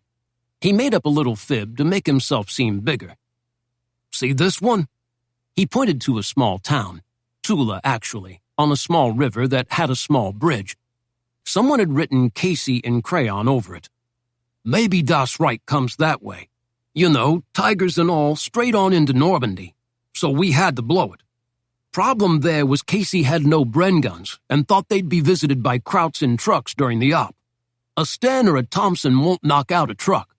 So I found out what group in the area controlled the Brens.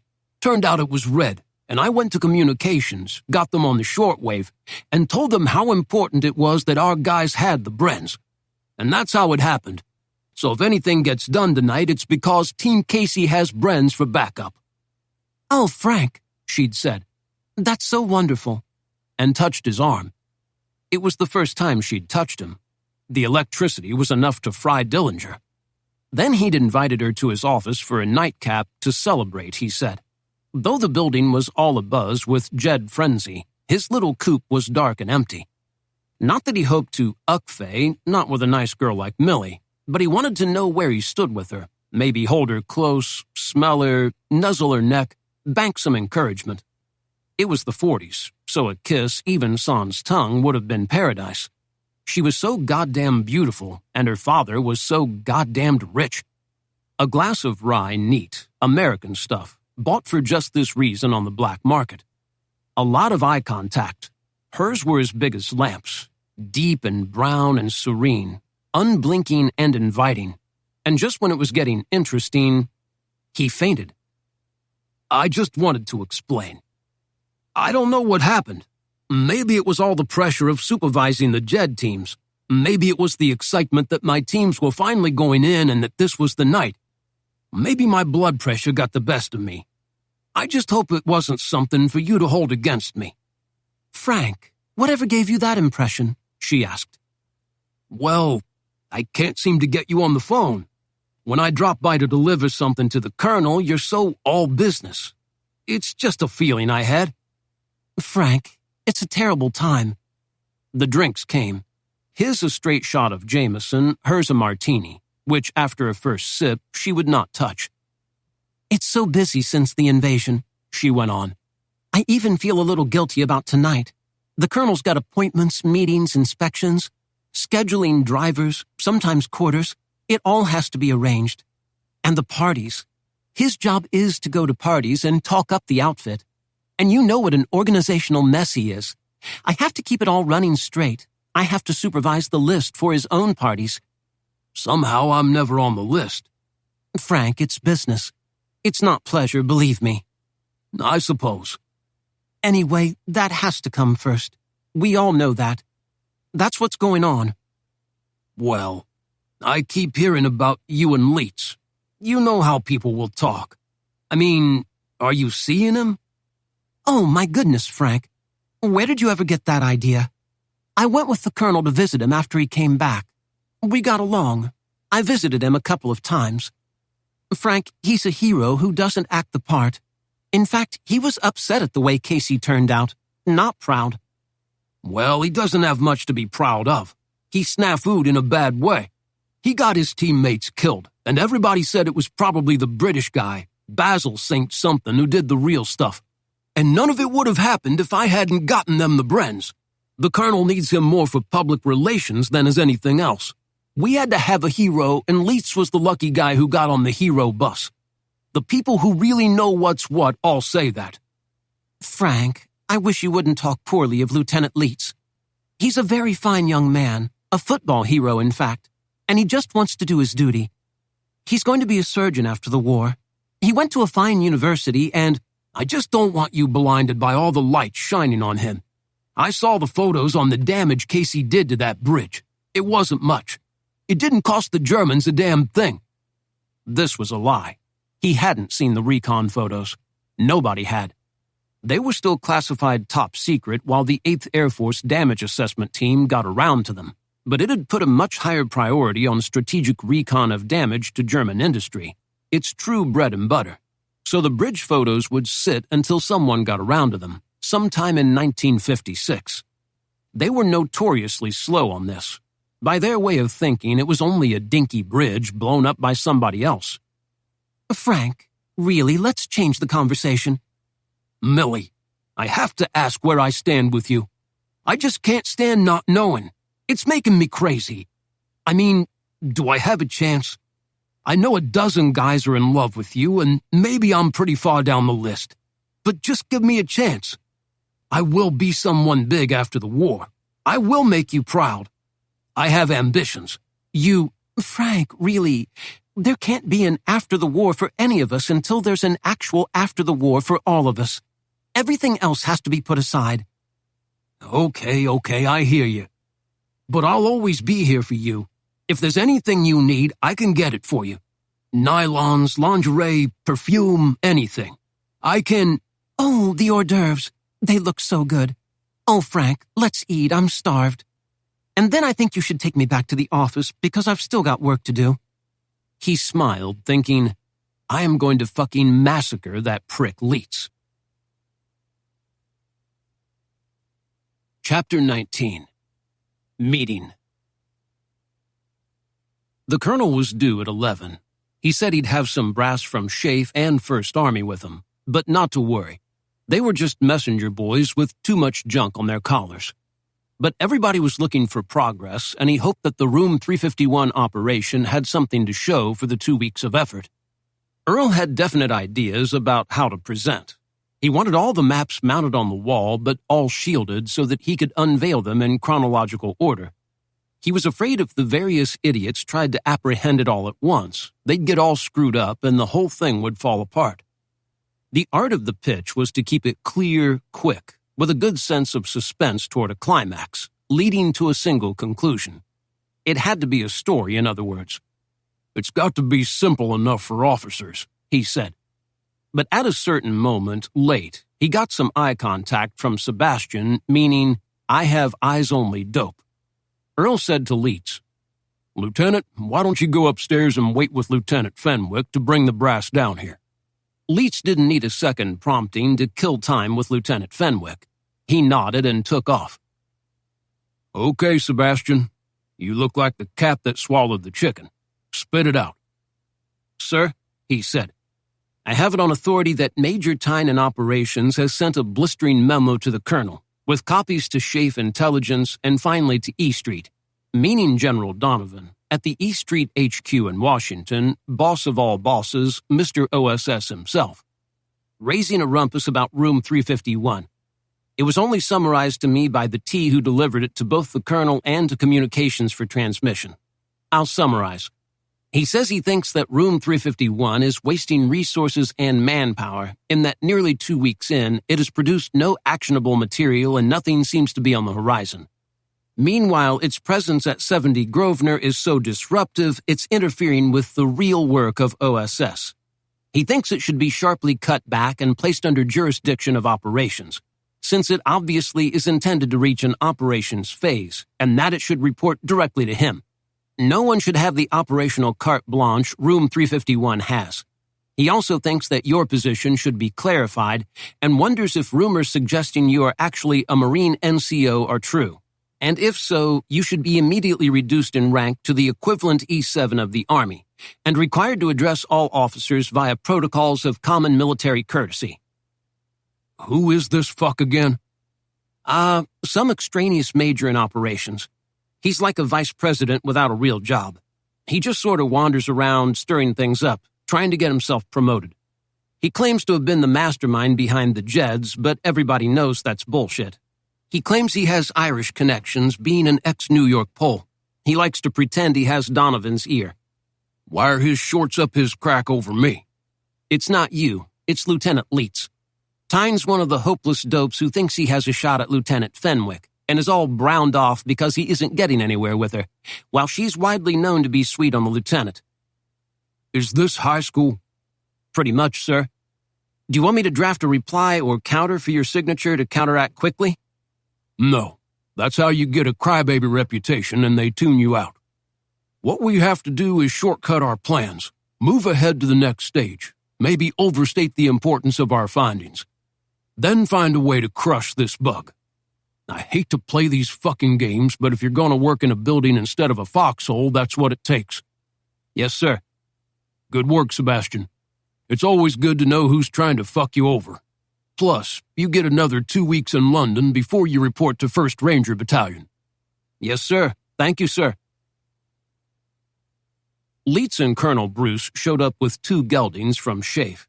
Both appeared a few degrees below room temperature. Not your combat leadership types. These 2 were pale men in their late 30s, one bald, one balder. They wore rimless glasses. Earl had seen a famous painting of a farmer standing with his grim wife in front of a Gothic farmhouse once, and that memory, unattached to time, place, circumstance, flittered through his memory and had faces unpatterned by emotion. Brigadier Stacy, Schaeff G2, said the one. Colonel McBain, 1st Army G2, said the other. Not that there was much difference between them. Etiquette forbade handshakes or routine human courtesies, so Earl gestured them to seats placed in front of the west wall, which they took. Gentlemen, I hope you'll find this interesting and worth your time, he said. Please proceed, Major. He began by explaining his sniper criterion, waited for objections, encountered none, and went on. Yes, sir. Now direct your attention to the 6 maps on the wall. I've had them covered because I want to show them chronologically. Less confusion that way. No response. Corporal, Swagger said, and Sebastian removed the sheet from the first map. This map represents all casualties in theater killed by the single bullet standard, said Earl. The time period here runs from June 8th, when 1st Army troops moved into the area, to 2 days ago, as derived from Graves Registration Form 1s. It makes clear what a big sniper problem you've got. The 2, Colonel Bruce sat behind, looked intently at the carnage represented before them. It was the Cotentin Peninsula as currently contested by First Army. It was the purple dot nightmare, a documentation of swirling, chaotic aggression as the German Reaper took them all, long, short, and tall, good, bad, lazy, smart, by the violent whimsy of industrial war-making. It tells us what we know. Snipers everywhere. You got 'em on the line, you got 'em on patrol, you got 'em day or night, you got 'em behind the lines. By our count, you've lost more than 1,500 men to snipers in the last few weeks. We've all seen the casualty reports, Major. We're interested in the night sniper problem, not the day casualties. Please move on, said one of the bald ones bloodlessly. But Earl liked that both he and the other were taking their own notes, not arriving with a staff of gophers, door openers, and yes-sayers. In other words, serious men. Yes, sir. That's our focus, too. We're headed there. Corporal, go ahead. The young man removed another sheet from the map. These green dots record theater-wide deaths in a category we call daylight non-leadership. That is, ranks E3 and down, your basic G.I. Joes. The map looked like an attack by killer eels. Sweeps of curvy green dots seemed to obscure the geographical information below, as reptile forms formed a formation slowly advancing horizontally through the bocage. You'll note the way the kill pattern traces our own line pattern on a week-to-week basis. That means our fellows are getting hit in their own positions, and as the lines move slowly, so do the hits. Where it's dense is where we were stalled out, so this would be PFCs and privates. This represents sound infantry deployment of precision marksmanship at the battalion level.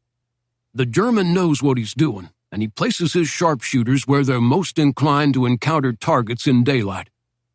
Another map, much less dense, but tracking more or less along the same lines as before. Leadership, meaning E5 and above. Daylight. Not really a problem, because these guys are experienced and have other responsibilities than holding ground and looking over brush fences. Questions? None. All right, let's get to the night action. He nodded, and down came the fourth sheet. Map number 4 was without eels. Instead, it seemed random dots splattered across the landscape, though not terribly dense and spotted by occasional outliers. Non-leadership after dark. Let me define dark. We chose 15 minutes before true sunset, as calculated by your meteorologists, to 15 minutes after true dawn, as our definition of dark. So these are your infantry night patrol deaths. Sergeant or second lieutenant takes a squad out to check German dispositions. Occasionally, firefights will develop in the dark, and I'd read these as firefight deaths, not sniper-related. The shooting is pretty indiscriminate. Some people get hit as they withdraw or on the approach. That's what happens if you patrol aggressively. And if you don't, you have no idea what's happening and you get hit in company strength or larger and lose far more. Did it occur to you to separate the night casualties into zones according to hour of night, Major? It did, sir. That's also interesting. I'll get to it shortly. Excellent. Sebastian exposed the 5th map. By now the spray of dots had solidified into deep and dark magenta, the color of spewing blood before it oxygenates, and they roughly followed tendrils out beyond the American lines. They represented a higher, more organized form of carnage. Bingo, said Earl. This category is leadership nighttime. They're hitting sergeants and junior officers, those that lead the patrol. All or almost all headshots, by the way, an interesting finding. Mostly to the back of the head, on a kind of 3/4 angle between the ear through line and center head through line. That's the preferred shot, and it's too common to be anything except acquired by practice, discipline, and experience. He let the graphic of so many dead young leaders sink in for a second. You know what this means. It gives the troops fear that the Krauts have some kind of night vision technology. They can see in the dark. Doesn't matter if it's true or not, but it sure as hell flies through the platoons in a hurry, and its effect is that the patrolling will be less aggressive and too prone to panic even in the absence of the sniper. They won't go as far and as hard, and they'll turn back early. That's the strategy, the big picture. We're seeing that all through First Army, said Colonel McBain. You can't make the men do more, because to them, more is death. Go on, Major. The small picture is that at the squad level, it all but destroys that patrol that night. The men see their leader hit in such a destructive way, and they panic and break up. Any firepower advantage with our BARs and Garens is immediately lost. Our guys wander, some into German lines, some into areas the Germans have flooded so they drown, some so beat up in the mind that when they do get back, they aren't much good for a while. It's everywhere, said McBain. General Bradley calls it the sniper disease. So the questions would be, how do the Germans identify the patrol leader and kill him?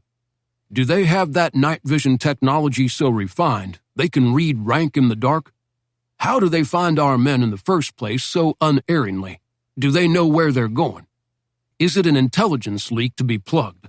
Have they developed a pattern read on your people and can make predictions that solid? Then why do they always take that 3/4 angle shot?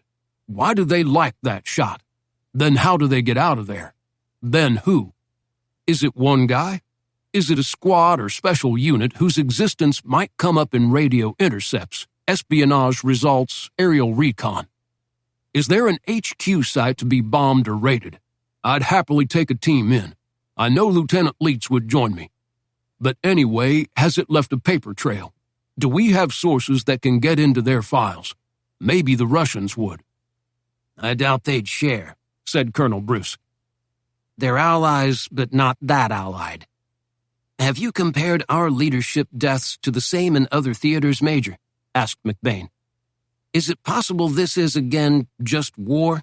Snipers, after all, are trained to hit leaders. I happen to have some acquaintanceship with the campaigns on Guadalcanal, Bougainville, and Tarawa, sir. The Marines had a sniper problem, and while nobody broke the ranks of the killed down like this, that's because no such pattern existed. Moreover, there was no night sniper activity. In that war, the deaths pretty much reflected the dispersion of the ranks in the command. More privates than sergeants, more sergeants than lieutenants, more lieutenants than colonels, more colonels than generals, and no generals. Neither senior officer said a thing about the reference to the Marines on the 3 islands. Okay, last map. Some answers, I think. Strange. It was identical to the one before. Was this a joke? No, wait. The pins were of different color, though intermixed, being mostly green and a little red, giving the display a kind of Macy's at Christmas splendor. I'm afraid you'll have to explain this one to us, said Colonel Bruce. It was Lieutenant Leitz's idea. He saw it. Let him tell. Leitz? Yes, sir, said Leitz, rising from the dark. It hadn't been his idea. It was Swagger all the way, all of it, but Swagger didn't want it turning into the Swagger show, knowing that in certain kinds of wars, that set you up for destruction.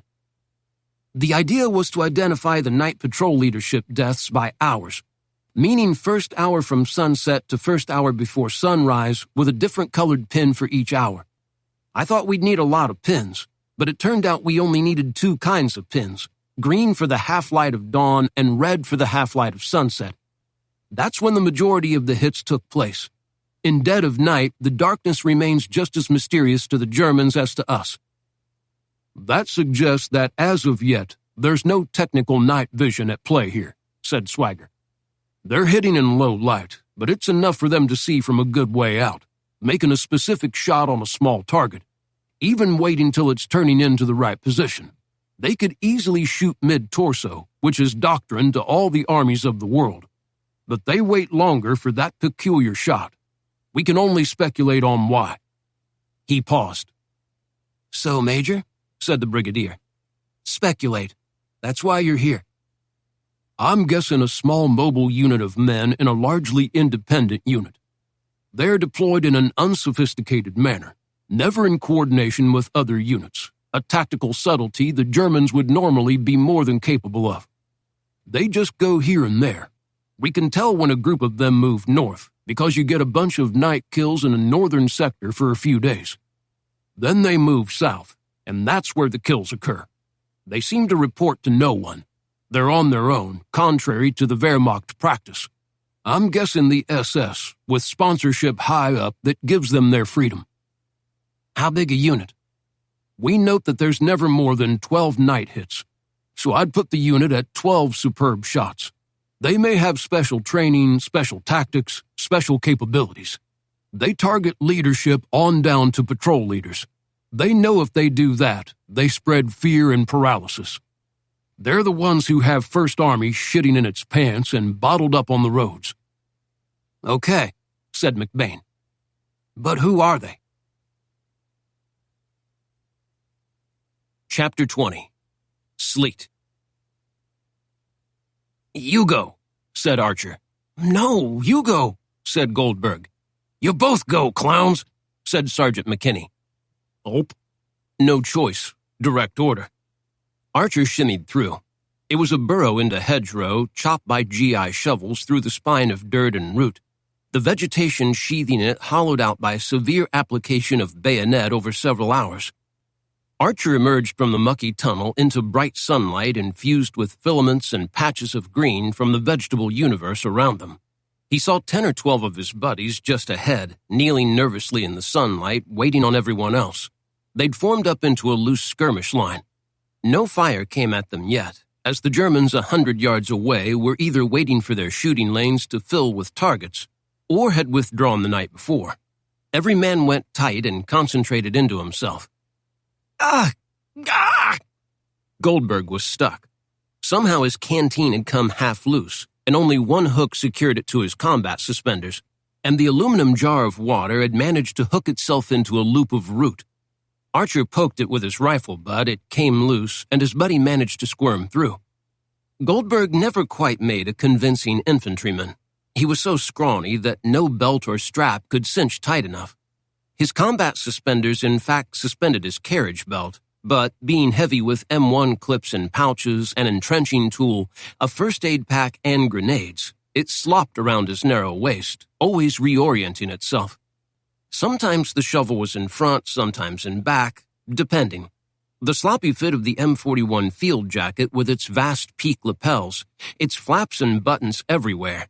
It looked like half a slime-green zoot suit jacket, complicated the issue still more, as it gathered where it shouldn't, formed pleats everywhere, worked its way too far left or right, and offered sleeves that wouldn't stay rolled and fell below his fingertips, tangling up things to yet another degree of confusion. The canvas leggings, meant to seal his boots off from the world and thereby preclude the entry of rocks and pebbles to them, couldn't be gathered tightly enough to A, do their job, and B, stay secure. Thus they twisted and scrunched at will. He had to insert rolls of TP to fill up the space and moor them, but that was an imperfect improvisation, as the rolls compressed with usage and lost their effectiveness. Then, despite every effort made by various volunteers in the squad, the webbing in his helmet liner never really secured itself to his head. Consequently, the steel pod itself, capping the liner, owed no fealty to any particular directional mandate of the head, and rotated randomly, sometimes correctly aligned with his face, sometimes fully backwards, but usually somewhere in between. The rifle seemed gigantic in his pale hands, and since he had never made friends with it, it compelled him to yet more awkwardness, and by comparison to his 5 feet 6 inches and 117 pounds, suggested he'd been issued one of those giant basic training cutaway models to illustrate the working of the operating rod. The pallor of his thin but freckly face and the magnification of his wire-framed GI glasses inflating his hyper-intelligent, hypersensitive eyes all suggested a "what is wrong with this picture" puzzle. He was always out of breath, that is, when he arrived at all, thus discovering him in a bocage meadow about to attack an element of 7 Armée 84, Armée Corps 353, Infantry Division, under Oberst Müller seemed ludicrous. No matter, here he was. "Get going, goddammit!" the sergeant bellowed from behind. "This ain't no picnic." "See?" said Goldberg to Archer. "I thought it was a picnic." They got themselves motivated to join the half-assed line of kneelers as behind them a few more squad mates scrambled out, supervised by Tarzan McKinney, new to platoon and squad in replacing the late Malfo, but not new to the war. Give it to him, he did his job. He ran to dead center of his line, then outward a few feet. He had a Tommy gun and seemed to be dressed in grenades. He checked a watch, worn NCO cool style inward on his wrist. And he had a plan. It wasn't just to witlessly race into implanted German machine gun fire. Instead, he'd instructed the platoon's best rifle grenadier to infiltrate the hedgerow at 0300 and slither forward through the grass a good 50 yards and there go as flat could be.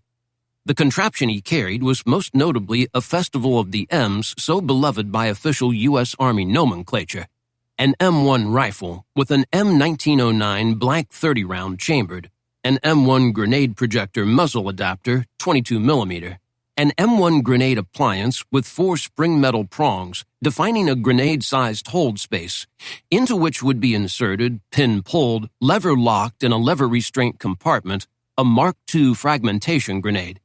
If it worked, and it usually did, the power of the blank round would propel the grenade appliance from the barrel, and it would separate from the grenade proper, thus freeing the safety lever and arming the nasty little bastard. A second or two after landing, the grenade fuse would inform the grenade charge that it was party time. Lots of stuff would get blown up, hopefully a German machine gun or two. The plan held that the grenadier, 5 feet 3 inches of crazy brave Pole named Blickowicz of Pittsburgh, Pennsylvania, would remain flat prone until the attack launched at 0730 in position with just half an eye open. Theoretically, the hero Blickowicz's life depended on the deception. The Krauts would not pick him out within the wild grass and various styles of flower and plant that obscured it. When the platoon got in its position and began its move, no doubt the Germans would open up with their heaviest lawnmower called an MG-42, which fired, or so Goldberg swore he saw in Popular Mechanics, 5,000 rounds a minute. It was on Blickowicz to note the muzzle flash, rise fast, and, with his good instincts for geometry and loft, loose his grenade into the flash. That would be that. Having lost its main advantage in being spread thin, the Krauts would undoubtedly fall back. "It's a good plan," Archer had said. "Not as good as mine," said Goldberg. "Which is we return to London, catch up on our sleep, take a good shower, and go out for a beer." "You don't even drink beer," said Archer. "For that," said Goldberg, "I would learn." "Our mortar's opening up," McKinney said. "Get ready." And indeed, the weather turned to 100% chance of destruction. The sky seemed to fill with arcs of dark blur, since the shells didn't move fast enough to invisibilize themselves. They rose, lost interest in ascension, then fell, and 100 yards beyond they detonated. Loud, scary. Also frightening plus terrifying as well as deeply intimidating. Each bomb hit, ruptured, released a hot spew of energy, steel, and bad breath, and caused commotion to rule within its limited cone of destruction. Such a sound. Hurt the ears, made you cringe and wince, even as a rush of hot wind snorted twigs in your face. Smoke and debris exited the strike in good order, then lost shape and disorganized into a gray haze that drifted everywhere. It smelled like somebody was burning Hitler's socks. Pricks of something, dust, cinder, frag, pulverized branch, German femur, who knew, blew hard against the crouching men. The far hedgerow seemed absorbed by this new front of very angry weather, and the sounds were so major they seemed to beat tattoos on eardrums. It was the boom-boom room at the Midtown Van Barth, without the syncopation and the shimmy and the babes in nylons, just the boom-boom part. "Let's go!" screamed the sergeant. "Better never than late," said a smileless, bloodless, parchment-lipped Goldberg, afraid equally that he was going to die or piss in his pants. "I missed confession," he said to Archer. "You're not Catholic," said Archer by way of explanation. "Now you tell me," said Goldberg.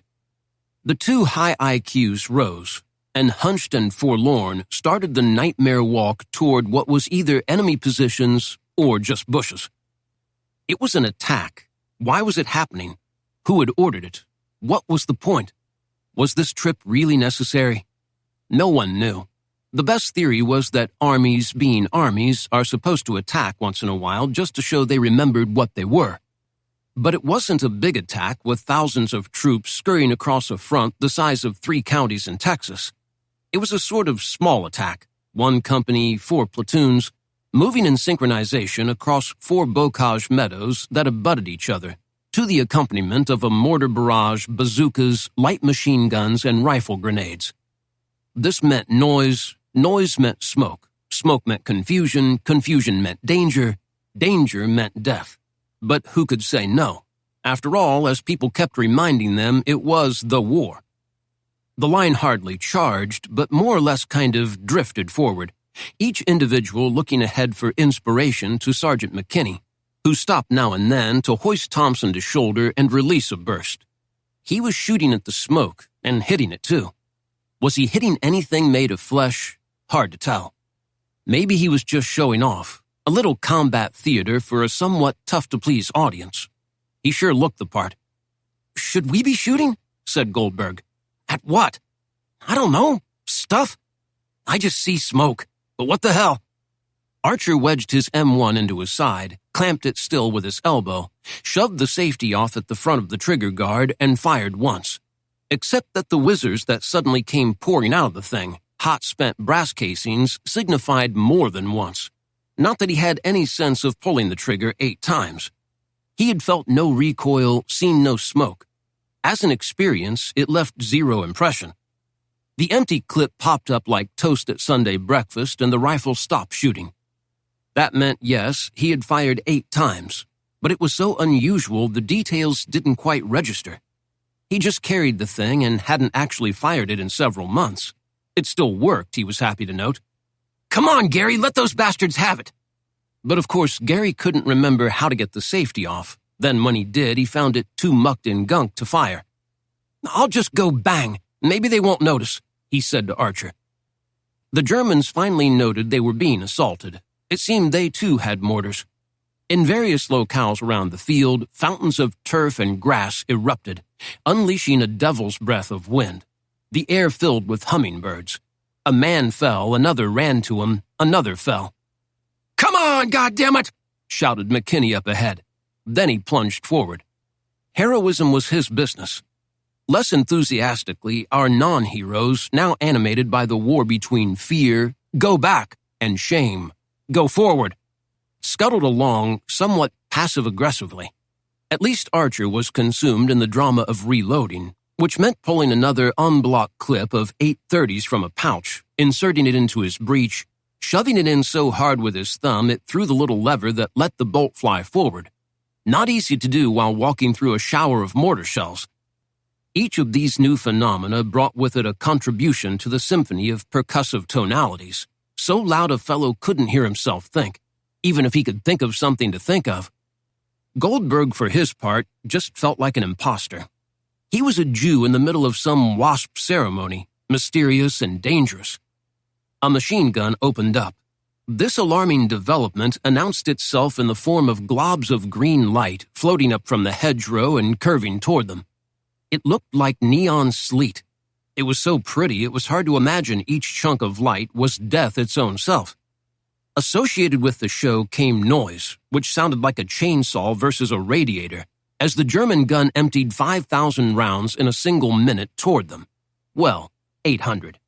Someone burned another pile of Hitler's socks. The air was loud and occupied, filled with unclassifiable optical illusions, unknowable flying pieces of alternating shape and speed, sparks and gobbets of pure heat, flaming butterflies. At this point, sequence ambiguous. No one could actually pinpoint it. Blikowicz got his grenade launched, and it hit 3/4 down the hedgerow, where it detonated with a thunderclap and a blade-like flash of hostile intent. Fuck, it was loud. Everybody went down, waited, and indeed the gunfire abated. So off they went. Was there a man dismayed? Yes, all of them, each heavily dismayed. Still they went. Onward, onward, lurched the 35. Most of them made it to the hedgerow, sheltered in it, and tried to see through its density, even as again gossamers of sheer radiance drifted overhead. Archer had a sense of human figures fleeing on the other side of the bocage, but no targets presented themselves with enough clarity to fire at. Next to him, Goldberg was too winded to consider firing, as breathing was his current drama. "Holy Christ," he said. "Can you believe we made it? Gary, here, let me get your safety off." He took the weapon, though no Superman was strong enough to force the safety forward, where sludge, dirt, and other filth had sealed it shut. The prospect of Goldberg with a hot M1 in his hands did not fill him with confidence, however. "Be careful with that thing. Keep your finger off the trigger unless you aim at something." Sergeant McKinney worked his line. "Okay, guys, good work. Stay low. Get ready to dig in if we get the order. You guys okay? Goldberg, good job. Glad to see you up here with the big kids. Archer, watch out for your little buddy. He might need some help. Get his fucking gear on right, okay?"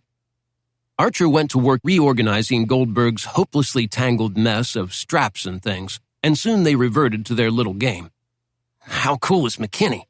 "Coolest so far," said Goldberg. "Much cooler than Malfo."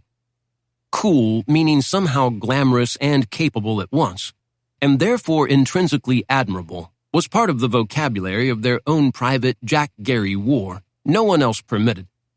Goldberg had picked it up from some colored musicians on a Harlem jazz expedition in 1943, and had brought it into play with Archer, who got it right away.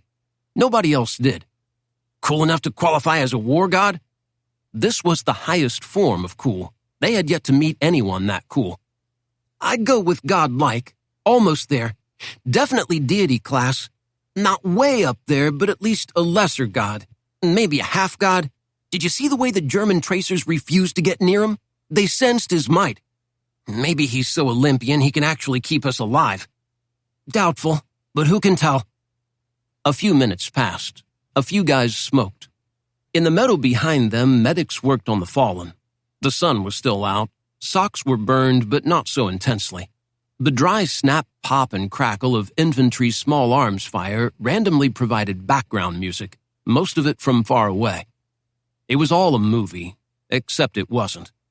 From their position, neither Goldberg nor Archer could tell who had been hit or how bad. Was anybody actually dead? A message was relayed down the line, man to man to man, under the pass-it-on mandate. "We're pulling out. Back to original positions. In 5. Wait for the mortars for cover. Pass it on." Archer passed it on to Goldberg, who passed it on to... "All right, Jack," said Goldberg. "You tell me. What was the point?" Not even Archer, who knew everything, could come up with an answer. Chapter 21. Luftwaffe. "So if the Germans aren't using new technology, what are they using?" asked Brigadier Stacy. "Men," said Swagger. "Certain men." Bright day in London. Outside and far off, the now moot barrage balloons drifted musically, riding as much wind as their cables would permit, this way, that way. What trees could be seen were green with midsummer leaf, glittering as they wobbled in the same low breeze. Sun glints marked bombers en route to Germany, not yet high enough to mark the sky with contrails, and the honk and squawk of traffic, muted to be sure, nevertheless rose to the 3rd floor and to room 351. "Not sure the brigadier began, and Swagger cut him off, knowing him to be more interested in intelligence than etiquette. "There are certain men with unusually good vision among those millions with solid but ordinary vision. A ball player like Ted Williams is one example. It's said he can read the rotation of the ball coming out of the pitcher's hand. That's how he hit 400. "So you think the Germans have put together a squad of 400 hitters? They aren't that easy to find." "Maybe if you know where to look, it gets easier," said Earl. "Go ahead, Major. This is very interesting." "I'm guessing these Germans started with the vision requirement. They knew they needed men who could see in the low light of dawn and nightfall when everyone else was still blind." "I could see finding such men in routine eye exams, but an eye exam wouldn't tell you much about guts. Where would you find such men? There can't be many." "Exactly. So putting the two together, I'm figuring on a squad of former fighter pilots. You have to meet high vision requirements to hunt men 15,000 feet up at 350 miles an hour.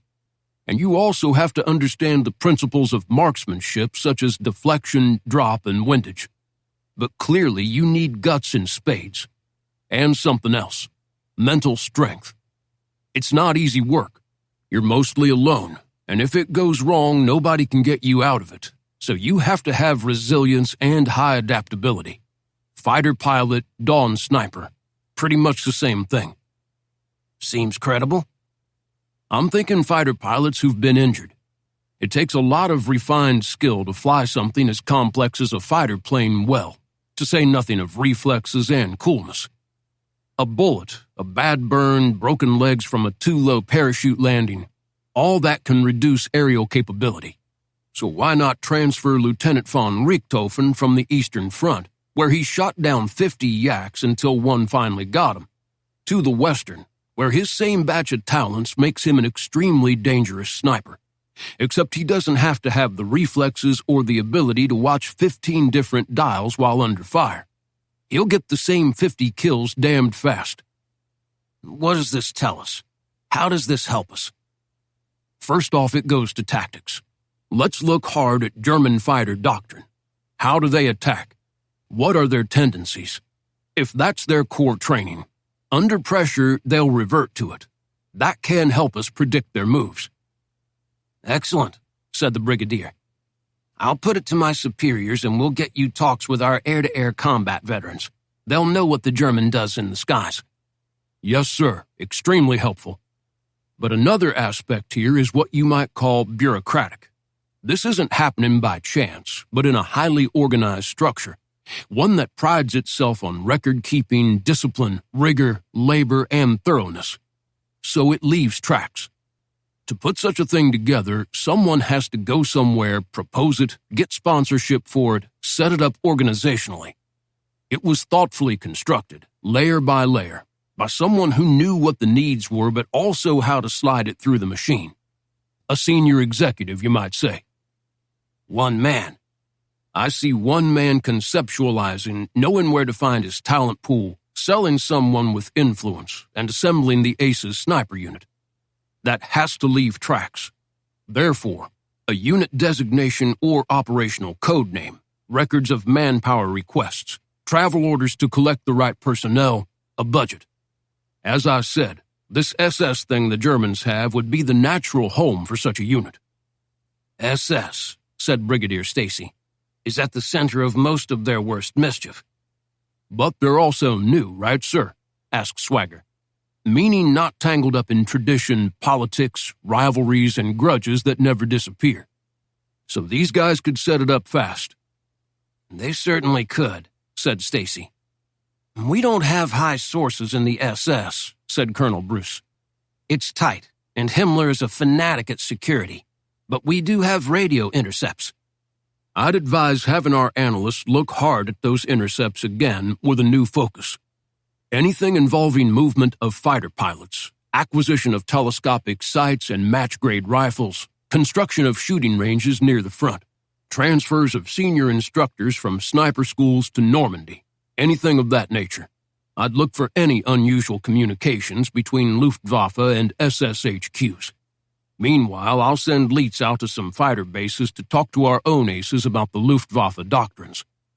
I'll communicate this to Chafe Command, and we'll all get behind it for a big push, said Brigadier Stacy.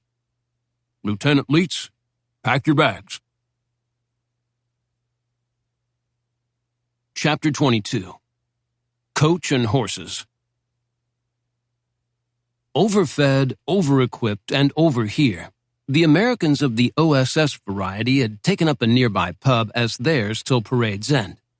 It was called the Coach and Horses, and to anyone who cared, Earl did not. It was a mock two-door building a few blocks from Grosvenor at the edge of Mayfair. If he had cared, he did not. The two-door connection would explain its white stucco sustained by struts of dark wood, its gabled roof, its wooden shingles, its Shakespearean melody in a district otherwise given to now empty department stores, from the days when Mayfair was so chic even Vivian Lee shopped there. Earl only cared about the directions, gotten from Sebastian while Leitz was out hanging with the Thunderbolt heroes in the hinterlands, and the address, number 5 Bruton Street. He entered not to find a roadshow production of Hamlet unreeling, but about 24 clearly American bodies that spilled or hunched or leaned everywhere amid a rippling Pacific of cigarette smoke, and the clink and slosh of beer and harder being indiscriminately absorbed. Noise, too, lots of it, for as a species, your Yank cannot keep his mouth shut, even when another Yank is sounding off. And so in their race for dominance, the effect is that of people shattering dishes in the back room of a large cafeteria. No one paid him the slightest attention, just another American officer, as he slid in and found a space at the bar. The lone Brit barman, so used to Americans by now he could almost speak the lingo, landed quickly. "Yes, sir." "Don't know your beers. Something with bite. You pick it." "Yes, sir. I see no branch insignia. I know what that means. First one's on the coach and horses for your help." "There's inter-allied cooperation for you. Bring it, and maybe I'll ask you for more help." "Glad to oblige," said the barman. If Earl noted such things, he might have been impressed by the late medieval buzz of the place, illuminated by flickering lanterns. All of the large and complicated room well fitted with wood, mostly buttress and panel, all with a walnut glow. Shields, a boar's head, crossed broadswords, and a helm or two suggested that knighthood had been in flower until yesterday. The barman slid the brew across, and Earl sampled and approved, though of course he found it a bit warm. "Not being nosy, Major, but I've become an expert on American accents. Can I try and place yours?" "Go ahead," said Earl. "All right. Southern for sure, but not Texas, which is somehow broader and slower.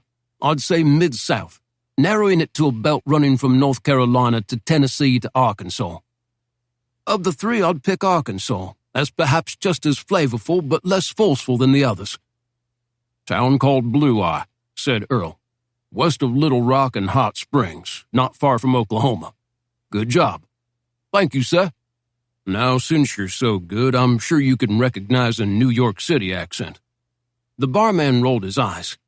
"They sound like the IRA planning the bombing of a post office." "Yeah, that's it. Irish, real Irish." "I've no brief for the Irish, sir, nor am I opposed, but these chaps are indeed the loudest and most demanding. Are they bosses in America?" "They seem to think so, I've noticed." "Indeed. Is there a mob of them here tonight?" "As always, the large table in the back, then." "And I'm betting the loudest is a Major Tyne. Seems to be their squadron leader. I can see him looking over your shoulder. Back to wall, jacket off, well-bellied, ginger turning grey, face like a potato sack, and as usual needing an evening shave, which he didn't do. He's quite the loudest. The others seem to find his brain mesmerizing." "Thank you, sir. I'll quietly finish this, then go conduct some business with Major Tyne." Leet sat at a table at the 56th Fighter Group Officers Club at AAF 150, until recently called RAF Boxted. Behind the wall was a large white piece of painted wood with the insignia of the 56th at the center. A bolt of lightning bent to fill a blue chevron running across an orange shield. Below was a mysterious Latin inscription, Cave Tanitrum. Surrounding this emblem, arrayed row on row, small swastikas filled much but not all of the available space. The two men sharing tobacco and bourbon with them had put many of those swastikas up there. They wore leather, crinkly and twisted yet still shiny brown, signifying newness, used not years but months. Underneath, open-necked khaki shirts, well beaten by years and laundering, so they looked all puckered like prehistoric lion skins. They wore, even indoors and in defiance of the rules and regs, as if droit du roi, officers' caps, though scrunched almost shapeless by the pressure of radio earphones. Nothing else of note. It was a dark room, full of smoke and other men in leather. The leather, of course, was the Army Air Force's Type A2 flight jacket, which used to be an elite fighter pilot's signifier, but was so attractive it had been taken up by everyone everywhere who could get their hands on one. $200 on the London black market. "So, Lieutenant, I notice you don't have any branch insignia on your lapel. What would that mean?" "He can't tell you," said the other, the dry stick whose face communicated the spontaneity of marble. "It's top secret. He's with the spies." "Something like that, sir." "Well then, let's move on. You also have a silver rifle on a blue plaque with a wreath on it atop your little array of decorations. What's that? It's called the Combat Infantryman's Badge, sir. So you've been shot at. Nowhere near as much as you guys. I saw you limping after the XO made the intros. Did someone hit you? Asked the one clearly classifiable as human.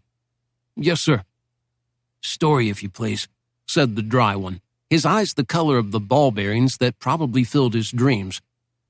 They were the champions, one voluble and sparkly, the other some kind of brainiac machine the War Department was rumored to have in its basement. Not much. I was part of a team that dropped into Normandy the night of the invasion. We were supposed to blow a bridge to slow down the arrival of German reinforcements. We blew it, but some very good people didn't make it out. I was the lucky one. What's your first name, young man? Jim. Okay, Jim. Army Air Forces is an army. We don't make much of rank, only what's been earned. I'm Gabby, he's Bob. Now tell us what you need. Earl found a small empty table. The barmaid finally saw him and came over. You'd be having then, sir? Jameson, a bottle, 2 shot glasses. Oh, that's expensive, sir. It's not on the regular ticket. Take this. Keep whatever's left. He slipped her 100. Her eyes went all goo-goo on him, since the dough meant so much more to her than him. Maybe meat off the rationing for her youngsters. She smiled, showing standard Brit twisted teeth, and left. He lit a Camel, inhaled, enjoyed. The place had a nice buzz. A man could relax here. She returned with the bottle, opened it, poured out a shot. One more thing, he said. Go over to that big table. Them bloody mix. That's it. The big guy back to wall. Major Time, that would be. You got it. Tell him Major Swagger would like to buy him a drink. He'd do near anything for a taste of Jameson's, I'm betting. I'm making the same bet. He watched. She went to Tyne, bent, whispered. Tyne looked over at Earl, seeing him for the first time. He nodded. Earl nodded back affably. Tyne said something to the goon squad, and the table erupted in laughter. The guy was evidently quite a comedian. Eventually, Tyne stood. A lot of belly wobbled against gravity and lumbered over. Big guy, lots of meat. Red face, needed that shave. Pug nose tilted up. The mug said Ireland everywhere. His ginger coils still seafoam frothy, but now going north toward winter. Earl stood, smiled. Major, he said. Thanks for joining me. Happy to oblige, Swagger. What's this all about? I'm hoping we can talk out any problems. Sure, said Tyne. Need happier that way. Stay friends, go drinking, enjoy London. My goal exactly. Please tell me why I'm on your shit list, Swagger said, pouring him a shot of the J. I was a New York cop for 15 years, Tyne said. Walked a beat. It was the Tom Dewey era. The hero DA? Hero my ass. Another Pole like all of them, only in it for himself. Publicity hound. Anyway, he was big on special squads. Anti-racket, anti-murder inc, anti-dope, anti-whore. All these little units with a favored guy in charge. They reported to nobody, didn't work in the squad room, had nothing to do with beat cops. So much better than beat cops. But in the end, they did nothing. In the end, they accounted for none of the money they spent. They didn't make any arrests, they busted no hoods. Lepke Buchalter went to the chair because of Lepke Buchalter. Nothing Tom Dewey did. So every time I hear some special squad deal like you guys have going in your room 351, with the MP outside and a direct line to Bruce and an unlimited budget, it gets me remembering what a joke special squads are. And that's why you want us under you. Oh, you know. You've seen the memo. It was supposed to be confidential. I heard about it. Listen, nothing personal here, pal. I just know how things work in this building. So what can I do to please you? Is there one thing to get you behind us instead of against us? The Irishman poured himself another slug of Jameson, finished it in a single gulp, and then another. One reason you're so golden at 70G is because you've got a golden boy, the hero, Leets. Everybody thinks he's the John Wayne of OSS. But he ain't. I've seen the photos. They didn't really blow the bridge. They just sort of twisted it. Only one buttress went down. SS Das Reich got it back up by the night of the 9th. They were funneling panzers to the front. So what did Leitz accomplish to get a Silver Star and a CIB and all the gals in love with him? Not a goddamn thing.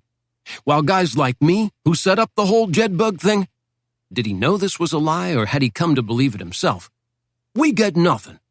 A golden boy, a secret squad reporting to nobody. It's bad shit, Major. Everybody in 70 hates it. If you like your career, you'd better think of some way to deal with it. Where would I start? Asked Swagger. Get Leitz transferred. There's a training camp outside D.C. in the Blue Ridge Mountains. I spent some time there. He could teach marksmanship, combat leadership, patrolling, radio contact. He'd do much better there than here. Hell, it would even be better for him. He'd be a star. He'd actually be John Wayne. Word would get around. I see, said Earl. Second, go to Bruce. Tell him you'd feel better if a senior executive was looking over your shoulder, someone with field experience. You've been in the field. It's a long story. I know my way around, believe me. So we move whatever is going on in room 351 to special operations, where I'm vice chief, under my direct command. Then I could judge what would be important, what not. I could take the important stuff to Bruce. He's got a lot on his mind, no sense in troubling him with detail. He's really a politician, not a military guy. Then I could take it to Schaeff, make a presentation. I know how to do it. That place is a nightmare, believe me. I think you'd be lost over there. You'd get blindsided by some ambitious lieutenant colonel. He'd take credit for your work, and all rewards would go to him. If he was West Point, his pals would grease the tracks for him. Happens all the time. You've got to know the ropes like I do. They promised me no politics. I don't know what you're used to, but everything is politics. Look, I know you're really just a sergeant in the Marine Corps, but I'm trying not to be an asshole about this. You play ball with me, I'll see you keep that rank. Maybe join my staff. You seem like a good egg. Maybe we can work it out so that we both benefit. He poured himself another shot. The bottle was already 3/4 gone. Good whiskey, he said. Actually, said Earl, I do have another proposal. Let me run it by you just to see what you think of it. Sure, no harm done, said Tyne. We can't say anything bad about the German aviators we face, said Bob. They are brave, resourceful, well-trained, and determined. They are the best, and how you win or lose has nothing to do with tactics, only with experience, luck, and maybe the fact that the Jug is a bit better than the 109 performance-wise. The Jug's official designation, P-47 Thunderbolts, that they flew, were huge engine tubes of steel not particularly designed for streamline but only for power. They attacked the atmosphere with a gigantic 4-bladed propeller and a Pratt & Whitney R2800 double wasp engine that cranked them up to 400. In a power dive, some had come close to 600. They were strong, impossible to bring down, and flown by men who got in close, held off till dead zero, then hammered the German kites with 850s. Nothing left but a smear of smoke in the sky. Compared to the Me-109 that they flew against, or the P-51 they flew with, both looked like sharks. They looked like the fat kid who lives down the block. The pilot sat atop all this engine in a little plastic bubble for a full 360-degree scan that would be the coming thing in fighter design. But for all their bluntness of design, they were the fastest airplane up there. They ate the sky. So you don't think... I see some things that might help you, Jim. Friendly guy next to Mr. Brain Machine. He seemed like a Wisconsin bartender. Yes, sir? I'm Gabby, not sir. Have another sip. That's an order. He laughed at his own joke, but Leitz took the bourbon, savored and enjoyed it, but not as much as he enjoyed sitting like a kid in the presence of Joe DiMaggio and Ted Williams. They do have some peculiarities that might bear on your sniper theory, said Bob. For one thing, they're willing to stay and fight within the bomber stream itself. That is a very risky proposition. There are planes everywhere, they are moving, changing positions, and meanwhile us jug jockeys are trying to get on their tails and flame them. So it's an incredibly uncomfortable situation. I'm equating that to the sniper's need to stay jacked in an uncomfortable position, especially when the targets are near. It takes a certain kind of concentration, maybe the same kind. No weak sisters need apply. The highly nervous washout in flight school and sometimes even guys who can do everything lose their nerve and are quietly rotated home before 50 missions so they don't kill themselves or anyone else. Guts, said Leitz. We figured that would be high on the list of similarities. Second in both cases, Gabby continued. You're either a hero or dead, nothing in between. Fighter pilots rarely go home because of wounds. If the plane is hit, it burns, and if he gets out, he doesn't always. He goes into a POW camp, if he's not shot on sight. That's sniper stuff, said Leitz. Occasionally, but not always, they're taken prisoner. Their job is to show no mercy so they know that mercy isn't coming to them. They also know that from most hides, say a tree, a church steeple, a hill, there's no getting out. You're stuck there. So they live with that, just like the pilot. Good, said Bob. Here's another one. I'd call it tactical selection. Against our big birds, the Germans prefer the 12 o'clock approach. That is, straight on at the front. They come right at the big birds because they know that way they're in less danger of retaliatory fire. The top turret of the fort can't crank low enough, and on the G model, that chin turret looks good, but it's mostly for morale purposes. It's run by the navigator, but he's not behind the gun. He's behind the bombardier and the fuselage, and the thing is a robot servo mechanism. I don't know of a single German that's been shot down by the chin gun. So how does that equate to a sniper? There's another reason for a 12 o'clock angle. That's his easiest angle to the cockpit. He knows if he kills the brain, the animal dies. No pilot, no airplane. His whole thing is based on getting the brain shot, because you can fill up a fort with holes so that it looks like Fearless Fosdick, but it stays up there. Kill the boys flying it and down she goes. No sadder sight than a fort going in. You pray for shoots and sometimes you get them, but usually you don't. Maybe an ex-fighter pilot sniper, said Gabby, is choosing his variation of the fort-killing shot. Tactical selection, back of the head. There's the parallel there. The cockpit, that's what he's trained to do, and on the ground in the low light, he probably goes back to that training. That's very good, said Leitz. The other stuff, the eyesight, the awareness of shooting realities, including deflection, trajectory, and velocity, all that lines up nicely, said Gabby. Yeah, said Bob. It's almost a shame it's baloney. See, here's how I'd handle it, said Swagger. Let's you and me go outside, find a nice alley, and square off.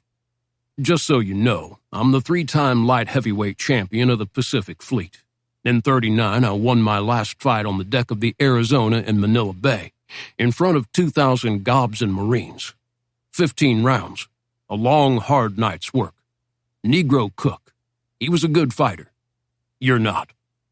Tyne swallowed air hard. So I'll punch you so hard in the mouth you'll shit teeth for a month. He smiled.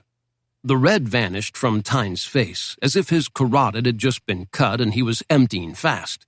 A pasty white swept across his features. Swagger lit another cigarette, just to show the big man how tremorless his scarred hands were. Meanwhile, he kept a steady glare on the guy, watching him melt under its power. You're making a big mistake, pal, said Tyne finally. I don't think so. I think I just ran over a cop who thinks he's still wearing a badge, when in fact he's not wearing anything but a belly. You can't talk to me like that. Sure I can, fatso. Anytime I want. I have friends. I have connections. When this gets around, you are dead, pal, and I mean dead. You tell them, and I'd bet they'd wonder why big, tough ex-cop Tyne let some Arkansas cracker push him so hard he pissed 3 pairs of pants. You, my ass. See, I had someone who knows how to do it pull your OSS file. You haven't seen any action, Mick. You haven't been in spitting distance of the Germans. You haven't been in howitzer distance of the Germans. You've always had an ocean or a channel between you and them. In my book, lying about combat is as low-down trash as it gets. I've seen too many good young men die to let an ass-licking, politics-playing, potato-sucking monkey like you get away with it. You come after my people again, and I will chop you up for Irish stew. Now get your fat carcass out of here. I have a bottle to finish. Only men with guts allowed at this table. Chapter 23. Television. Archer and Goldberg were having an important discussion. They were also digging an important hole. Aerial photos had revealed that the Germans never returned to their positions, so the entire company moved 100 yards eastward to the next hedgerow, theirs by right of conquest and German disinterest. However, it would remain theirs only by right of fortification. Thus, the hole. It was for 2 men, as the entire hedgerow line would now be staffed by 2-man foxholes. To occupy a hole, you have to dig it first. Neither of the young men enjoyed this part of infantry life, while on the other hand, they despised all the other parts of the infantry life too. The Model 1910 T-handled entrenching tool each GI carried with them was basically worthless. It wasn't an actual shovel, being too short and light. It provided no leverage. Its main use was for tossing French apples into the air and batting them into atomic particles, always a good time killer. As a tool rather than a recreational device, it was calculated to do maximum damage to the lower lumbar region while doing minimum damage to the ground. It took a massive effort to cram it into the earth, twist it free, and hoist the load out, and for all of that, you got about a spoonful of dirt. Evidently, it had been designed and adapted by the Army before anyone noticed soldiers all had backs, particularly those unused to physical labor of any kind, like comedy writers and engineering students. So the hole did not progress at any meaningful speed, while all up and down the line, men had finished theirs, having cut gaps in the actual wall of dirt before them so that they could fire on the next hedgerow, which was exactly like this one and exactly like the last one. The bullet garden was forever. But the time digging was not wasted, as nothing less than the future was discussed. "I'm telling you, it's the next big thing," said Goldberg between teaspoonfuls of earth. "And the point is, you have to get in on the ground floor. Once they have it built, the only way in is via connections. And my only connection is my Uncle Max, the cabbie, who once drove Fred Allen to the Bronx." "Gary," said Archer, patiently explaining the reality of the situation. "The American people go to their radios every night and listen to news, music, comedy, and drama. Gangbusters, Dick Tracy, the Goldbergs, the Pepsodent Show with Bob Hope, the Mercury Theater on the air.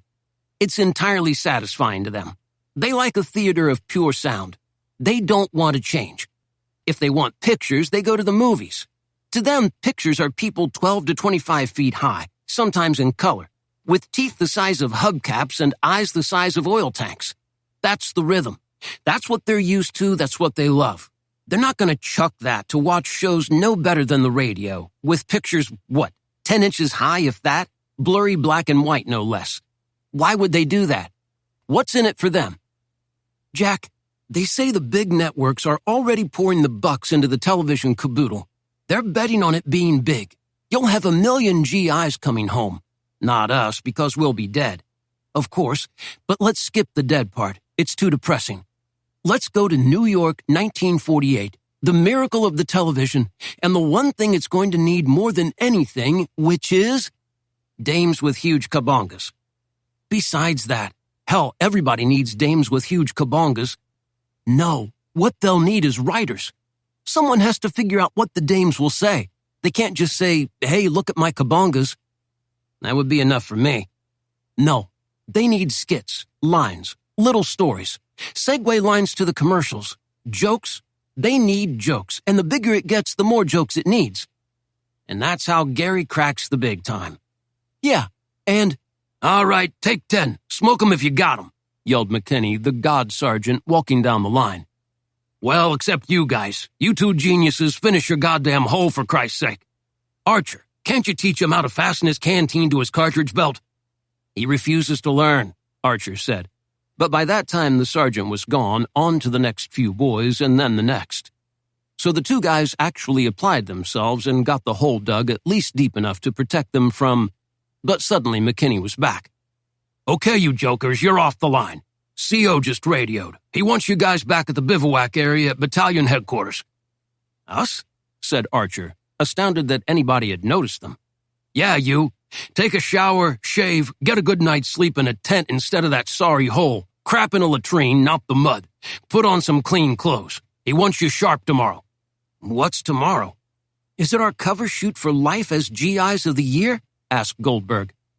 "One of these days, your wisecracks aren't going to make me laugh, Goldberg, and then you'll be up shit creek.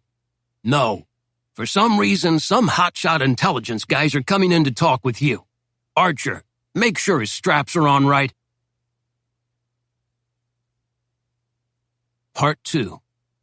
Up Front. Chapter 24. Milton Hall.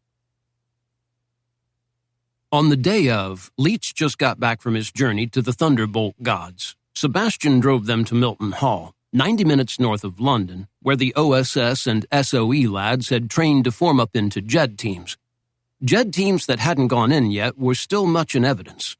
There, the two kitted up, drawing what was necessary from the supply rooms in the cellar of the big fancy house, where Leach had bunked for a couple of months. They were issued battle gear in the paratrooper style, which meant everything was slightly more raffish than the usual GI gear, as the paratroopers were the most stylish of the invading forces. The only trouble came at the arms room, where both men presumed to require Thompson submachine guns, because both had fought with them before. The NCOIC was surly. Thompson's, especially the newish military-only M1A1 variant, were a treasure, and he hated to issue them to guys not of a JED team, no matter what OSS command demanded. He tried to stick them with something called a UD-42. It was a 9mm replacement for the Thompson that the Army didn't like and never went anywhere, so the first and only run of manufactured guns were dumped on OSS. The thing looked like a toy, and was so delicate it would disassemble itself at the threat of combat. Then there was that little Mickey Mouse caliber, the 9, which by Swagger's thinking was something that belonged in a boys' club, not a war. "Thompsons," said Leach. "M1A1s, not 28s. So, after much drama, the sergeant issued them the guns. Each battered enough to suggest tales could be told, plus 10 30-round magazines, a Remington Rand 1911 A1 pistol with 2 mags, a pullover tanker shoulder holster, and 5 boxes of 45 ACP. "We'll fill mags on the way to the airfield," Swagger said. For him, sitting in the back of the car with the big gun across his knees, busting his thumb sliding 45s into the long magazines, it was like old home week. He'd fought his wars with Thompson since 1934 and had drawn blood with each iteration. The first Colt-manufactured 1921 S, glorious royal blue, almost too beautiful for rough usage. G-men and Marines and gangsters loved it for the same reason movie makers did. It was so sweet. It was never clear who was copying whom. Then came the 28, less polished, less finished. And now the M1A1, a blunt wartime expedience, stripped of glamour, and thus more glamorous, in gray phosphate with all flashy touches banished in favor of the rugged, the reliable, the easier to manufacture, exactly as the sergeant hoped the men in his platoon would be. The signature vertical foregrip, which paralleled the sculpted angle of the pistol grip on the preceding generations, was one such. In its place, a utilitarian forestock lay under the barrel. The sight was a prong with a hole in it, the bolt a knob now on the side instead of the top. The elegant muzzle compensator devolved into a pig's snout. It didn't matter. The damn thing was still a choreography in steel and walnut furniture of angles, planes, sweeps, and streamlines that achieved spontaneous, perhaps accidental perfection. Art Deco on the way to pure classicism. Of its beauty, he was quiet, as that was private, between man and gun. On its utility, he could be eloquent. It was heavy, solid, reliable. More than once, Swagger had used his to save his or others' lives, and it never let him down, always issuing destruction with urgent precision to those who would do harm. He couldn't imagine going to war without one. The plane, now called a C-47 in place of its nom du temps de paix DC-3, with the giant letters CU in white against the dark green just under the cockpit, Clearly it just barely survived a rough D-Day night. Rocked back on its tail wheel, nose up pugnaciously, it displayed battle dress of black and white stripes on its fuselage, tail, and wings. That scheme had been adopted as identifiers to keep it from being shot down by its own side's fighters. Nevertheless, the Germans had not been confused and managed to fill this one with holes and rips. But CU, under the guidance of its teenaged captain, got them there, despite the roaring currents that poured through its tattered fuselage. It was late afternoon when they finally set down at WWII, one of the dozens of hasty airfields erected on the Cotentin Peninsula, primarily by bulldozing a farm field flat, and then laying down 1,000 feet of steel plating. On the ground, they encountered few surprises. Both knew that war was squalor. Wherever it touches, it leaves mess, litter, destruction, discarded or damaged equipment, knots of listless men who seemed to have nothing to do. A few earnest heroes trying to make sense of it all and keep things going. And junk everywhere, plus more junk and then some junk. That is what they expected, that is what they got at WWII. They hustled off the plane and out of the way of the guys in T-shirts who would be unloading stuff, and soon found a Jeep with a First Army intelligence officer, who ferried them quickly to First Army HQ for that night's bunking. "You guys must be exhausted," he said, maneuvering his way through a misery of mud around dead tanks, some turretless, some burned to husks, some upended like toys by a child's rage. It seemed the metallic corpses were equally of German or American affiliation. The roads were bordered with telephone wires, which looked like thick, twisted vines in the jungle. Dozens of wires draped and hung over what trees remained, or simply trailed on the ground. Sullen squads of infantrymen, looking like used machinery, moved aside for the vehicle but were uncurious about its contents. They just wanted to get where they had to be and sack out. Now and then the major had to sideline the Jeep as a column of Shermans ground along the road, pulling up a coughing fit's worth of dust, as well as releasing spumes of octane consumption and more noise than could be easily borne. They sounded like radiators clattering down a marble staircase. Meanwhile, too far off, artillery landed, small arms fire cracked, buildings burned. Men squatted and shat, crawled and died, became heroes or cowards, sometimes the same man in the same 5 minutes. "We're fine," Swagger said. "Just checking here, but you've got the names and units of the men we're here to see and transportation to and from?" "It's laid on, more or less. You know the units are always moving depending on the local situation, so you may have to improvise." "I think we can do that. Any luck with my request to interrogate a captured German sniper?" "We're still looking, but things here are confused, and if and when we take snipers, they're in no hurry to tell us what they did. They think we're going to torture or execute them." "We're not here to torture or execute anyone," said Swagger. "We just need information." The First Army HQ officers' mess, third tent on the right after a left turn at the intersection of tent and tent, was unsurprisingly sodden, a bigger tent with a food line, overhead bulbs, and the smell of musty canvas obliterating the smell of the food, which might have been a blessing. The chow was basic field army. Corned beef, canned corn, a teaspoon of watery mashed potatoes, and all the thinned milk or coffee or powdered lemonade you could drink. At least unlike the K-rations that would sustain them from now on, it was reasonably warm and salted up. They sat alone, but eventually a known face emerged from the background. It was Colonel McBain of 1st Army S2, who'd received the 70 gross briefing. They rose, but he gestured them down, dispensing with the etiquette required but usually ignored in a war zone. "The General wanted me to tell you he found your analysis of our sniper problem first-class work." "Thank you, sir," said Swagger. The General, of course, the GI's General, as the press had fashioned the 1st Army commander, had a widely known aversion to actual GIs of any rank below field grade. He was a work-haunted technocrat who kept to his own tent and quarters and communicated with the world through a cadre of colonels like McBain. "We're hoping for the same quality in your next phase. We'll do our best, sir. If you have any difficulties, just radio call sign Master 2 Alpha. That's G2 Army level. The message will get to us and the difficulty will go away." "Good to know, sir.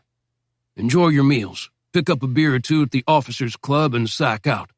You meet your driver at 0430, Sergeant Major McElroy. He's old Army, knows everything and everybody. Yes, sir. That was it. First Army, after its leader, was an entity of few words.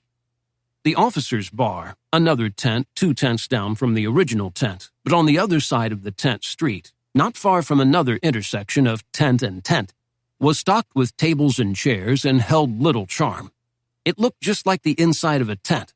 It was pretty empty except for cigarette smoke and the odor of a nearby latrine, and Swagger and Leitz found a place quickly enough. They each had a beer. All set for tomorrow, Leitz? Yes, sir, Leitz said. Okay, Leitz, Swagger said. Normally I don't pay mind to what the people under me say or think. It's bad leadership to get too close to a subordinate. But since it's only the two of us and I am dependent on your skills and enthusiasm, I'm going to break my policy. I've been around this business enough to know when someone's got the snoot on. It's not that I miss your chatter or want to hear about how your girlfriend broke up with you. But I need to know what's eating you and whether it's going to fuck us up. Did you figure out the Luftwaffe fighter pilot theory was bullshit? Chapter 25. Confidential. 5 July 44. To Major Maurice Buckmaster, Section Chief, Section F, Special Operations Executive, 64 Baker Street, Marylebone, London. From Colonel David Bruce, CO London Station, United States Office of Strategic Services, 70 Grosvenor Street, Mayfair, London. Dear Buck, hoping you don't find this note and the request it contains intrusive. Over here at 70 Grosvenor, we understand how hard you've been working and appreciate that the war is a 24-hour business. Equally, we appreciate your good counsel in some of the situations we've encountered. I'm hoping for more of the same, particularly the latter. I've just had something new put on my plate, and it's an area where F has had some great successes. I'm hoping to meet informally with you and perhaps your Miss Atkins. Lunch, drinks, dinner, whatever works for the two of you. Sometime in the next few days and chat this up. Any insights will be most appreciated. The new direction comes directly from Mr. Hopkins, President Roosevelt's closest advisor. He speaks with the president's voice, and so we assume he speaks for the president. At the same time, I'm inclined to believe that Mrs. Roosevelt had a hand in the matter. It seems to reflect her interests and perhaps blind spots as well. Mr. Hopkins sent it to General Donovan in Washington, and the general has forwarded it to all station chiefs, so we are to take it as marching orders. Mr. Hopkins suggests that we incorporate women into our operations, that is, not just as radio operators, but as actual field agents. They would, of course, be required to penetrate enemy entities, lead other agents and guerrilla movements, plan and execute enterprises, and perhaps even kill, or worse. No doubt they have skills and talents the men don't share. And in certain circumstances, I can see how their appraisal and solution to a mission conundrum might be just the thing. However that may be, I'm still a Puritan by heart and a father of a 10-year-old daughter by chance, and it would pain me to send Audrey or anyone's daughter into situations of either danger or sexual compromise. It just doesn't sit well with me. Thus, it would be most helpful if... A shadow fell across her typewriter. Millie looked up to see the unwelcome figure of Major Frank Tyne looming over her. He wore his full Class A's, not just his less formal Ike jacket, with his decorations, all 3 of them pinned to his chest. Major Tyne, oh, you surprised me. Sorry, didn't mean to sneak in. The door was open and... It was late on a Thursday afternoon.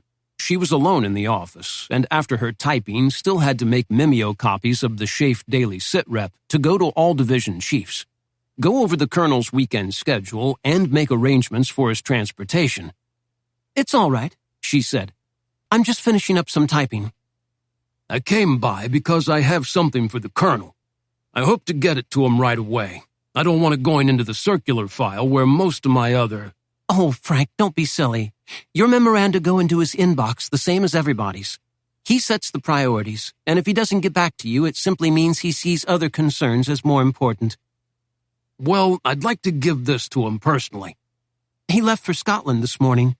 We had a dust-up between one of our training cadre and a local policeman. Alcohol and fisticuffs were involved. Lots of ill feelings were unleashed. It called for someone of Colonel Bruce's diplomatic skill. Oh. Well, then I guess I'll have to take it to Shave. Maybe they'll act quickly as the law requires. What does the law have to do with it? By law, military entities are required to respond to these inside of 24 hours. He handed over a manila envelope. It bore the impressive seal in one corner that declared it to be an official document from the United States Congress. Frank, this is so unnecessary. I'm so disappointed in you, Frank. Millie, your boyfriend Leets, get ready to kiss him goodbye. He's on his way to Burma. Chapter 26. Talk. They said, began Leets. I'll tell you what they said Swagger. They said that the similarities between fighter pilots and snipers are superficial. They don't mean a thing. Something like that, said Leets, trying to figure an angle on this development. It hadn't occurred to him that Swagger knew the fighter thing was bogus. The sniper is oriented to achieve stillness, said Swagger. He's got a simple yet refined thing to do, but it's microscopic. A single tremor of finger or wisp of breath, and he misses. Maybe he gives up his position and his life for nothing. Yes, I see. That seemed to be what they were getting at. The major lit a Camel, took a drag, enjoyed, expelled a cloud that hung in the stale air, captured under canvas like everyone else's smoke. The fighter pilot, he said, has to be an eyes-everywhere guy. He's got a 360 to monitor. He's got calculations to perform, meaning his own direction and how it relates to other objects in the immediate vicinity, friends or enemy, all moving at 350 miles an hour in three-dimensional space. Plus, he's got 15 gauges, 21 lights, and 35 switches to monitor. Oh, and folks are shooting at him and big airplanes are all around. Did I mention flak? Did I mention the pull of gravity? Did I mention a tiny gun sight and all that expanse of canopy? Did I mention cramps from sitting, chill from the altitude, mask discomfort, anxiety about the oxygen flow from it? They were more gentle in their explanation. I'll add something they didn't think of. That is 3D versus 2D. The fighter pilot is in space. The sniper is on space. The fighter pilot has to operate up, down, and sideways, among other folks operating up, down, and sideways. So it's not only important what's happening now, but how all those things will be happening and where in 5 seconds, 10 seconds, and so on. Meanwhile, the sniper's on a tabletop called Planet Earth, and up or down means nothing, not really. The elevation is measured in feet, not thousands of feet. He's got to concentrate and minimalize. The pilot's got to get with the rhythm of motion, his own and everybody else's. Seems I forgot weather, clouds, the position of the sun, on and on. I didn't realize you could write a book on this stuff. So if I knew all that up front, what the hell did I sell it to the brass hats and send you on a wild goose chase for? Now that you mention it, yeah, that would seem like the next question. Leets, if I send you to do something, it's for a reason. I may not tell you that reason. I may need you believing something else.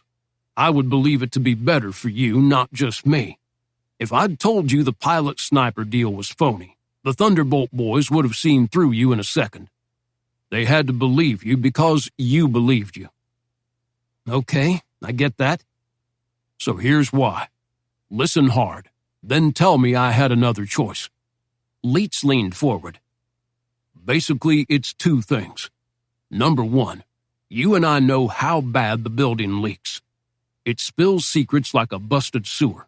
All those smart people talking, bickering, plotting, screwing, smoking, running around, going to parties. A third of them red, another third FBI, and a final third, maybe the worst, just plain career scum. You can't trust them any further than you could toss them. But I don't want no one, anyone, knowing what I'm thinking. And I am thinking something, but it's not fighter pilots as snipers. I'd tell you, but then that's what you look for as you investigate. So I keep it secret from everybody but me, and I put out this crazy airplane shit, just logical enough for the brass hats to believe. Because for now, I'm the emperor that nobody's yet got the guts to say has no clothes. They want to believe me. I see that. And to sell it, I send you out on a wild goose chase. That puts the stamp on it for damn sure. So if somehow word leaks via this or that channel and ends up in German hands, the Germans would then have a good laugh at how stupid we are. These bozos don't know a damn thing. Americans are idiots. Ha! Watch us kill their night patrol leaders and tie up the Normandy front for months. You said there was a second reason. Yep. I had to move against somebody. Move hard, move fast. Blindside block 'em. Bump 'em into making a stupid move. Whatever, just get rid of 'em. Tyne, I'm guessing. You got it.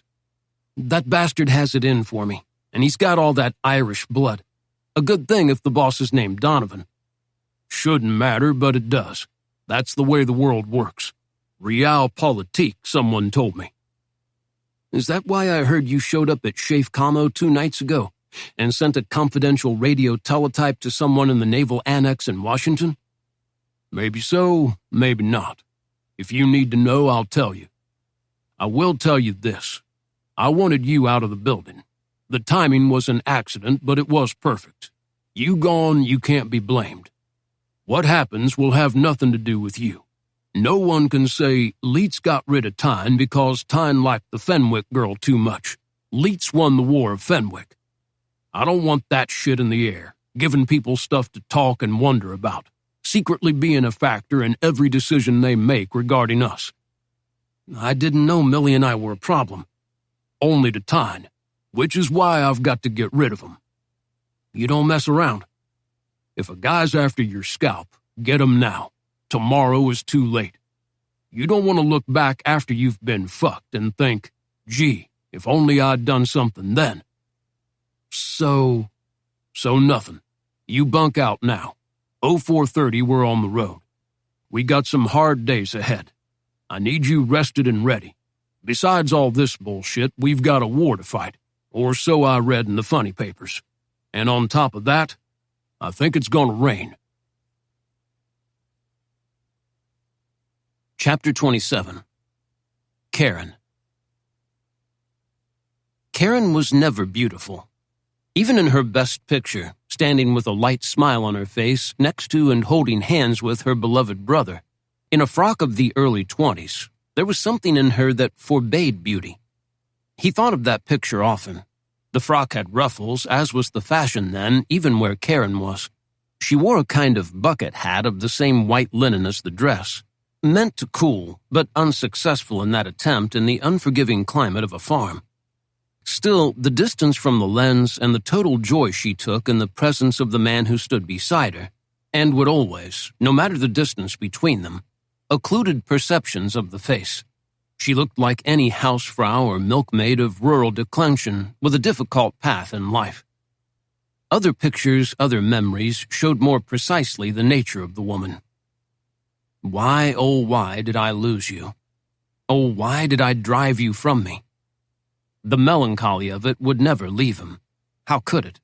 She loved him, so he destroyed that love out of his wantonness of appetite, his love of liquor and the company of other men, his need to play harder than he worked, and his inability in most crucial areas of human intercourse to exhibit a twitch of discipline. Gone, gone, gone. Forever. Nothing would get her back. It was over, finished, gone. You stupid bastard. The hunter shook his head, not quickly but powerfully, trying to knock the past from his brain and confront the present as it lay before him. The smell of rain in the air, soon. The dim forms of the land not yet illuminated. The warmth that was near July, or maybe it was July, he didn't know. A smell of vegetable and flour and cow shit. Some breeze, but not enough to matter. Before him a gully, or more, a fold in the meadow, Not deep, but definite, and exactly where the beast by natural instinct would rest. And soon the beast would arrive. He'd heard him already, for by nature it was not a nocturnal animal. It feared the dark and was awkward in it, making bad decisions and ratcheting into panic at the slightest disturbance. And tonight was special. Such plans had been laid, such traps had been set. This was no routine hunt. This was special, given the possibilities of the landforms. He could not fumble it and let all that planning go to waste. But still, Karen. Tonight, for some reason, it was peculiarly hurtful, a species of pain that rotted the soul. If he could just reach through time and do this differently or that, such small things, it might never have come to what it had come to. Her face was that of an ascetic, for she was an ascetic, but he had never had the patience to read what she wrote, and even if he had, it would have meant nothing, for that was not how his mind worked. Her face had sharp cheekbones, a sign of what one would call good upbringing or good family, meaning it went way back. Her eyes pierced. She missed nothing, and when she settled on something, her eyes registered it with precision and seriousness. She would stare at it, whatever, for a long time, appraising its nuances, memorizing its shape and shade, seeing how the sun played off it, how the wind affected it, if at all. She made no rash decisions. She made no wrong decisions. Well, save one. Why did you marry me? They were young. The Great War and the great dying of the influenza were over. It seemed to be spring everywhere, but dying old Europe still reeked of corpse rot, and the same old men still ruled with iron wills and fists and self-deception, amid piles of skulls and miles of graves. Both he and Karen were by nature adventurous, if each nature took adventure to have a different meaning. For her, adventure meant learning, seeing, experiencing, recording exactly. Her adventure was fuel for her artistic nature. She needed provocation to function fully and express what she had. For him, adventure meant conquest, dominion, wealth. It meant subjugating all, but preferably nature, in the form of agriculture or large beasts whose ways were to be learned and whose deaths were to be administered. It made him feel so very alive to see an immense thing crumple without noise, thump to earth in a cloud of dust. It meant something primal. The village elders will sing my praises at the council fire. My children will go to bed with full bellies, and I will fuck my wife. It didn't matter that he was of no village, had no children, and upon return would indeed most assuredly not fuck her. Thus it was doomed. Their courses took them in different directions, farther as the years passed, and what joy had been shared between them alchemized into something else. Perhaps not hatred or even dislike, but at least a willed disinterest in each other's lives. In such parched soil, how could anything last? Noise. It was here. It slashed him back to reality. He squirmed into the shot, checking his always precise watch. Yes, near dawn. The sun's light had begun to infiltrate the eastern sky. Still too dark to see except vaguely, but the magic few minutes were approaching. Movement, generalized, not specific, accompanied by, as usual, heavy groaning and grunting, a sense of clumsiness and uncertainty, halts and then irrational spurts, the movement of something that didn't want to be doing what it was doing. It filled the hollow 250 meters before him. He saw its components in stumbling ecstasy, eager for rest and what it believed to be safety. The beast at rest. Like any organism, it spreads, seeks comfort, experiments with postures until it finds one, then finally settles in. A whisper of sun, the edge of the star 93 million miles away. It pierces, at least to him, but not the beast, who was too low to see it, and hasn't noticed its presence at the tips of trees, nor the oozing glow of those precious minutes before the fullness of the disk has emerged to present itself. To scope now. As always, a few twitches and adjustments, getting body and rifle and eye and finger aligned and in coordination, the structure beneath stable, the breathing measured, achieving that utter sensation of calm that is at the root of the entire art. In the world of the magnified, he could now make out his target. It was the head, though bent, consulting or thinking or possibly, not probably, praying. More light. Enough. The head came up and settled precisely in the three prongs of the reticle, and without willing it, for at this level will had been vanquished, to be replaced by pure if cultivated instinct, the trigger seemed to fire itself. The rifle jumped. A bit, not much, such were the glories of the cartridge, and resettled. The flash subsumed itself at atomic speed.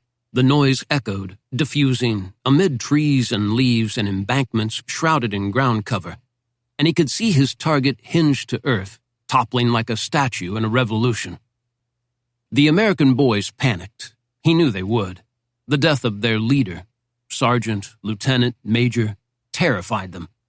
In seconds, they had vanished and would, by instinct, race across the meadow to the stream bed, where there was more cover and a deeper trough.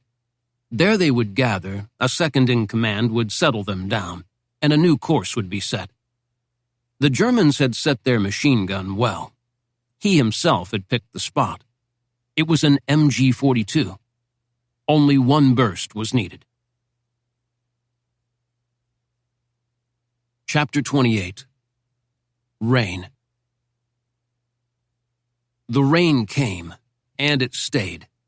Unusually for this or most years, it rained and howled for 4 days. The world became a swamp, a green bog not fully on land, not quite underwater. No planes dared fly. Ships lay far off, away from the potential wreckage of the littorals. Most patrolling halted. The fucking Germans, of course, would endure it better.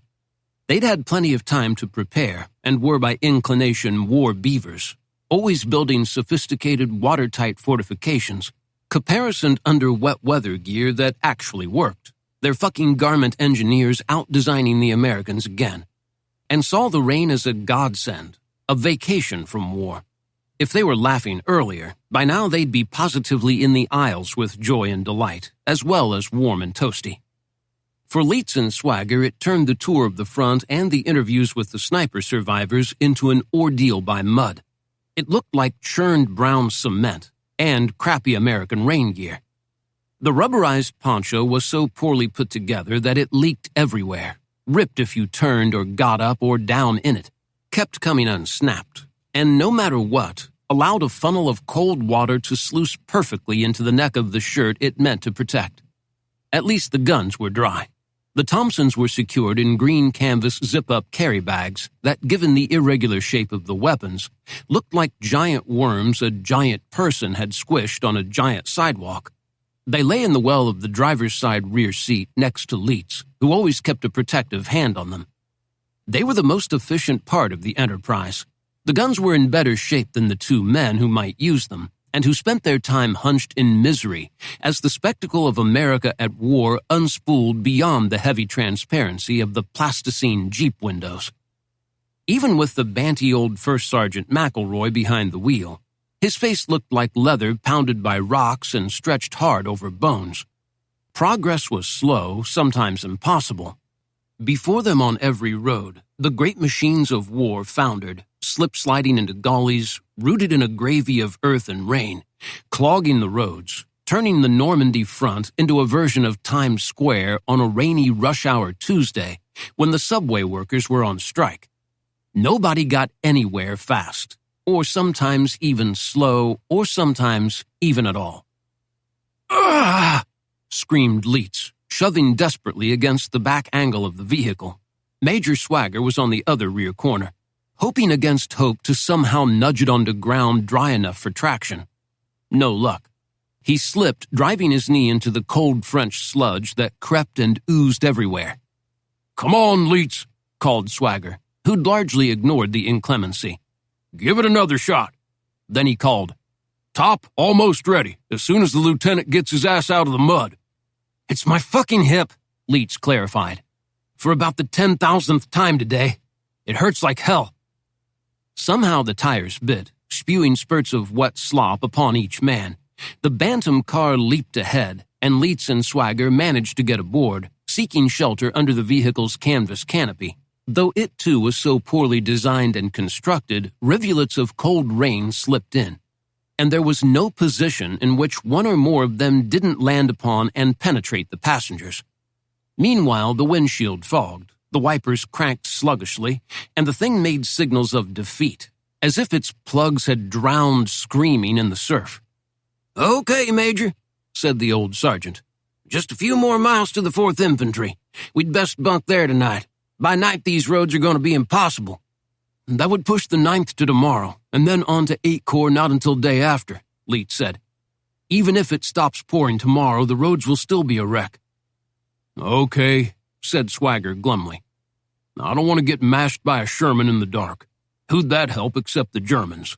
And Major Tyne." Yesterday, a runner caught up with them at the 7 Corps tent village and delivered 2 top-secret radio teletypes. The first was from Schaeff HQ in Bushy Park, Subdivision G2, from the notoriously well-connected Colonel Sebastian. "Is there a closed door in England that kid can't talk his way through?" wondered Leitz, opening it. "Sir," it said, "rumor has it Tyne has brought congressional heat to 70 gross.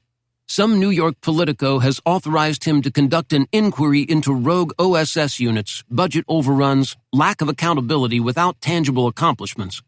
Could lead to big trouble. Colonel Bruce can protect you from everybody but U.S. Congress. Sebastian." "Tyne is a bigger fuck than I thought," said Swagger. "Can he do this?" wondered Leitz. "Only if we let him," said Swagger, opening the second. It had arrived, of course, 3 hours after the initial one from Sebastian, and was from Colonel Bruce himself, warning of the same impending catastrophe, and closing with the worried admonition, "I'll do all I can, but not even Ike can stand against congressional authority." "What do we do?" Leitz asked. "Our jobs," said Swagger. "Hope we come up with something big in the next few days," said Leitz. That seemed unlikely. What they had so far found was far from the anticipated intelligence gold mine. The survivors of the sniper attacks had jangled memories, often contradictory.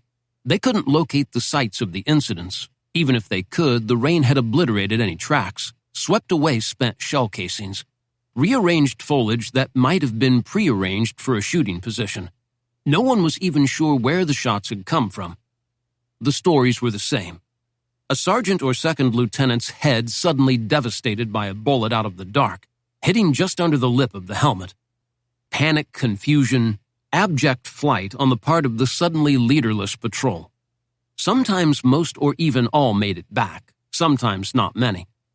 A rumor was currently circulating that an entire squad had been annihilated by a machine gun team working with a sniper who'd put down the leader, and presumably realizing where the men had to go for shelter, had arranged for the MG-42 team. "This is the first sophisticated thing they've done," said Swagger. "They're working in tune with other units. They're learning." He paused. "It also means, possibly, they have very good intelligence up front." Leitz said nothing. He had no opinion. He simply nodded, as if gravely considering the situation, but had no read on the possibilities. Just to provoke him, Swagger said, "Could the Germans have a spy in Schaeff?" when they got settled that night at the 4th Infantry HQ tent compound. The rain beat down, a cold wind turned the night to frozen misery, and all sane men were under cover. "My guess," Leitz finally said, "is probably not at this level. Planning at the squad patrol level is all improvisation. The CO looks at a map, consults with the XO over which company to send on that night's patrol, and the company commander decides which platoon and the platoon leader decides which squad. Or maybe they mix them up, combine them. Or maybe they've got special guys who like the patrol game because they get to sleep late, and it's a lot more fun than shivering in a hole on the line." "Go on." "So that info is ripe for just a few hours, and only in company quarters. It probably doesn't even exist at Schaeff HQ.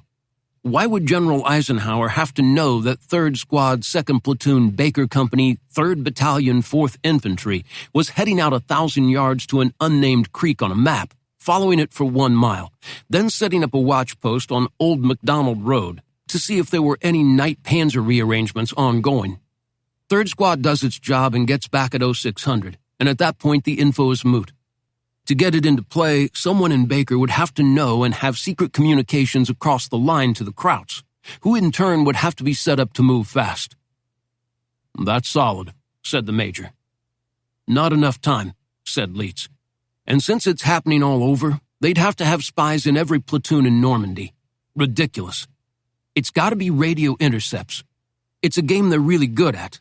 Somehow they're reading our sector orders and getting the info to these specialized night snipers fast. Maybe it's some new technology." "So I guess we'll forget that tangent. We're not in the spy-catching business, are we? We don't know jack about radio games. We can just send memos when we get back. For now, we'll just settle on what's in front of us." What was in front of them next day were 9 bodies. Yes, the rumors were true.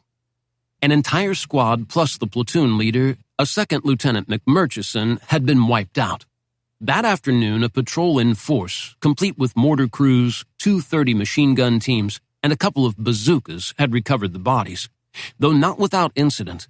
A brisk firefight erupted. Nobody in Olive Drab got seriously hurt. Maybe some of the players in Feldgrau did, but who knew? By the time Leitz and Swagger got there, they had to retrack their journey back to the 7 Corps sector and the 4th Infantry area of operations. All 9 lay under ponchos. Some guys from Graves Registration were due in to take them on to the next step of their voyage into the Earth, but for now it was peaceful. The rain had stopped at last. A wan sun reluctantly pushed wan light through wan clouds, and the world was mud-gushy, sporting puddles and foot and tire tracks everywhere in the goo. The CEO, a Captain Melville, met them. "You're the G2 experts?" "We're not expert yet," said Swagger.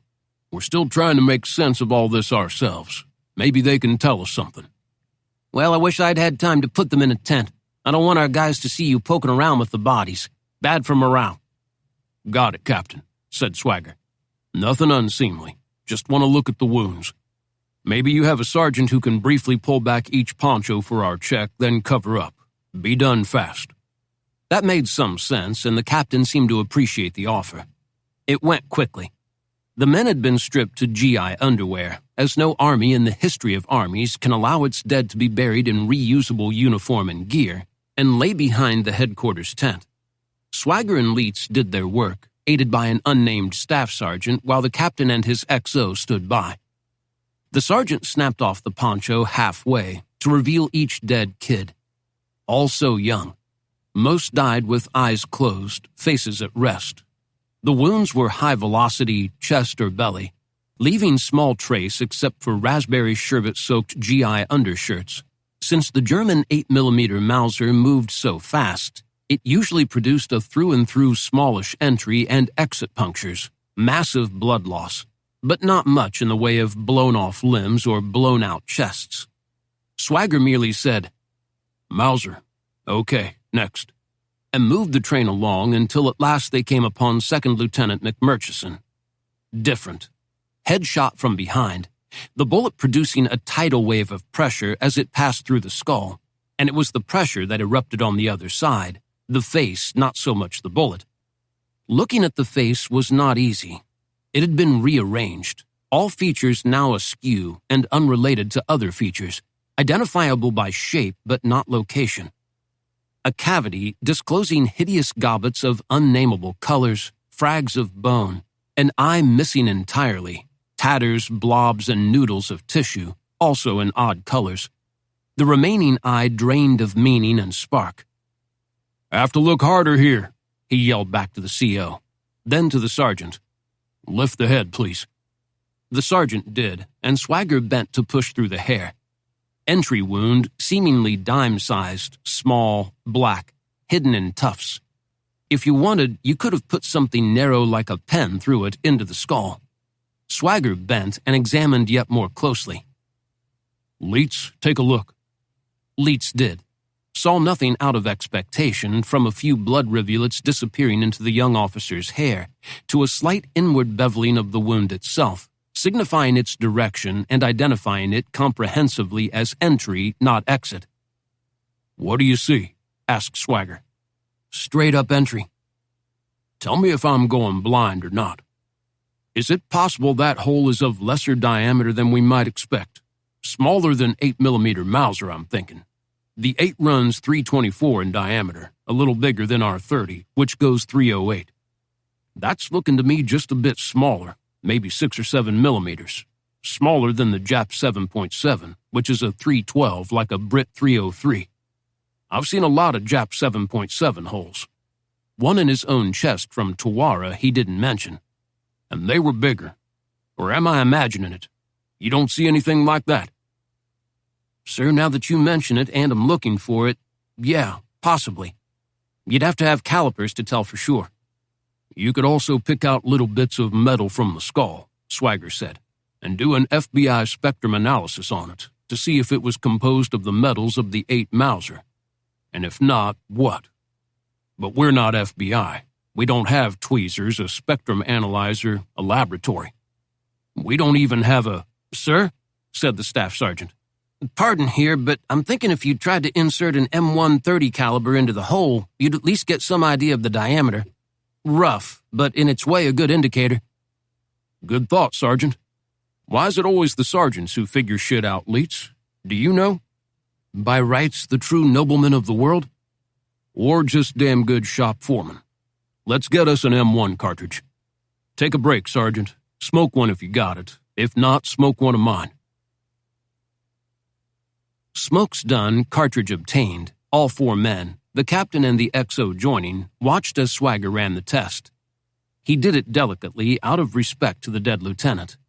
No, the .308 diameter of the U.S. 30 caliber ball cartridge, suitable for the Garand rifle, the BAR, and the Browning machine gun, water or air-cooled, would not fit the entry wound. It was close, it could have been forced, but it hung up just before the furthest expansion of what only Swagger knew was called the ogive. To the others, it was just where the bullet got fatter. "Does that tell you anything?" asked the captain. "It suggests whoever's doing this is using some kind of new-to-inventory cartridge. Maybe a better performing one, chosen for ballistic reasons. Chosen because that's what he was used to shooting. Chosen out of some kind of bureaucratic or supply chain necessity. I don't know of any military using a main battle cartridge under 30 caliber." "Maybe a varmint round," said the XO. "I'm from Pennsylvania, and the shooters there do a lot of groundhog work with high-speed wildcats in weird calibers like 22 250, 22 Hornet, even one Mr. Ackley called a 22 ear-splitting Loudenboomer. Fast, flat-shooting, little recoil, highly accurate, especially with the long scopes they use. Just exactly what a sniper might need. He's a kind of groundhog hunter after all." "Damn good thought," said Swagger. "Even so, I'd have to say this one looks too big for that. Maybe 240? Some kind of 264? 270 even. Jack O'Connor's Big Elk Medicine." Nobody had an answer. Chapter 29. Maps. For Goldberg and Archer, the rainy weather got them something rare in wartime infantry service: a weekend off. Well, maybe it wasn't a weekend, since neither was entirely sure of the day, much less the month. It was still 1944, though, wasn't it? But the effect on morale was the same. The captain didn't want to send them back to the line when word came the 1st Army G2 Aces would be late, owing to conditions. This was out of extreme empathy. To himself, not them. He thought it would impress important folks if the GIs he presented appeared to have stepped off the cover of Yank, and knew that another few days on the line, unlikely to be attacked so their absence had no strategic importance, would wilt them hard. He wanted them sharp, not looking like the sodden, weary hobo dog faces of maudlin cartoon fame, Willie and Joe. No, Jack and Gary would be smart, trim, clean-shaven, and spiffed up. Thus, he found them meaningless indoor tasks and required a sergeant to check each night that they hung up their uniforms, cleaned any mud off their boots, and shaved clean. Basically, their job was hygiene. So he was disappointed when at last the celebrities showed up. 2 sodden paratroopers by the gear and weapons, each with a Tommy gun and a .45 in a shoulder holster, each in green herringbone twill that had of late seen much rain, and therefore was more grocery bag than garment. He might have doubted their identity if Major Jackson, the Hawthorne expert of Battalion G2, hadn't been their escort, or maybe chaperone. Intros brief, professional, quick transit to the G2 tent, where the boys would be delivered shortly. The two sloshed through the mud indifferently. They were so sodden it hardly mattered. "Major Swagger," asked Jackson, "do you want the captain and me here for this? It might relax the men." "Thanks, good offer, but I may have to get stuff out of them they haven't told you.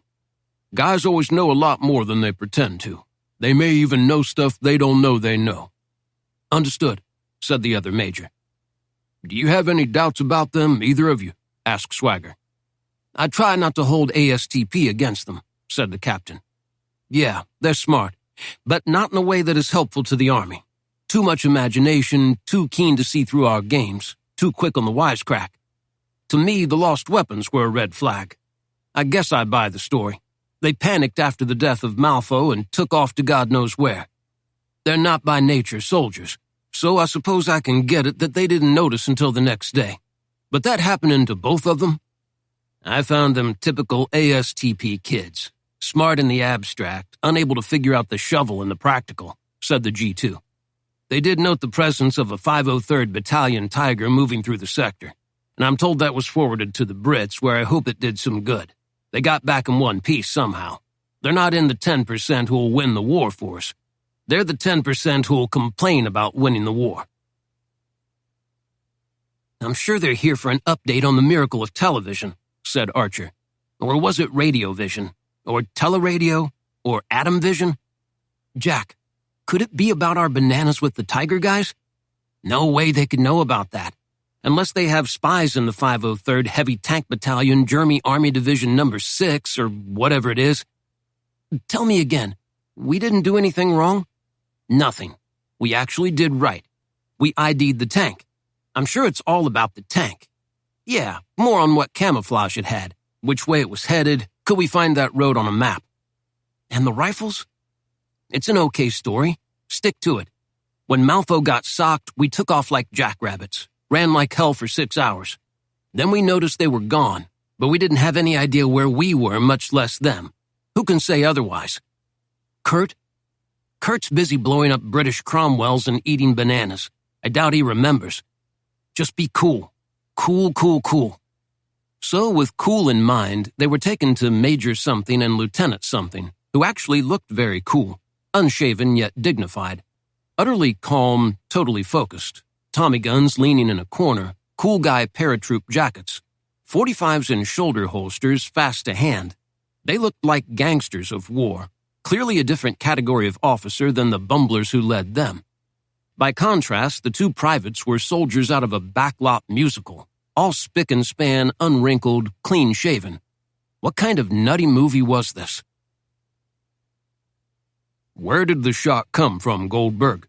was the question the major got to sooner rather than later, after hurrying him through the preliminaries. To Goldberg, in a tent partition alone with the man, both in rickety chair over a rickety table, he was another war god. He scared Goldberg, but at the same time, Goldberg loved him, just as he would have loved Bugsy, knowing that Bugsy's way was far from his, but nevertheless accepting that it was cool beyond words. The major's own skin seemed to satisfy him very much. He smoked, listened hard, didn't poke or twist, never smiled, never frowned, took earnest notes, but always circled back to this one moment, the death of Sergeant Malfo. "Behind, sir." "Behind relative to what?" I guess the gully? We'd set up there and sent some guys out to listen. I think it was 20 or so yards long, just one of those depressions or hollows you get, next to the stream in a sort of glade of trees. So that's where Jack and I were at the end of the line. The sergeant came along to get Jack's report. Then his head. "Was he standing?" "Yes, sir. He'd sort of risen as if to go. And wham, no face." "And you heard the shot?" "I think so. It's hard to remember. It all happened so fast. I think there was a shot." "Loud, soft, close, far?" I'd have to say sort of far. You heard German rifle fire in the assault in the Bocage a week ago. Those were Mauser K-98s. Can you compare or contrast? Maybe softer, but then farther away too, so... But still, maybe didn't have the huge crack of the Mauser. What was the light condition at the time? Not pitch dark. Maybe a little glow from the sun, which hadn't quite risen but was starting to. No direct sunlight for sure. You thought the Germans could see in the dark? I did, but in thinking about it, I'm not sure it was totally dark. Shapes were beginning to come clear. Distance vision was starting to improve. He could have... Well, I suppose he could have just seen us. Sunrise on that day was 0541 British wartime. Sound about right? Just about perfect, sir. Now, I noticed in your report, although you didn't mention it when you told me about it, an interesting phenomenon. You started sneezing. Wow, the guy had read very closely. Plus, he'd come all this distance to the front to ask about sneezing? Yes, sir. Any idea why? A new one. He'd forgotten it. It seemed to have taken place in a world that no longer existed. He tried to recreate the moment, but could come up with nothing. Only a memory of uncontrollable sneezing for a few seconds or so. He did remember that Jack had teased him about it later, slightly pissing him off. But that had nothing to do with anything. No idea. Big sneeze, little sneeze, and achoo, or more like a stifled wet thing. Uncontrollable? A series? A single, or did it come in the dozens? It lasted for a few seconds, sir. Less than a minute. The sneeze? What the? Why typically do you sneeze? Medical condition? Asthma? Allergies? Nothing that I... Try and think of another time you sneezed. He ransacked his memory. Coney Island with Sylvia Grossman? Running from the Italian kids on Columbus Day? Sneaking down to Times Square to the dirty bookstores? Basketball in gym class and on the playground? Ebbets Field. The memory reassembled in his mind. It arrived in sepia, as if out of a scrapbook. Golden-hued, under the magic sky of towering clouds, the expanse of the green field rolling out to forever, or the Bronx at least. He remembered his father that day, so proud to have the tickets.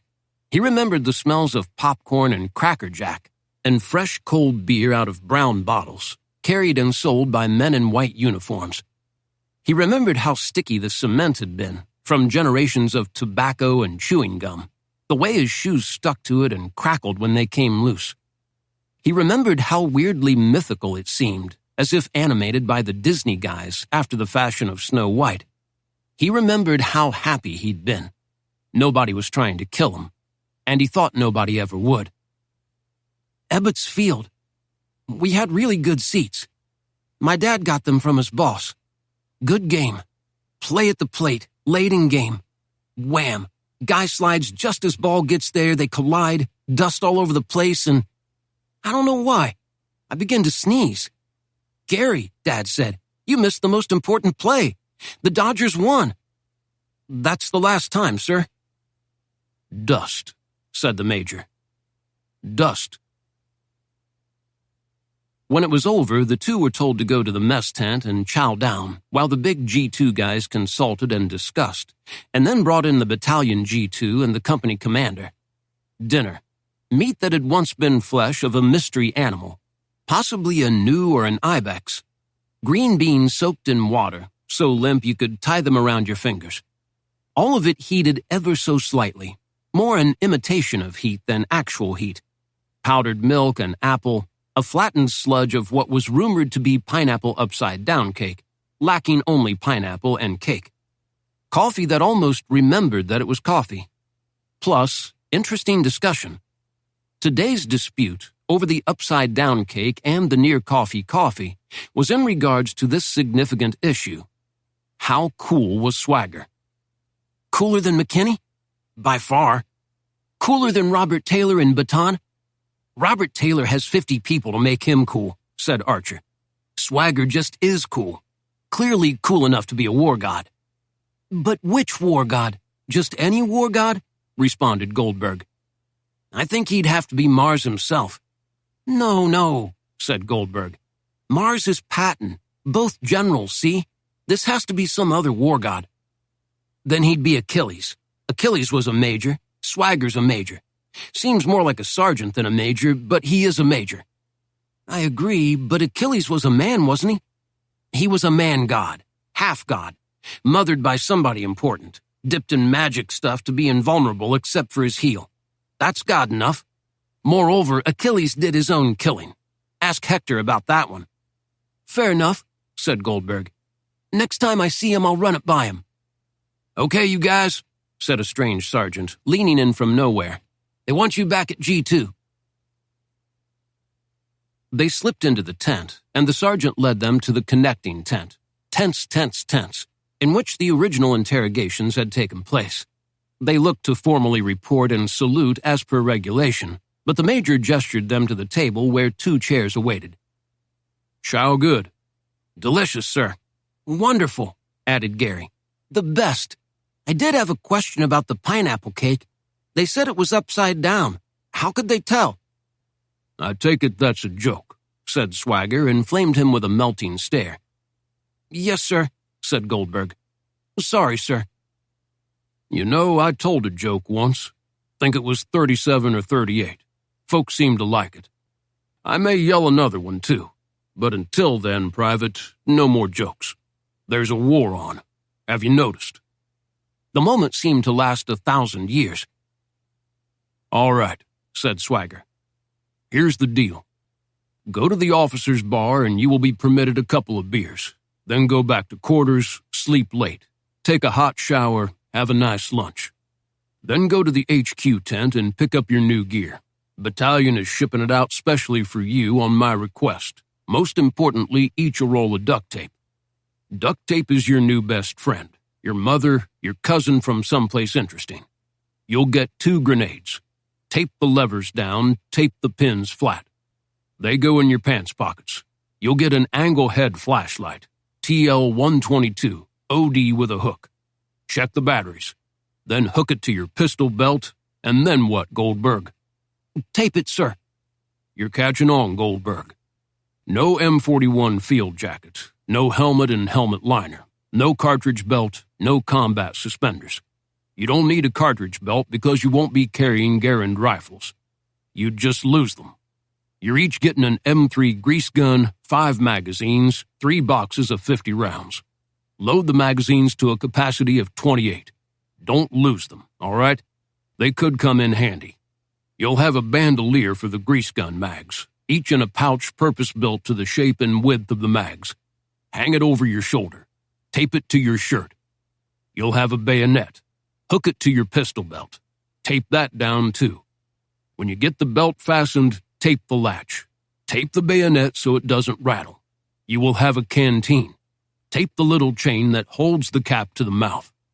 Tape the buckles on the straps of your combat boots. For cover, you'll be issued a paratrooper knit cap, A4 OD, winter wear. Quite warm. Pull it down over your ears. Goldberg, tape your glasses on. When you're done, you should be mostly tape. Have you got all that? Both men nodded. Can you handle a grease gun, Goldberg? Point it, pull the trigger? Is that it, sir? That'll do for now.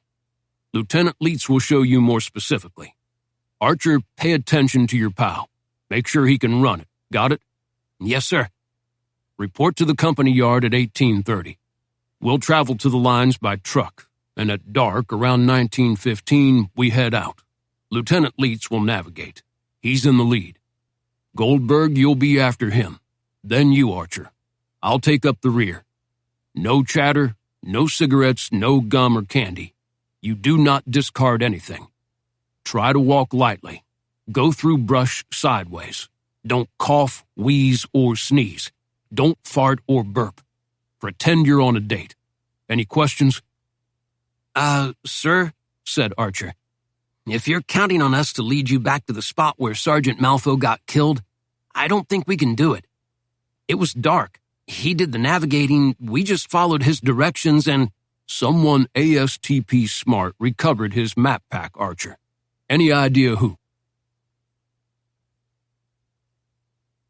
Chapter 30. Mr. Hedgepath.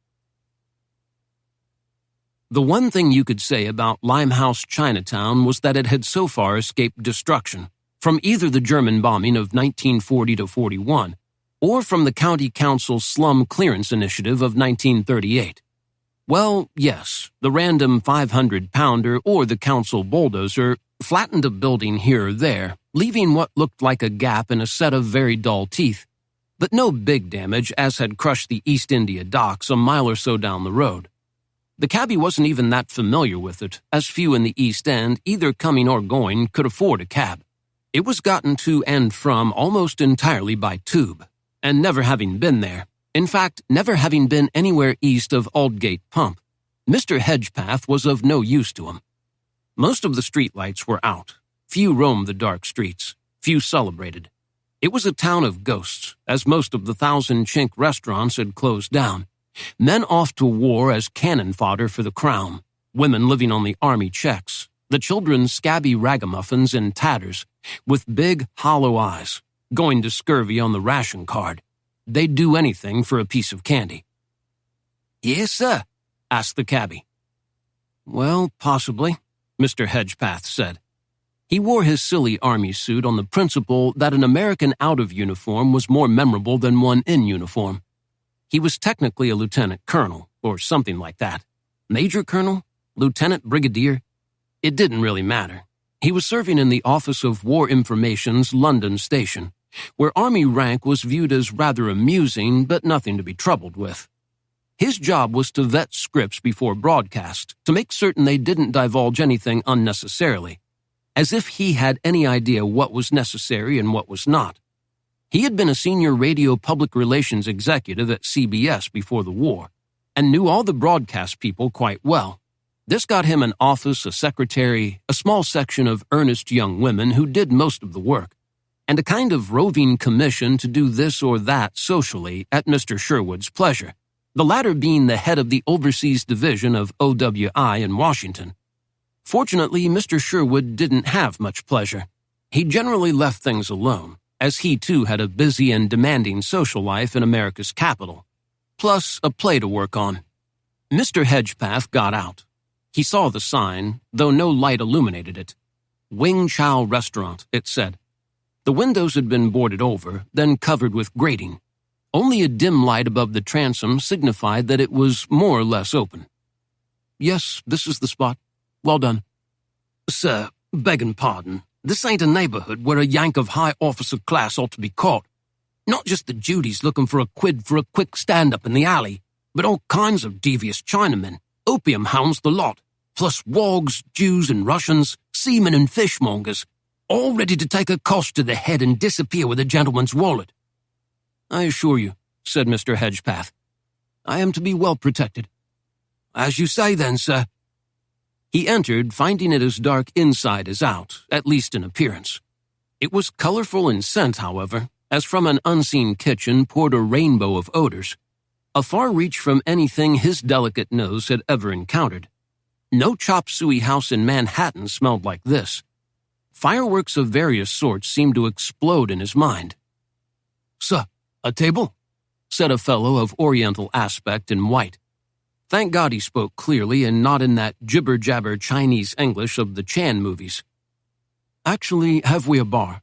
I'm to meet a man sooner or later. A quiet table there would do nicely and not take up space set aside for diners." "No bar, sir," said the man. "But no diners either. You may sit without worry." He was taken to a table in a darker part of the darkness, a corner, and while his eyes found the proper exposure setting, he ordered a pot of tea. It came. Chinese, of course, and though he'd only had a Chinese tea a few times, he judged this one as quite well done. Some cookies came as well, curled crisply, slightly sweet, one crunched open to his fingers, ejecting a message on a white strip of tissue. He peered at it, could see nothing, put on glasses. "A time for new enterprise," it said. Quite nice, actually, not that he believed in such nonsense. Outside, far away, a doodle hit. The building shook, some dust drifted about, and the vibration lasted a second. But he judged it to have hit no closer than Brixton, at least, on the other side of the river. Time floated by. A candle was brought, flickering gamely even if its reach was not impressive. The odors seemed to constantly reorganize themselves. He imagined a tapestry undone, forever being respun to new design and hue. It was actually quite nice. A fellow came in, left with a bag of food. Then another. A couple of racial peculiarity, very brown but white in feature, nothing at all Negro to them, came in, sat far away, and ordered and ate quietly. He's checking, Mr. Hedgepath thought. A man in his profession must be very careful. One assumed one would be observed leaving the cab and the street studied to ascertain if followers were present. Possibly then he had a spy hole and was watching at this exact moment, searching for an odd giveaway that might suggest inauthenticity. And actually, Hedgepath did feel inauthentic. This sort of thing wasn't his specialty. He was far more valuable in other offerings, and his handkerchief was slightly ruffled over being sent on such a crude mission. But in for a penny, in for a pound. At last, a figure materialized in front of him and slid to a seat. Even so, Hedgepath couldn't get a fix on him. He was as dark as the place, maybe darker. Dark in low hat, dark in coat wrapped full about neck, dark in scarf about the lower face. He appeared as a character out of Conrad, or some lower form of amusement. Join you, Mr. Hedgepath. That's it, eh? Hedgepath? Hedgepath, yes, said Mr. H. And you are? I was not given a name, only the number I called. Raven. As in the Raven? From a radio serial or such? No. Raven as in Philip Raven. Just a name. It'll do for now. Mr. Hedgepath was relieved. So far, so good. Nothing tricky here. Seemed straightforward. No code words, signals, secret handshakes, shoelace codes. Just everyday practices. Are we ready to proceed? He asked. You seem nervous. I am not used to business such as this. It's quite commonplace, I assure you. Please, finish the tea. Order more. The Chinks know how to brew tea, eh? He nodded, seemingly to no one, but instantly another pot was delivered and his cup was placed. Not sure how this works, said Mr. Hedgepath. Do you start or do I? You, I think, but not the issue for tonight. Instead, speak generally as to who and what you do by day. I may check some things. Of course, said Hedgepath. He launched into a rather tedious account of his career, its various ignominies and failures, the plots against him, the taunts he had to endure from those who suggested he was not quite right. Finally, he got to his favorite time, the drift to radio after the newspaper and publishing house miscues. There, nothing was held against him, and he flourished, meeting the cultured artistic set of the big town, writers, artists, film people, all of whom welcomed him for what he could get them. Some of them may have actually liked him. Then he saw the light, gave him purpose, and when a chance to join the true elite came along, he could not have said no. And now, said Mr. Raven. High-power Yank officer. Hardly. Nobody pays us much mind. But it's fine. I can help in many ways, and this gives me a chance. All right, said Mr. Raven. He paused, poured tea, sugared it, creamed it, had it, took a fortune cookie. Let's see what the Chinese predict. A time for new enterprise, it said. Excellent. You may proceed. I think they all say that, said Mr. Hedgepath. Be that as it may, we shall take it as a blessing from the Buddha himself. So, proceed, please. There's a fellow who seems to be stirring up trouble for us in certain areas. I have his name written down. He is at the front now, but will return shortly. He took a folded piece of paper out. To remove him administratively would take time, energy, finesse, all of which are in short supply. It would also be ugly. Therefore, we turn to other means. You are the other means. Highly recommended, I might add. He is American? Yes, an officer, a hero, a man with a bright future ahead. Handsome, too. I do so love working with the handsome ones. They have too much. More, They have no idea of how the ugly or maimed suffer. Their destruction is always a satisfaction. He pushed down his scarf and leaned into the flickering circle of candlelight. It explained everything, or perhaps nothing. Deviated septum, man with a crack in his face, exiled forever from daylight. The discontinuity of the upper lip under the nose exposed a ragged dark delta of teeth and gums. It was hard to look at. Hair lip, it was so cruelly called. It meant a life without love. The scarf came back up. So the doing of it will be no problem morally, he said. The only problems are technical. Well, and the fee. You know of it. I do, said Mr. Hedgepath. He pushed an envelope across.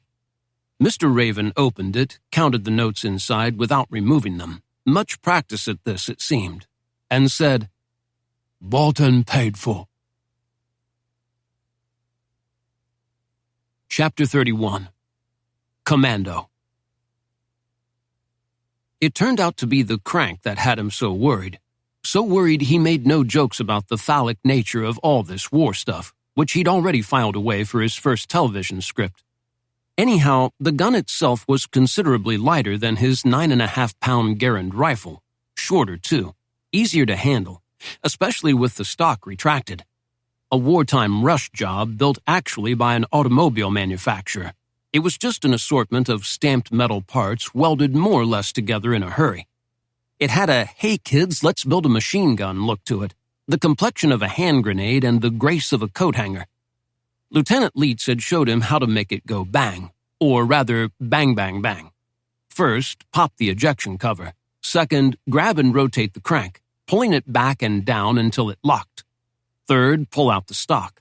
Then point and bang bang bang, bursts of 45 sent down range.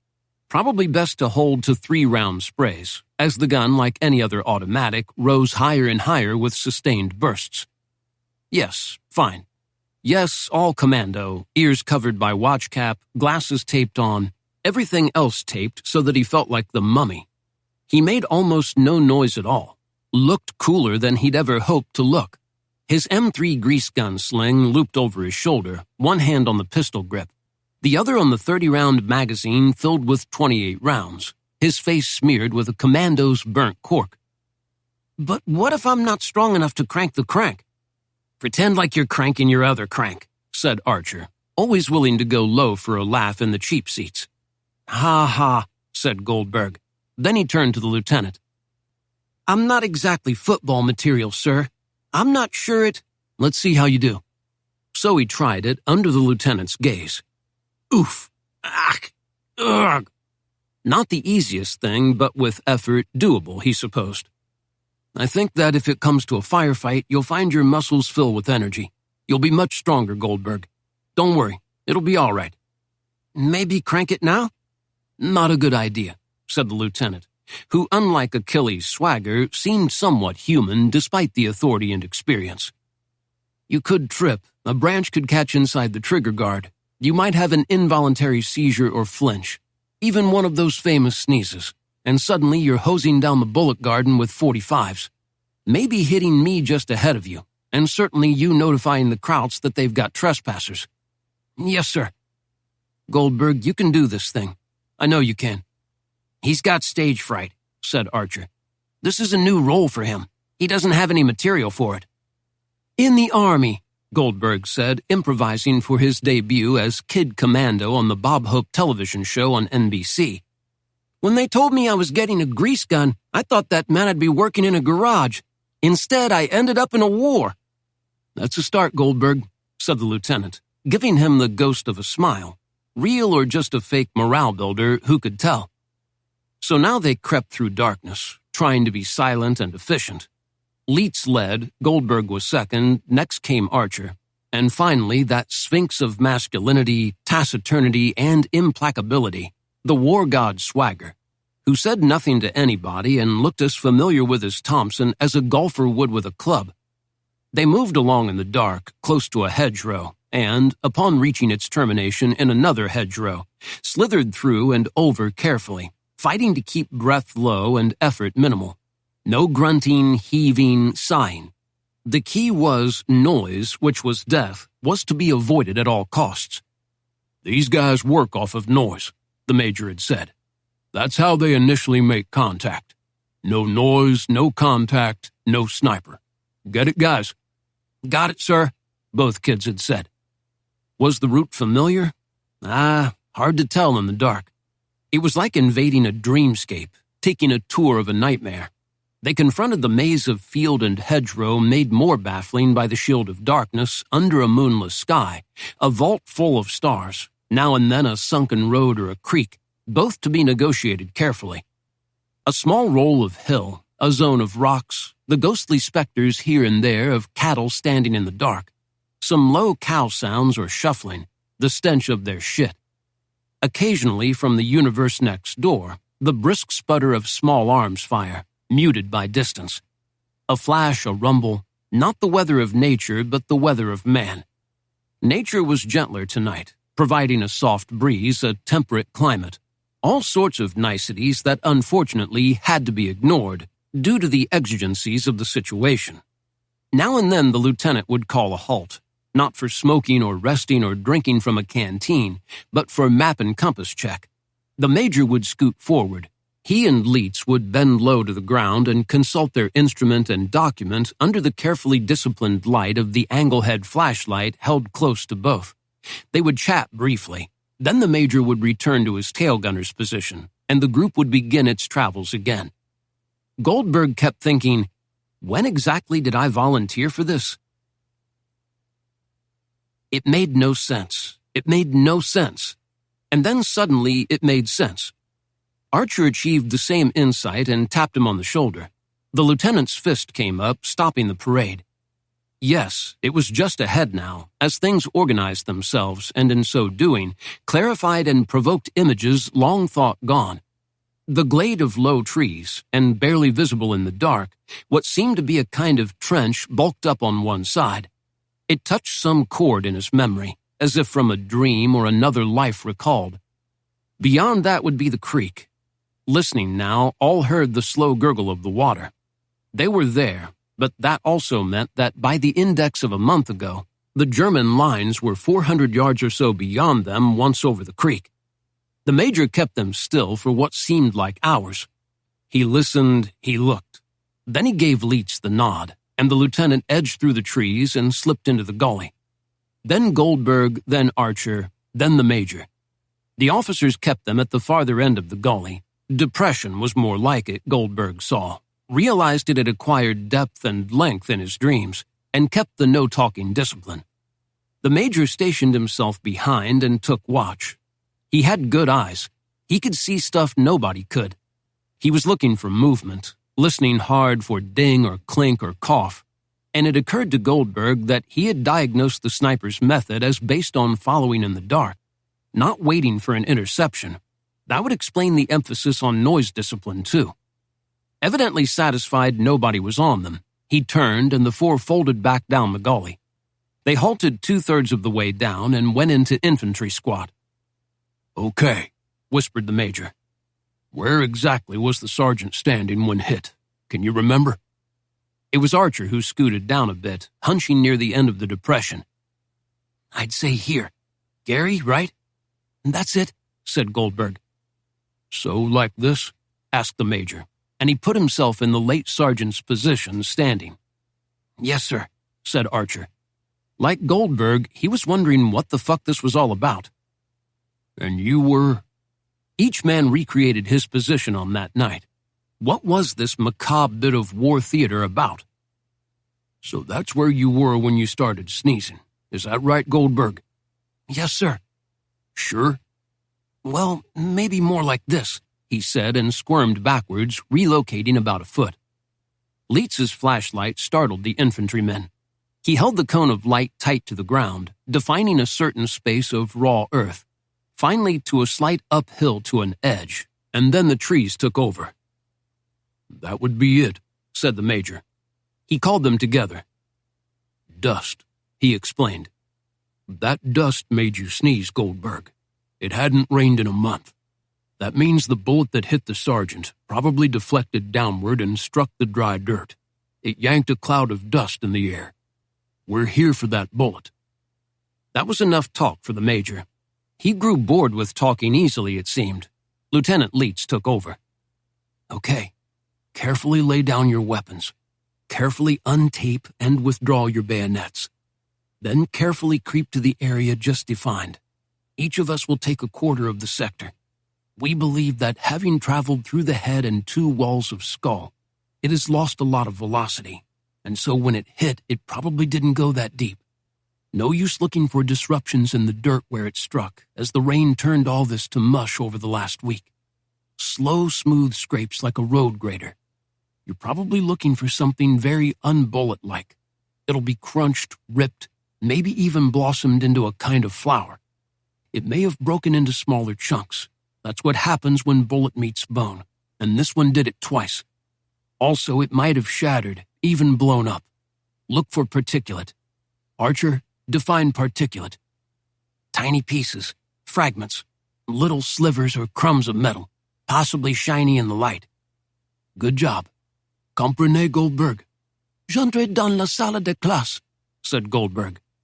Another joke, Goldberg, said the major, who might have been exposed to high school French as well. And I'll j'entre dans your salle de ass with my boot. The lieutenant set up his light, low enough so the Krauts couldn't see. It was not easy. Well, it was easier than getting shot at or yelled at, but still, it was not easy. Hunched, knees going numb, fingers bleeding, small of back hurting, running surprisingly low on energy after the long trek in, anxious about Germans moving about in the dark, they toiled and "Something?" asked Archer. He displayed a grimy little curlicue of metal, looking like a gilded fingernail in the center of his hand. The major's light came onto it. Possibly. We'll keep it. He removed a cellophane bag from his pocket and held it open for the deposit. What could anyone do with anything that small? Next, Goldberg's turn. Should he not? It was hardly anything. But he made a noise. The major's light came onto his palm, displaying another sliver, this time not curled but straight, as if of ice. It went into the bag. On and on they went. More slivers, more flakes, more curlicues. In all for the work, at least 0.005 of an ounce accumulation. Was this trip really necessary? 3 hours in, they were done, at least with the designated area.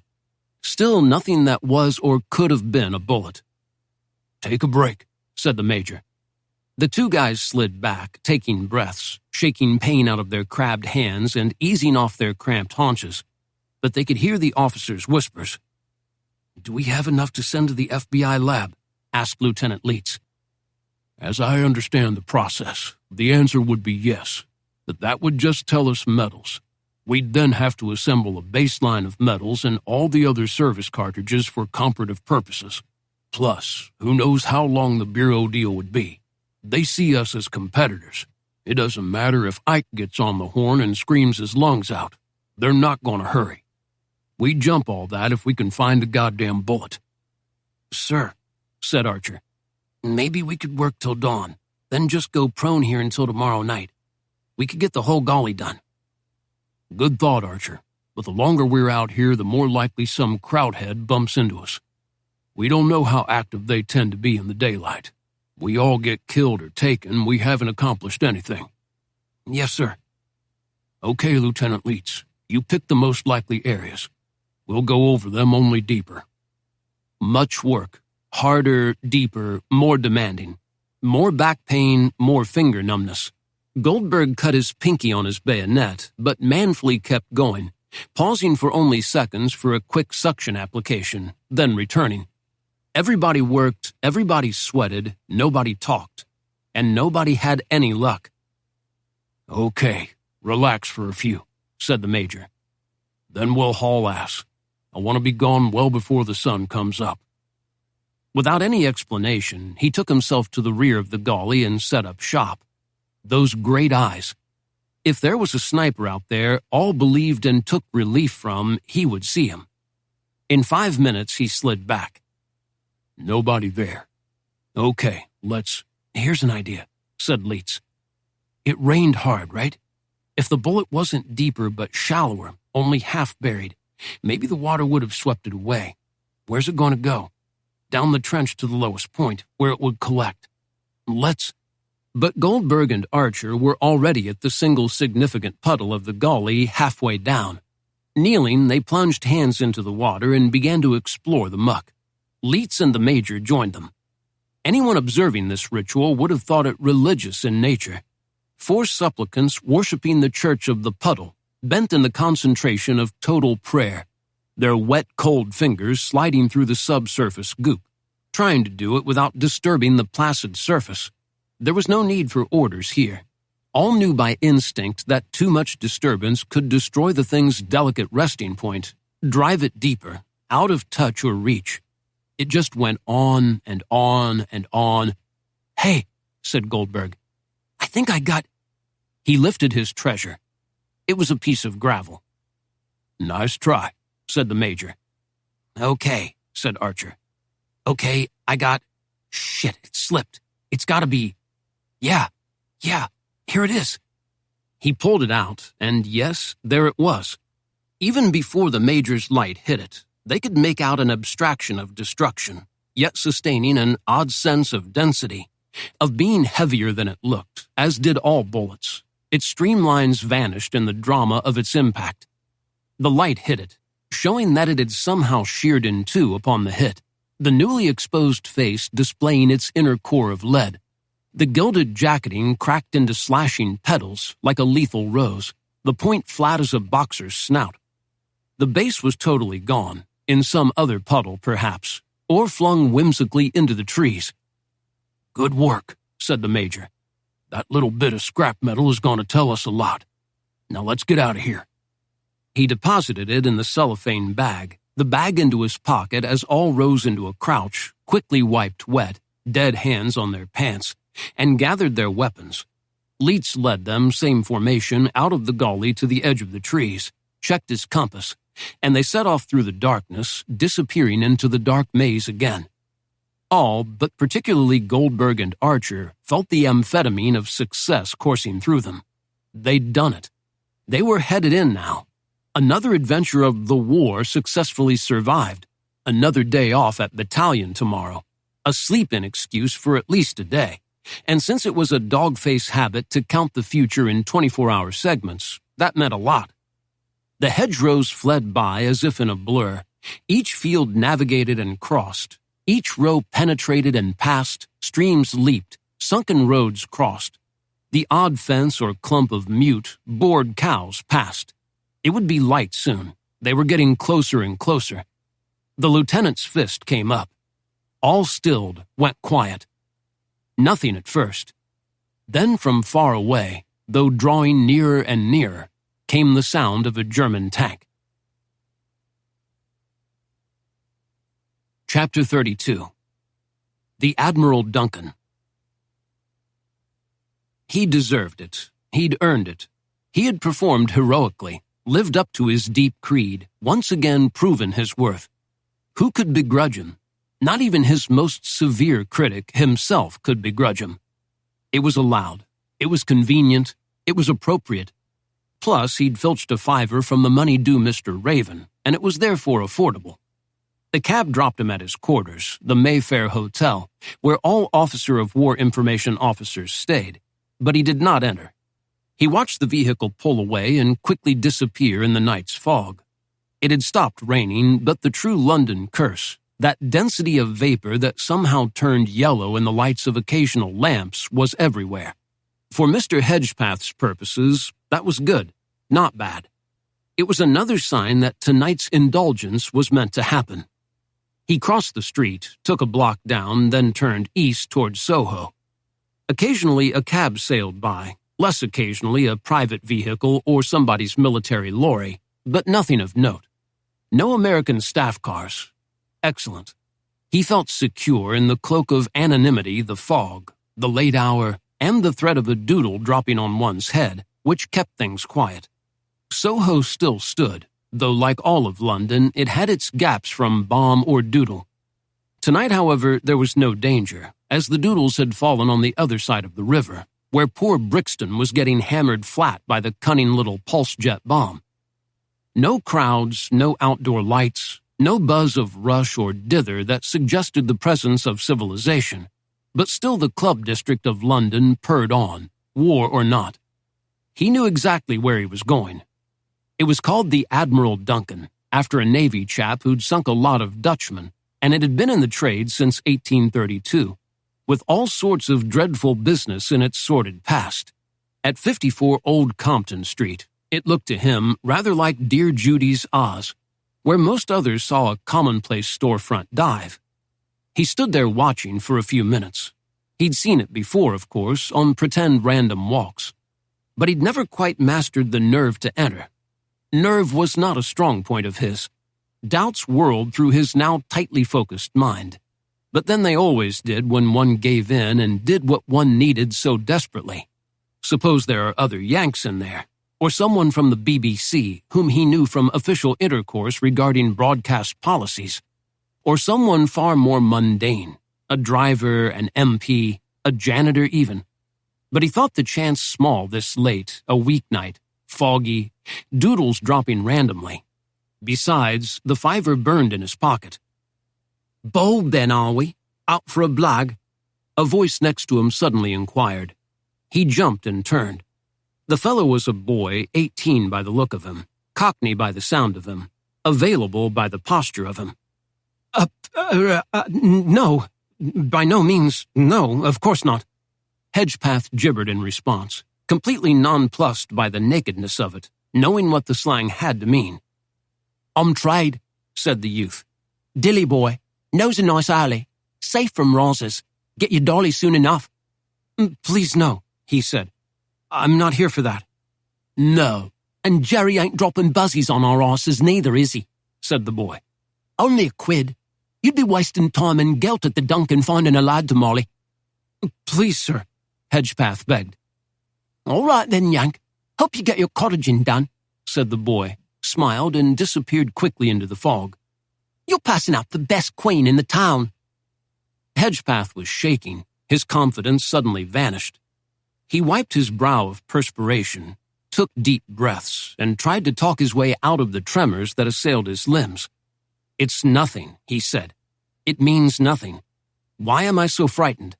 Nobody saw, nobody knows, it's all dandy. His superior officer didn't know, nobody knew. His secret was safe." Bravely, he crossed the street and entered the Duncan. An hour later, he emerged, feeling quite spiffy. It had gone well for a first time. Who knew what paradise lurked in such dark places? He tasted air uncontaminated by the rude English ovals they all smoked and felt it purifying and gratifying. For once, his need had vanished. It would, of course, return tomorrow as it always did, but for now he felt composed, undistracted, able to face his duties with vigor. He walked the block, bent almost into a huddle, as now and then a cab passed in the fog, and shortly he had arrived at his own Mayfair block, saw the hotel ahead, and knew that, "Oh, hello?" It was Mr. Raven, stepping smartly from some Edwardian crevice. "Imagine meeting you here, chum," said the man with the cracked face, from behind the dark scarf that shielded his face from prying eyes. Utterly befuddling for Mr. Hedgepath. He was a genius at compartmentalizing. He kept his many separate lives indeed separate. There was no sloppy sloshing in deportment, and whichever of them he had to live, he exiled the others from mind totally. That was his true gift, though having accommodated the one called need, he had yet to find another one into which he could insert himself. Thus he fell into paralysis. "What are you doing here?" he asked after a few seconds of sorting through various responses. "It seems our business is not quite finished." "I assure you it is. You have your fee, you have your assignment. Nothing more should be necessary. It is understood that we shall never again meet unless absolutely—" "I'm happy to tell you that the job shall be done. Raven always delivers. That's why his fee is so high." "Look, if it's about the fiver, I do so apologize. It was a moment of weakness. I can get it back to you shortly." "Well spent, was it, in the Duncan? You're satisfied, then? That's superior. Your officer told me that's where I'd find you. To each his own," says a man with a rip-sawed face. "Please, my weaknesses should be no part of this conversation." "And they won't. But it does seem that your officer values that which you are sworn to protect, rather more than he values your ability to protect it. He views you now as a liability. Life can be cruel, eh?" With that, he drove the murderously sharpened edge of a 9-inch recurve Goethe cutting blade, called a kukri, brought back from the East by one of Her Majesty's boys in red half a century ago, and picked up for a song at a West End pawn shop, into Mr. Hedgepath's raw neck, an inch below the jaw, an inch above the collarbone. It was the Ripper chop. It instantly sundered both carotid artery and entwined jugular vein. The blood spurted like a spritz from a seltzer bottle, driven by pressure from the perfectly healthy heart. The brain drained before the poor fellow hit the ground. He went down like a Whitechapel whore, graceless and loose as a rag doll, hitting the pavement with a bit of thud, a spot of splash from the lake of his own black fluid. Drops flew through the air. His eyeballs rolled up into his head, leaving blankness to spook his discoverers the next morning. It was a silent operation, perfectly executed, another reason for Mr. Raven's higher fee structure. He was worth every penny. He checked the deserted streets, and no witnesses lurked in the sulphurous fog. He bent, plucked the wallet from the body's rear pocket, for the necessary fiction pushing the line that the fellow had run into robbers. He was most pleased to see that the remaining bills amounted to the $5 invested in chicken gelt. It was his, after all. Chapter 33. 4. Possibly the only field-grade officer in the U.S. Army to perform his own recon, Major Swagger slithered back to his boys, shielding in the lee of a hedgerow about 200 yards off the sunken road. "Leets map." The lieutenant got it, unfolded it, held the flashlight low to it, and he and the major bent to see. "Okay," said the major. "Panzer IV, maybe 35 Panzer Grenadiers in support, all in that autumn-colored dock camouflage. So that means SS, heavily armed. Unusual number of MG-42s among them. Das Reich, Leets, your old buddies." "Can we get by them, sir?" asked Archer. "That's not the question. The question is, should we get by them?" He let it sink in. It did. "Okay, the fact is, we have to kill this fucker. Why? 2 reasons. Well, 3. The first is, if we divert, we go off the map. It's Malfo's map, tight, restricted to patrol route. We go around, we enter the wilderness of the Bullet Garden. Who knows where we end up? Maybe Berlin, maybe San Francisco, maybe hell." He waited. Nothing. Not even from Leets. No joke from Goldberg. "Number 2. This is setting up like some kind of killing raid on your company, which is dug in about 1,000 yards due west. It's not a major attack, aimed at retaking ground. It's 2 machine gun heavy and man light. I think what they'll do at dawn is take the Panzer on a beeline hard cross-country, close into 300, and then open up. Tank 75s, 4 or 5 MG-42s. They'll just hose down dog company, kill as many as possible, then withdraw before artillery or air support can do a thing about it. A probing attack. Just part of the war of harassment. They know we're not night patrolling because of the sniper, so this is a free shot for them." "Number 3? asked Goldberg timidly. "It's fun to blow up tanks," said the major. "Goldberg, get that bazooka out of your pocket." "Sir, it's in my other pants." They squat-walked 150 yards, pausing every few seconds, following the line of the hedgerow. It was a borderline hedgerow, not as thick as those that hid paths, to the bushes that marked the presence of the sunken road. This time Swagger led, followed by Goldberg, then Archer, then the lieutenant. Archer carried the, what? Device, bomb, demolition, anti-tank thingamajig. Okay, baseball seemed to be the term of art. It was strictly improvised. Swagger had directed them all to lay their pineapple grenades on the ground. Then, taking his watch cap off and opening it up to form a pouch, he untaped each lever, unscrewed each MK2 fuse cap, and poured from each of the 8 1.5 ounces of flaked TNT, making for a total of 12 ounces of explosive, which he carefully poured into the cap, then gathered it up into a ball. Then, of course, duct tape, the war's most efficient weapon. He wound it about the clump of explosive and wool adroitly until it was about the size of and could therefore be called a baseball. Not enough to blow a tank in the sense of destroy, but enough, if placed carefully, to disable. "They've run some barbed wire around the thing," he explained. "I'll squirm through and get up on its back. Weakest point of any tank is the side of the turret. I'll tape the baseball to the turret low left side. The armor's only about 14 millimeters. How does he know all this shit? Goldberg and Archer wondered, but not Leitz, who knew that in his off hours, Swagger went to the 70 Gross library and read technical intelligence manuals on German weapons and tactics. "And it'll blow right through. More important, that's where the turret traverse motor is located. It rotates the turret. I'm gonna blow it to shreds. Without that, they can't aim the big gun. With no big gun, they are dead if they run into anything from 37 millimeters up. That means they will withdraw to make repairs." "How to detonate, sir?" asked Leitz. "I'll push one of these grenade fuses through the tape and material of the hat, jamming it down into the shit.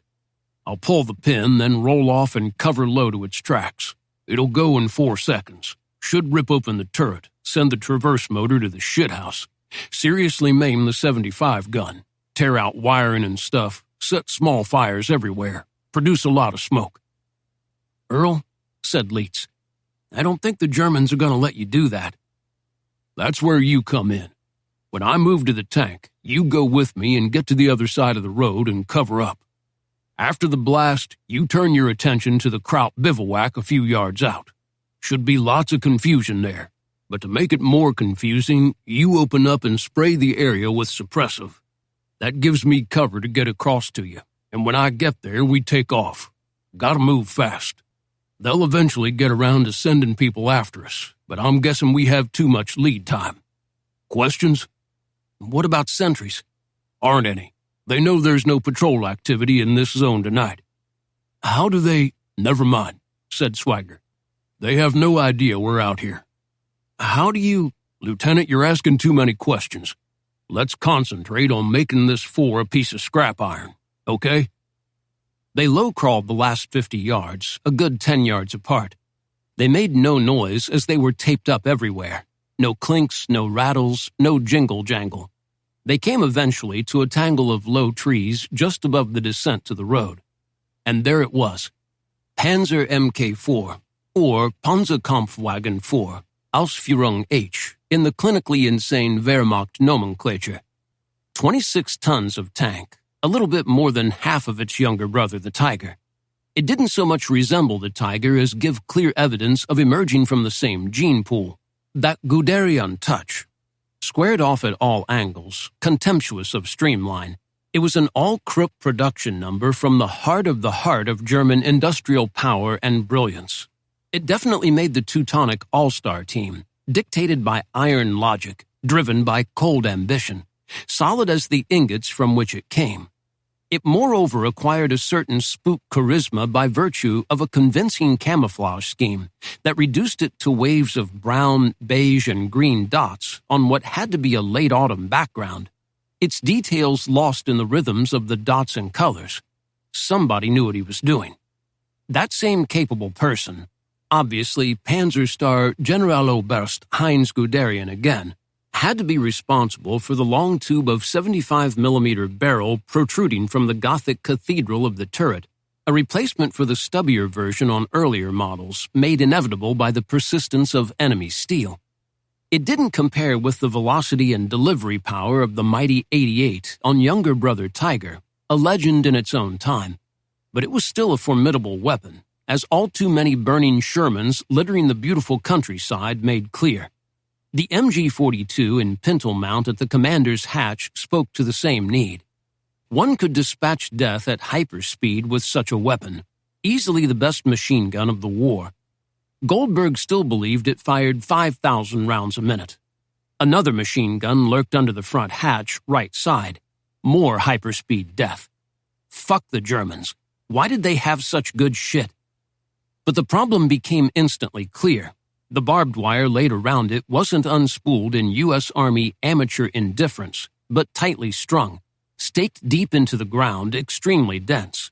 Again, somebody who knew what he was doing had set it up. Maybe the General Oberst himself. As usual, superb warcraft. Swagger stared at it. Getting through it was going to cut the hell out of him. Well, okay, nothing deep. Maybe a lot of blood. Tomorrow, assuming it arrived on schedule, there'd be stitches, bandages, alcohol smears, maybe some plasma, and plenty of penicillin. Oddly, he feared that the most. He hated shots. "Sir," whispered someone in Goldberg's body, though by no theory should it have come from Goldberg's mouth. "You'll never get through that wire. Neither will anybody else. It's too tight. It'll hang you up and cut you to pieces." Swagger looked hard at the wire. The kid was right. It was more a hedgerow of barbed wire than a roll of the stuff. And you just knew that the German barbed wire would be sharper, cut deeper, hurt more, grip more savagely than any barbed wire in the world. It was probably Krupp barbed wire. Fucking Krupp. "He's right," said Lieutenant Leitz. "Sir, that stuff will eat you alive." "Fuck," said Swagger. "So what do we do? Throw the baseball at it?" "Sir," said the other person inside Goldberg, "I can get through it."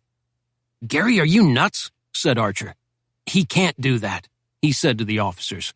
"He's 115 pounds soaking wet, so scrawny no uniform or piece of gear fits him.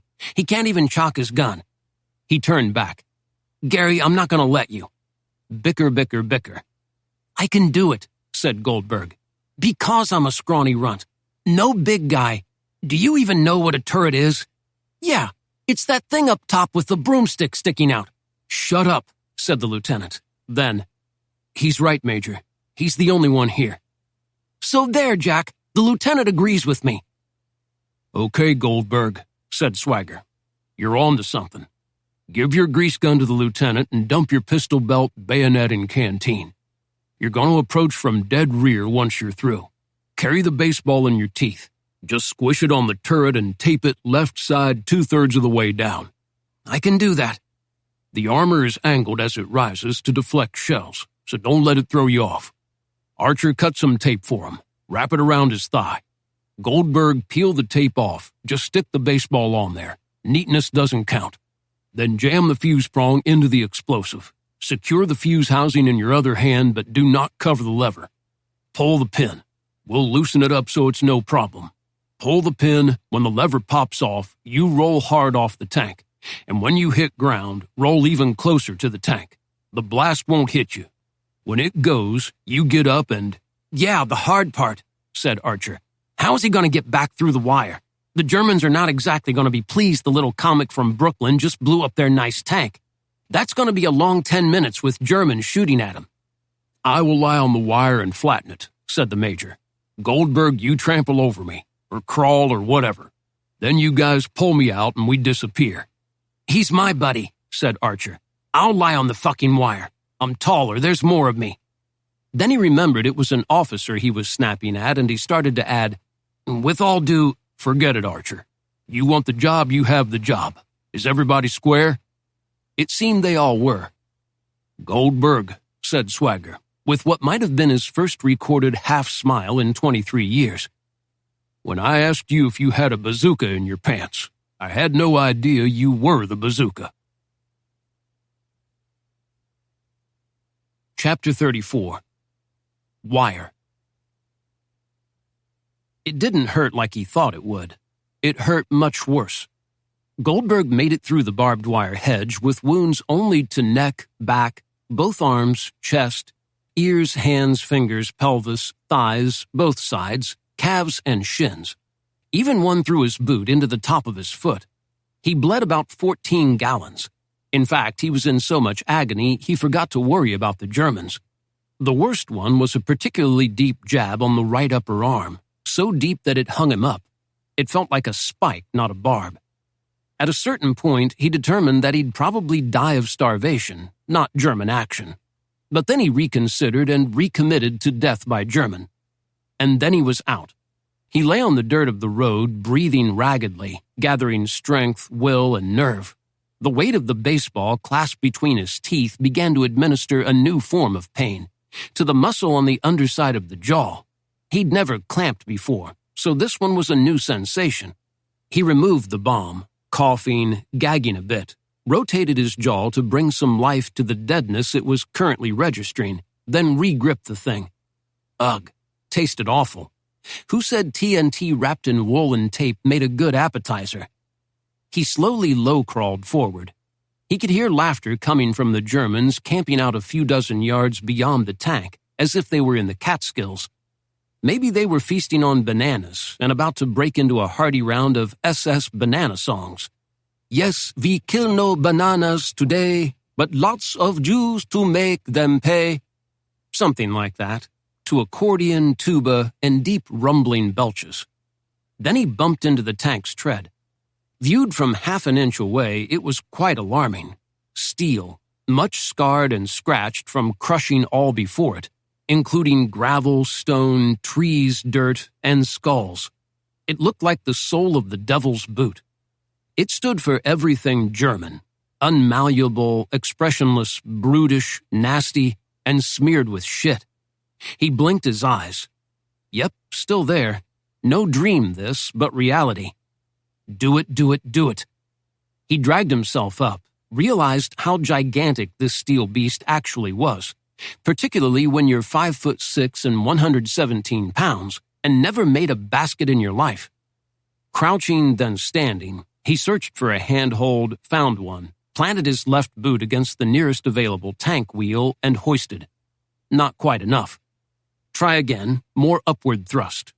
This time he got almost aboard, was slipping, grabbed something he hoped wouldn't explode, and pulled himself up. More breath-catching, more sweat on his face, maybe some aroma of Nazi wieners and sauerkraut from a cooking fire. Could that really be what they ate? Really? He kind of swam forward, across the flat back of the thing, encountering tidbits of German efficiency. Spare wheels were bolted to a rack, a grill let the engine breathe. Some shovels were held in place by stout metal locks. Everything was hard, metallic, awkward, all angles sharp, not a nuance of softness to be found. It's a tank, you idiot. What did you expect? Feather pillows, teddy bears, niches, egg creams? He arrived finally at the turret, angled as the major had instructed. Again, seeming gigantic. It could have used some face cream. Its raw metal complexion was rough under the handsome dappling of autumn's tapestry of color, and as he ran his fingers across it, he felt its smelted waves in the steel. Its accumulations of melted seams where the welder's torch had turned it briefly liquid in the joinery of plates. Rough beast. Where did that come from? Yeah, a rough beast. Now time to kill the rough beast. Move slow. The eye is attracted to fast movements. So if you hurry, some kraut may just catch a trace of blur in his peripheral, turn, and you're dead. Wisdom of Swagger. What made Swagger run? Swagger made Swagger run. Always right, knew everything, feared nothing. 6'180", all goyish rectitude and duty. Boxer's scarred knuckles, eyes like ball bearings out of Warner's George Raft department. He never felt a pimple of fear in his whole life. He was born so brave, bullets were afraid of him. Hating Swagger, loving Swagger, wishing he were a war god like Swagger, he oozed ahead, trying to keep himself both slow and flat to the turret. Funny, the thing was so rough against his chest it kind of soothed him. Didn't feel bad at all. Who'd have thought that would happen? The world didn't end. Nobody cried out in German, Achtung, ein Jude! Instead, a loud chorus of laughter broke out. Someone must have told a really funny fart joke. He was there, 3/4 down the turret. He took the baseball from his jaws and squashed it against the steel, feeling it mush somewhat. Pinning it with his left hand, he reached down with his right, and unpeeled a strip of duct tape that had been wrapped around his thigh by Archer. It crackled off easily, and he got it planted next to, around, and on the other side of the baseball, holding it tight. One more to go. Ack! When peeled, it somehow flitted back on itself like Scotch tape, and the two sticky sides meshed. It added seconds to his ordeal as he carefully separated the connection, then got the strip oriented around the baseball. Seemed pretty solid. Now only the fucking fuse. He reached in his shirt pocket, opened it, pulled the thing out. Bad news. Evidently, he'd picked up some mud on his shirt somewhere in the ordeal. It had dried. Pulling the fuse free cracked a little hunk of solidified mud. Solid mud plus stress equals dust. He sneezed. Crouched at just outside the circle of wire at the front right bogey wheel of the 4, they heard it. Achoo! Then came that gulping, perhaps drowning sound of someone trying not to sneeze, but the sneeze won, and broke from him in a wet splutter of high velocity and violence. Sneezed, sneezed again, sneezed a third time. Serial sneezes, a machine gun burst of sneezes. Someone heard it in SS Tent City. The man rose, fearsome in camouflage the color of nature itself, unleashed some kind of big black gun, looked hard at his big machine, trying to figure out what the hell was happening, and then screamed, "Americanisha, pioneer, America!" before Swagger cut him down with a burst of Thompson. "Kill him!" Swagger yelled, and all 3 Americans went into full auto mag dumps. Flashes like small stars exploding, pinwheels of brass spitting free, the noise of hell's chariots on cobblestone, the guns hammering and leaping, and each could see not much.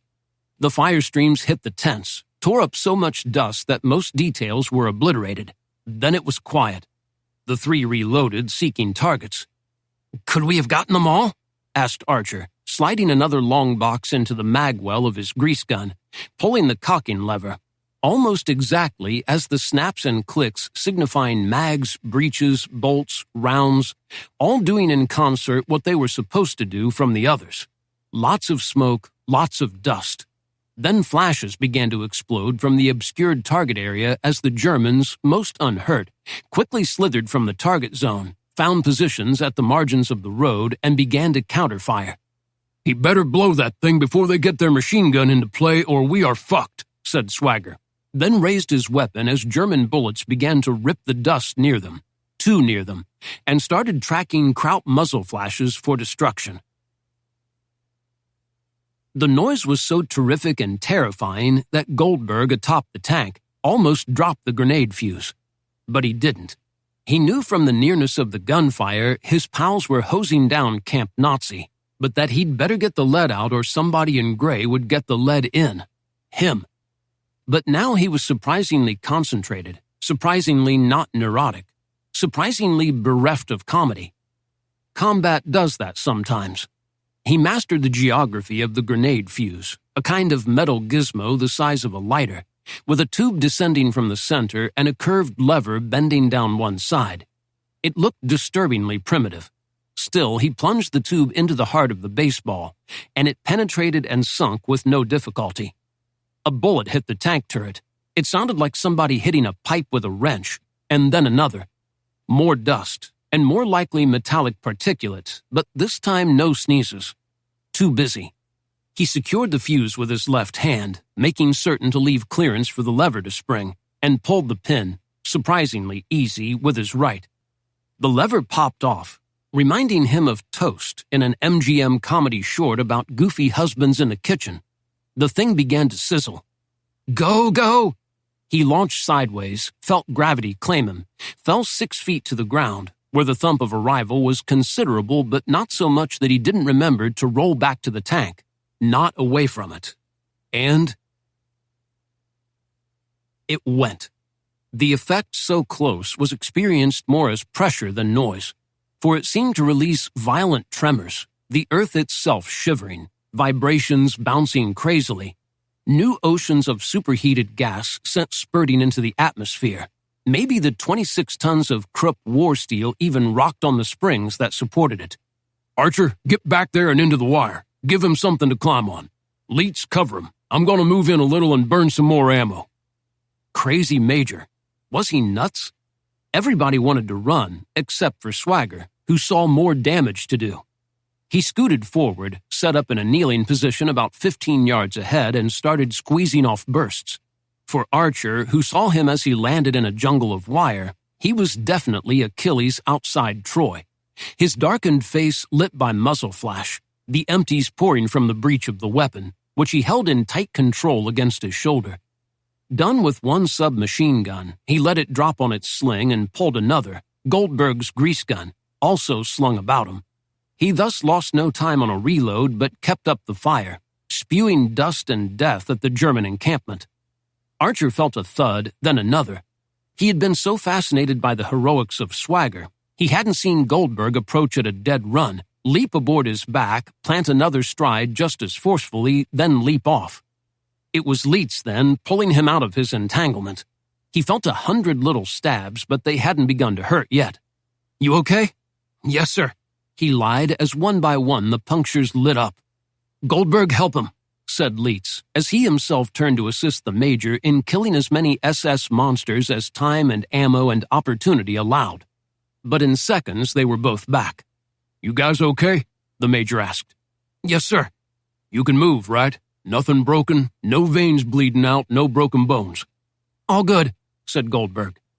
"Okay, same as before. Leitz on the compass, then Goldberg, then Archer. I'm on the rear. Only double time this time. Let's get the hell out of here. These boys are seriously pissed." Chapter 35. Vivian. For once, Millie wasn't the most beautiful woman in the room. That honor went to Miss Vivian Lee, the film star, who commanded fealty as had the Hamilton woman she so recently played. Exquisite in face and bearing, her eyes alight with the fires of wit and mischief. Her form, which was long as winter and slim as a flower's stalk, shone so lovingly by a clinging green chiffon dress.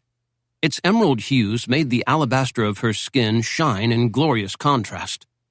She was on the arm of her husband, Larry, who would elsewise be Laurence Olivier, the other film star, and easily the handsomest man not only in the room but in the world. Cleft chin, glossy black hair, trim as a blade, dapper, charming, cleft chin, beautifully tailored tweed suit, eyes intense and passionate, and of course, cleft chin. Each attracted worshippers. She was recently back from a Middle Eastern tour. 3 months of sleeping on cots in tents, scorpions, lice, sand everywhere and water nowhere. He was editing his Henry V, shot in Ireland where a rousing battle of Agincourt had been recreated, to do for the home island what Miss Lee had done for the desert rats. Everyone had to do his bit, but Mr. and Mrs. Larry were doing so much more than their bit. It was hard, perhaps even wrong, not to adore them. So Millie just stood smiling at the Colonel's arm, filling in for his tired, ritzy wife. It was one of her duties. You could say, though she never would, as she was far too classy for such nonsense, she was therefore doing her bit too.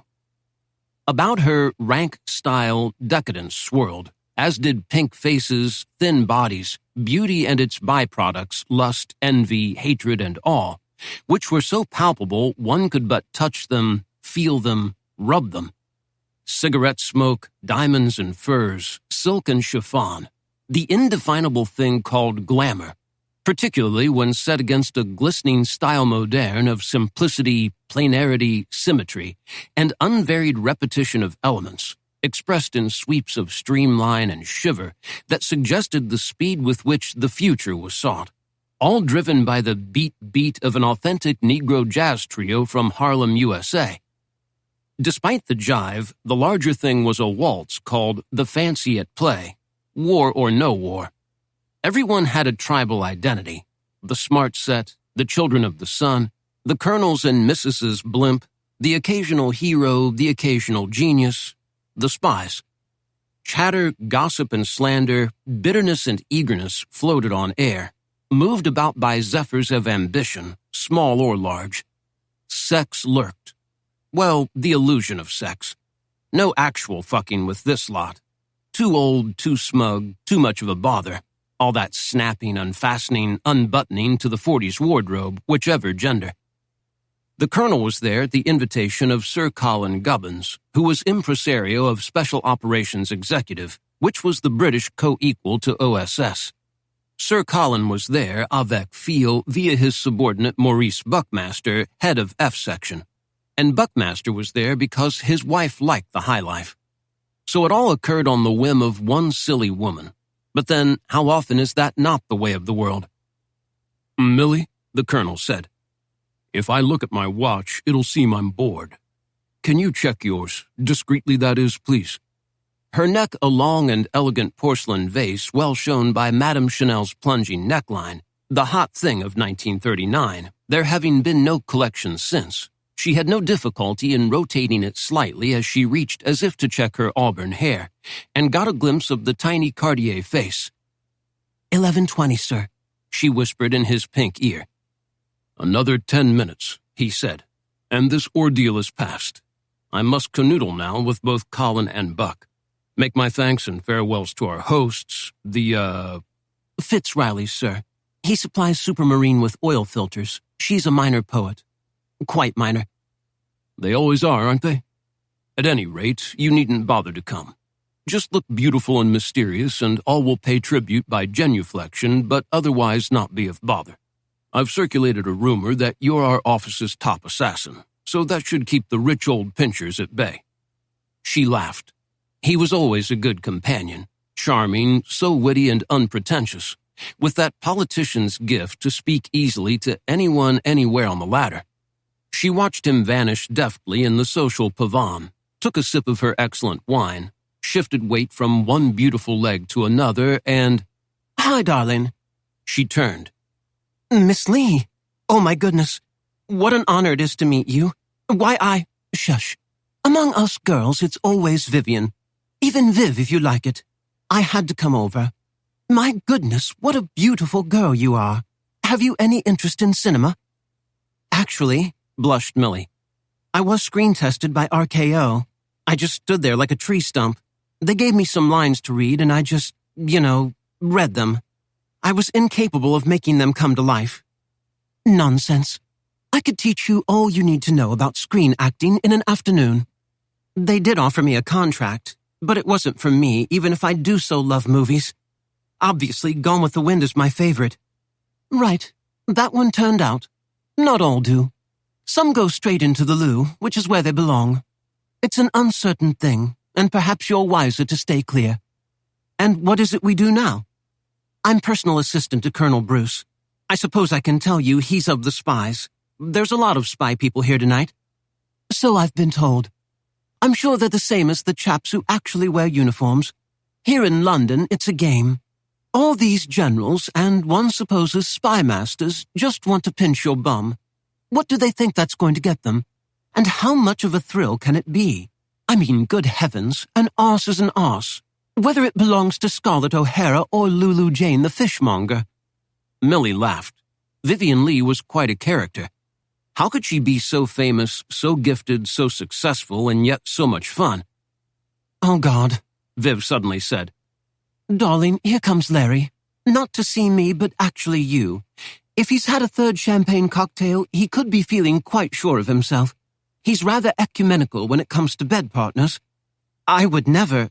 Of course you wouldn't. But he can be, shall we say, difficult to unhorse in these matters.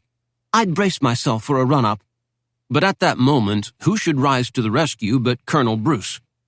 "Miss Lee, I'm afraid I must steal my assistant back from you. Come, please, Millie, it's time to go." "Of course, Colonel. Do take care of her, as she's quite marvelous. I love a pretty one with a sense of how mad it all is," said Vivian behind a 9,000-watt smile. He deftly plucked her from the girl star, neatly avoided the onrush of the boy star, and steered her to door and stairway all without a tremor. Yet just the shadow of upset drifted across his patrician features.